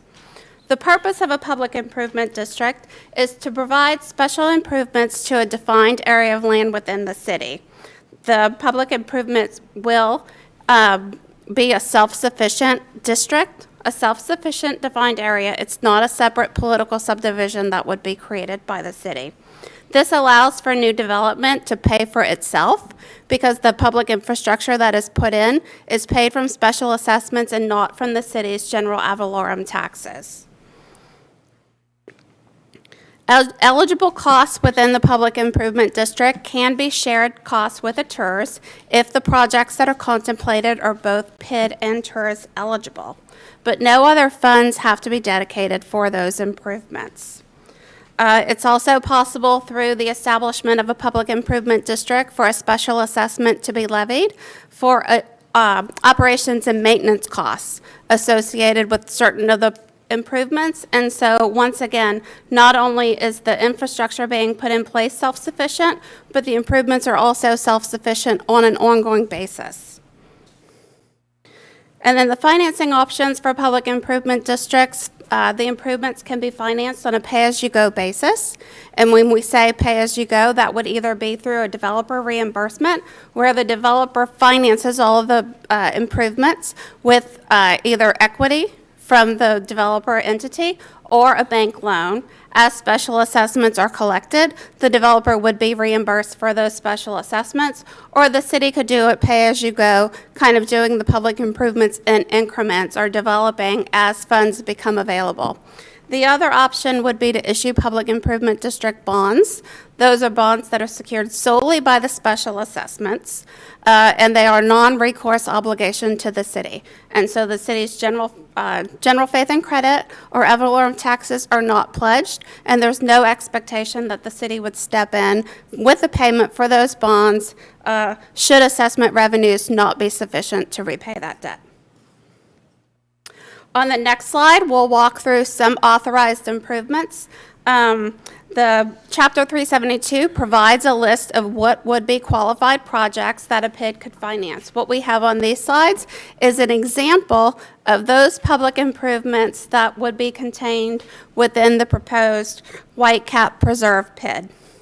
And so what would be proposed within the first PID would be sidewalks, streets, roadways, and related right-of-ways to meet that infrastructure, parks, water, wastewater, and drainage systems. And then included in those drainage systems are also canals and bulkheads, and those would be publicly owned.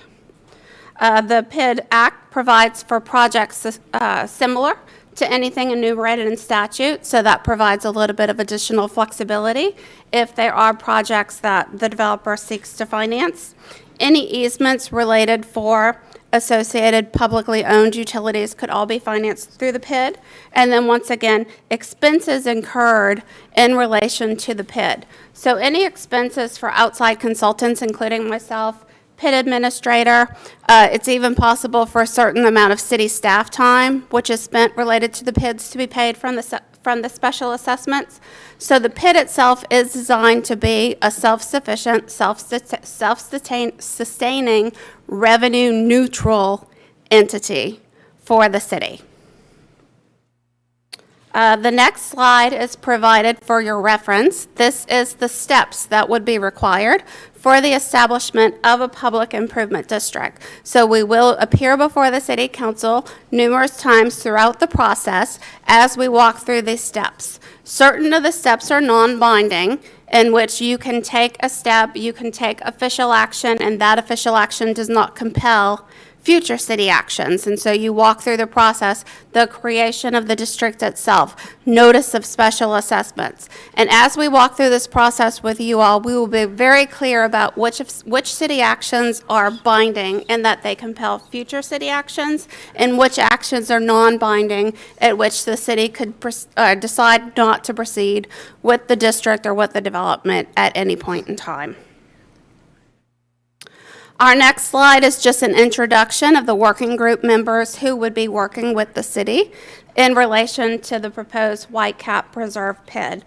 So for the city side, we have the city team, which consists of city staff, the city's financial advisor, Estrada Hinojosa, our firm, Norton Rose Fulbright, and then P3 Works, Mary Petty, and her team.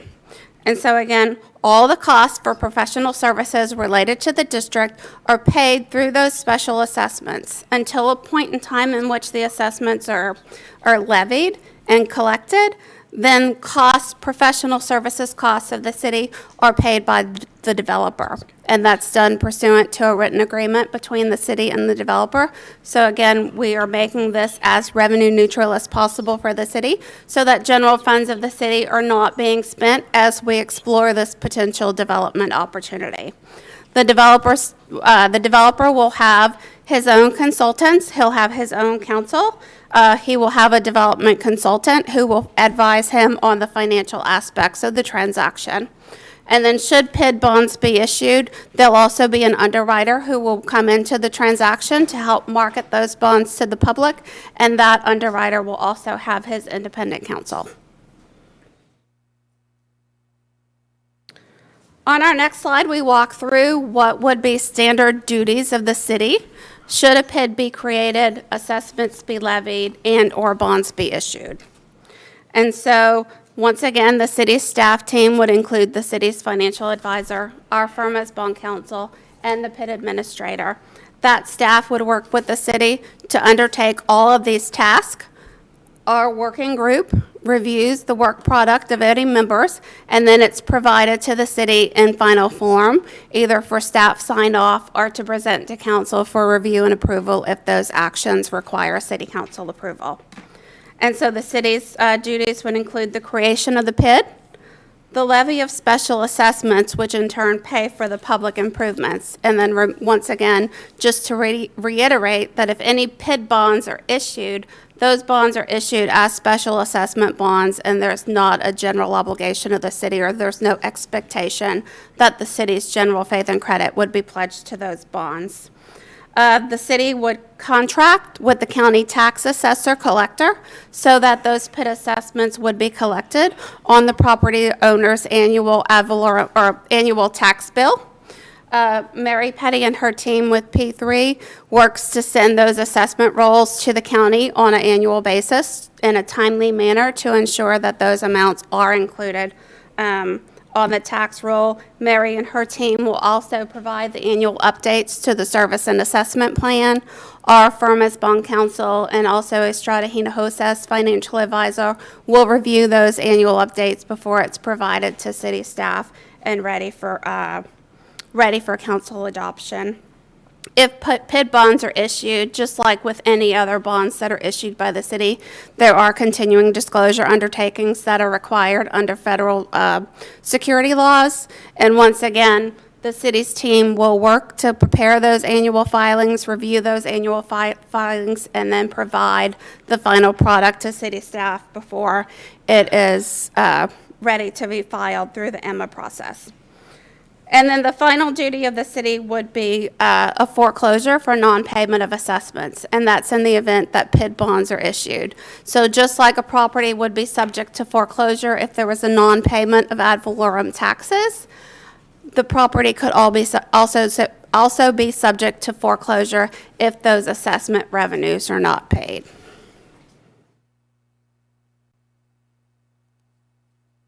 Our next slide walks through kind of the pros and cons associated with PIDs and PID bonds. And so they have both benefits and challenges, and as the City Council considers their first PID, we want to make sure that you all are well aware of both the pros and cons associated with these types of financings.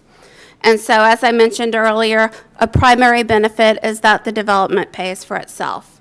It offers the City Council a tool to pay for new public infrastructure outside of the city's ad valorem tax, and that provides some relief since the tax now does have that extra tax compression. The legislature has reduced the amount that your ad valorem tax can increase on an annual basis. And so this provides a tool to facilitate new infrastructure without having a burden on your ad valorem taxes. The city can negotiate enhanced public improvements. It can also negotiate enhanced development standards. Again, in recent legislative sessions, the legislature has really curtailed the amount of development standards that a city can put on new development as it comes in. With public improvement districts, the city has the ability to negotiate a development agreement and negotiate enhanced benefits or enhanced development standards within that agreement itself. Certain of our cities also negotiate community benefit fees, and so this is something that can be negotiated on a developer-by-developer basis. The community benefit fee is designed to be a certain percentage. It's tied to a percentage of the bond issuance, but it's not bond proceeds. But what the benefit fee does is if the city has a designated infrastructure project or if there are needs of the city that are unmet, it provides additional funds that could come into the city. It would be a developer contribution, a developer payment to the city. The monies would go into city general fund and could be used at the discretion of city council. And from a kind of community or industry standard, we generally see community benefit fees tied to anywhere between 5 to 10% of the PID bond issuance itself. The PID also allows for accelerated development. You have the ability to get public improvements in the ground faster, which in turn leads to increases in your ad valorem tax base because you have taxable value coming onto the tax rolls quicker. For the challenges associated with public improvement districts, you do have ongoing responsibilities with that PID.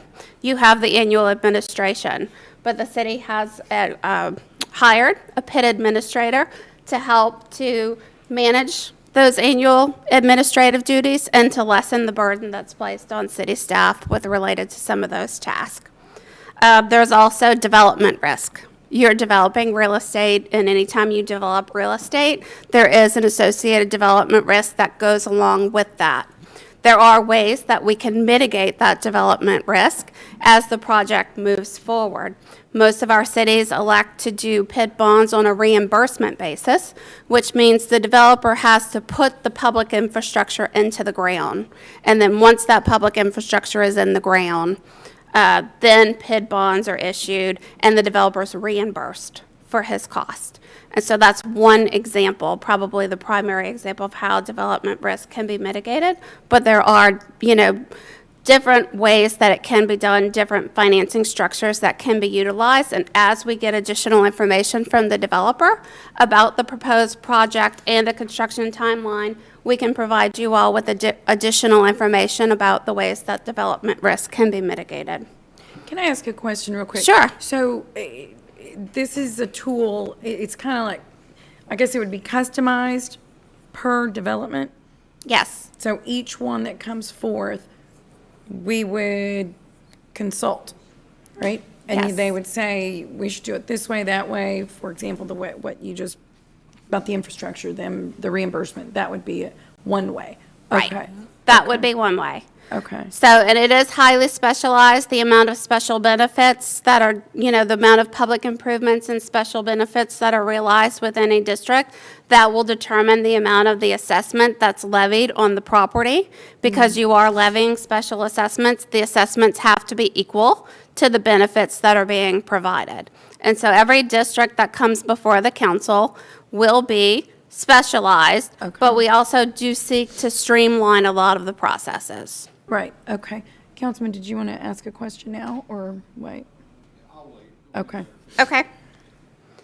An additional risk is just risk associated with the financial market. We all understand that right now we're in an environment of increasing interest rates, and anytime you go into the public market to issue bonds, there are risks associated with the interest rate that the bonds would be sold at, and that would have a direct effect on the amount of public improvements that can be placed, because the more you're paying in interest, the less you have of that assessment amount to repay principal on your bonds. And so generally, as your interest rate increases, the principal amount of your bonds decrease so that you have sufficient special assessments to repay those bonds.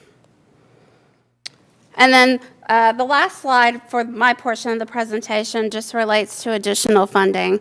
When Mary walks through the Whitecap Reserve, she'll mention to you all that the developer has made a request that tourist revenues or certain tourist revenues also be utilized to fund some of the public infrastructure that would go into this public improvement district. And so this is just a general overview. I know you all are familiar with 311 of the tax code, but 311 does allow for the creation of tours to attract new development in either undeveloped or underdeveloped area within the city. The tours can either be used just like the PID on a pay-as-you-go basis, or you can do tours bonds to finance that public infrastructure. So before I turn the presentation over to Mary, I'll take any questions that you all may have. I know that I put a lot of information before you today, but if you have any questions, I'm happy to answer them. Councilman Pusley. How do these affect your bonding capacity? They do not have any impact on your bonding capacity, and they also have no impact on your bond rating. Okay. So the rating agencies do not consider PID bonds when they do their rating reports on local political subdivisions in the state of Texas. Okay, good. Thank you very much. That's all the questions. Okay, thank you. Thank you.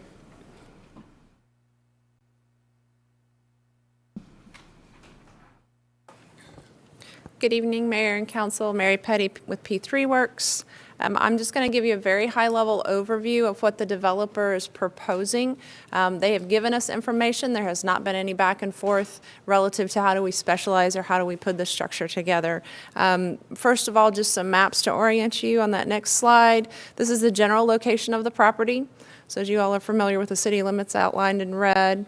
And then if you'll go to the next one, this is the proposed development map. It's difficult to read, but we anticipate that the developer will be here on April 12th to give you a very detailed presentation. Again, there hasn't been any back and forth, but primarily the project is proposed to include single-family, hotel and condos, designated short-term rental areas, townhomes, retail, restaurant, as well as some mixed use. And so there's extensive canal systems and public waterways that actually tie to open waterways so that there's connectivity. On the next slide, the developer has included in their request for a PID also consideration for certain projects to be reimbursed from the TERS. It would be reimbursed only from their increment generated on their property within the TERS. And so the TERS boundary on this map is outlined in red. This is an older boundary map with the underlying features, and so there's some additional waterways that have already been installed, but generally this property is located inside of that black box. Now within the black box you see there's a little island in red that was excluded from the TERS. That is going to be surrounded by this property, but it is similar uses and complementary to that development, but that development is not part of your TERS. So then your next slide, just to give you a summary on your residential parcels, it's approximately 600 new single-family units that would generate over $605 million in new ad valorem for all taxing entities. Your commercial components are comprised of approximately 25 acres. That's going to include some open public space as well. It generates on its own an additional $150 million in new ad valorem value for the taxing entities. Again, that commercial value also includes specific built short-term rentals, and so that's classified over there on your commercial side. So overall project details, of course, is at $755 million in new ad valorem. What these numbers do not include is any new hotel occupancy sales tax dollars or any restaurant retail sales tax dollars. They anticipate significant hotel hospitality presence, entertainment, single-family residential, as we mentioned. One of the things Stephanie talked about was how the city can elect to mitigate risk. The developer's proposal is that this PID would be a reimbursement PID, so they would use their own dollars to install all the infrastructure costs on a phase-by-phase basis up front. The city would create that PID to ensure their ability to be reimbursed, but at a later date, they would levy the assessments and then later than that, possibly issue bonds to reimburse them after the acceptance of the infrastructure has occurred. So all development risk resides with the developer still, and then it's only after acceptance with the city, go ahead and look at an opportunity to issue bonds to cash them out. The canals and bulkheads, drainage, roadways, and public utilities are a significant cost to this project just because of location. Bulkheads being what they are, they're just highly expensive, but it allows them to connect to open waterways, and that is something that's very attractive to this project and to the city. Your TERS number 2, the developer's ask is also for it to be a reimbursement component. So it would be reimbursing additional costs associated with those items as well. Some of them are so significantly expensive, the PID and the TERS combined cannot cover it all. But then the TERS would also encompass certain areas and certain features that would benefit all of the area, pedestrian walkways, open waterways, et cetera. So these are the developers' ask. Again, there's not been any back and forth. There's just been a lot of questions asked to make sure we understood what the ask was. So before I move on, are there any questions that I can answer, remembering I'm not the developer, about the project? But I have some next steps, if you want to go to that next slide, so that you understand. Yes, ma'am. I think we do. Councilman Smith? Sure. Well, yeah. Can the PID reimburse for some existing improvements, or is this improvements going forward? No, it has to be improvements going forward. The PID has not yet been created, and so the PID needs to be created before those improvements begin and are constructed going forward. And then you've got the draft map in there. You said you can't respond with it, but now this is a public document. It's kind of expectations. Have they given you any indication that this will be the final, or will there be some changes to it?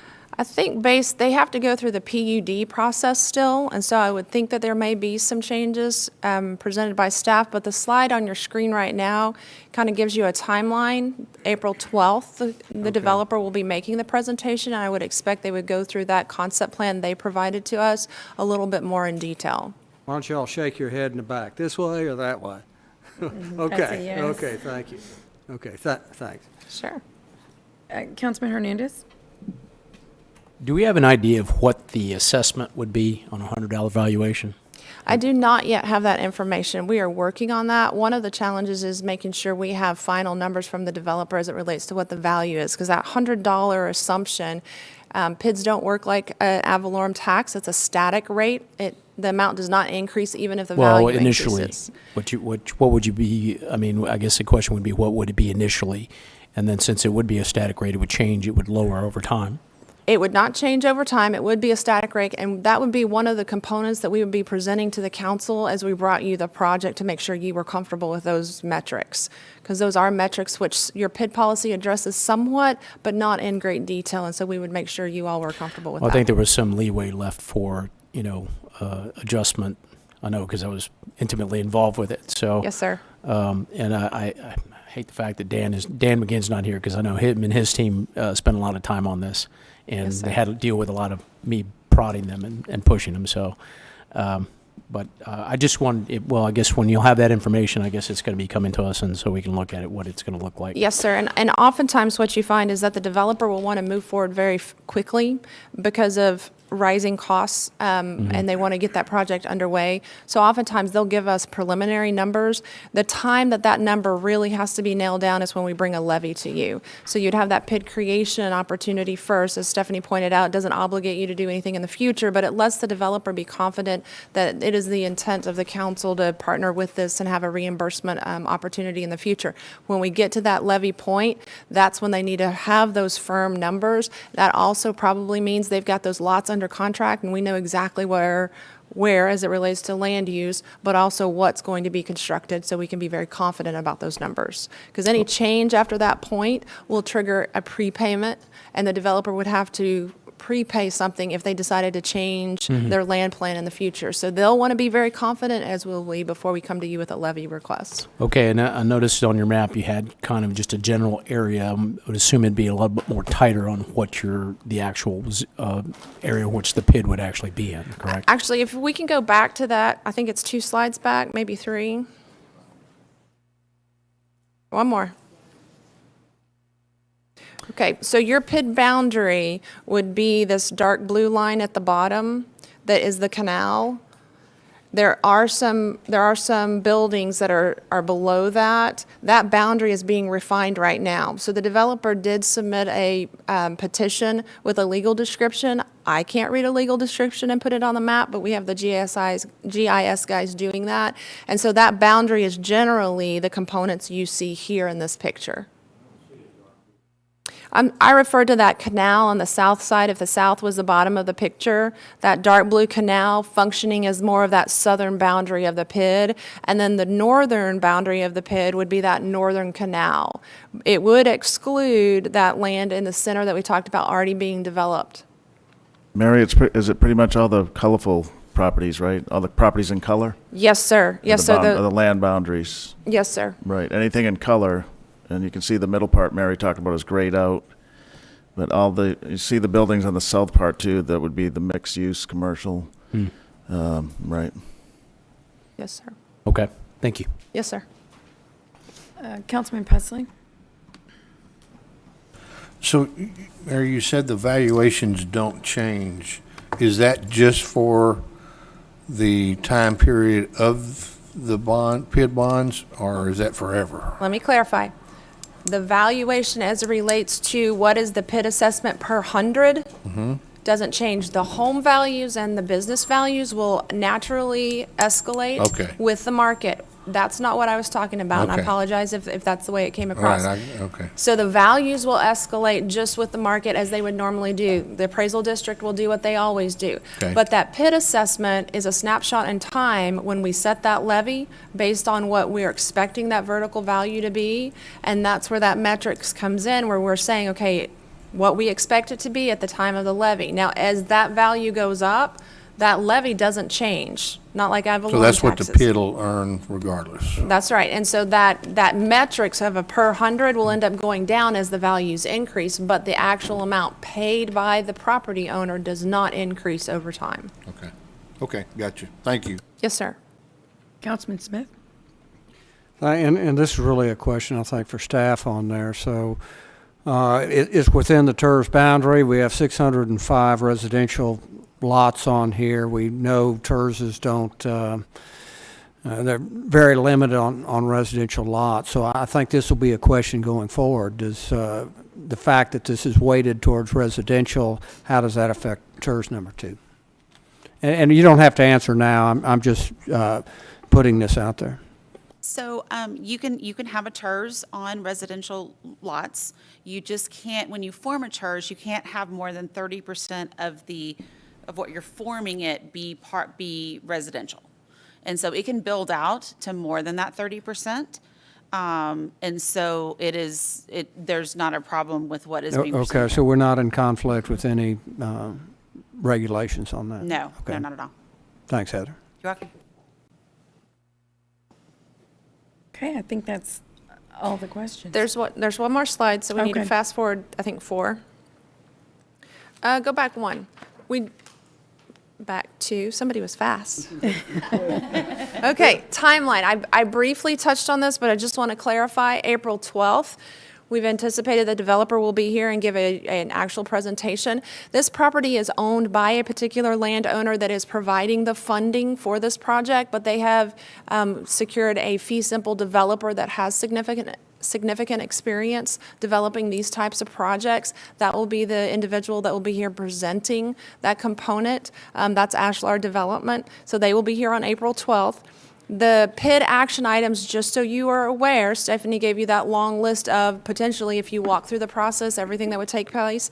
But on April 26th, the resolution, the first action would be a resolution to call a public hearing directing staff to publish notice and place that public hearing on a future council meeting. There's statutory requirements related to lead time. So that means that public hearing could not be conducted until May 17th. So you could not take action on whether or not you would create the PID until that May 17th. At that time, we hope to have some firmer numbers, not necessarily the levy type numbers, but some firmer numbers so we'd have a better understanding and be able to give more information to the council. But the developer intends that as soon as that is created, that they would immediately start the project moving forward. And I know they have the PUD components, but I also know they're already working on preliminary engineering and working through the engineering staff side of things here at the city. Okay, questions on timeline? Okay, next slide. So you're very familiar as the council with municipal management districts and 380s because that's what you already have here in the city. So just to align the PID with it, and working from left to right across all the columns, a PID can only be created by the city. So as opposed to a management district, which is required to be created by legislation. A 380 is not a boundary. It's not created. It's just an approval by the council on an agreement.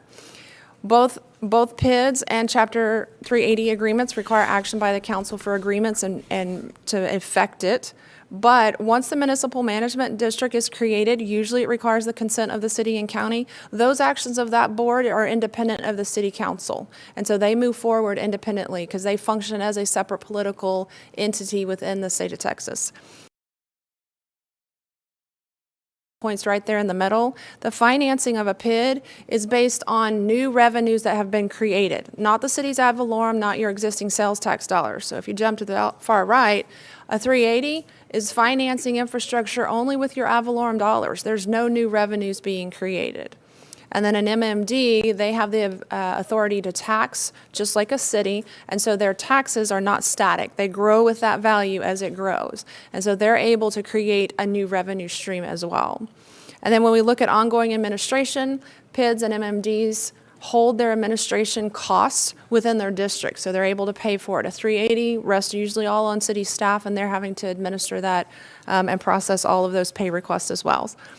All three entities can be involved in a TERS in some form or fashion.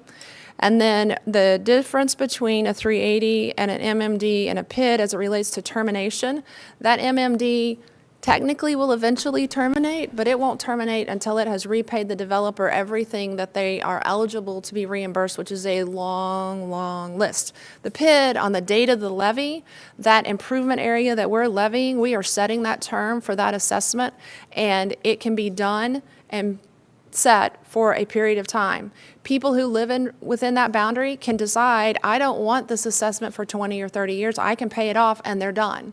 In an MMD, you cannot go prepay your assessment because it's a tax, it's ongoing, and it's based on your value in the year in which they assess it. And then your 380, as you know, terminates when the agreement terminates, but again, it's being paid out of your ad valorem dollars, and so those numbers will fluctuate. So those are just some very high-level differences between those three economic development tools that are used to finance public infrastructure. Okay. That concludes your presentation? Yes, ma'am. Great, thank you. I don't think we have any questions or comments, so thank you all very much. Thanks for being here. Constance, Heather, Andrea, everybody, thank you very much. Okay, Peter, do you have anything else? That's it, Mayor. That's it. Yes, ma'am, thank you. Great, it is 5:38. Meeting adjourned. No pizza. Go home and eat a salad. Thank you. Is that your anniversary? The 30th. Oh, okay. Almost, tomorrow.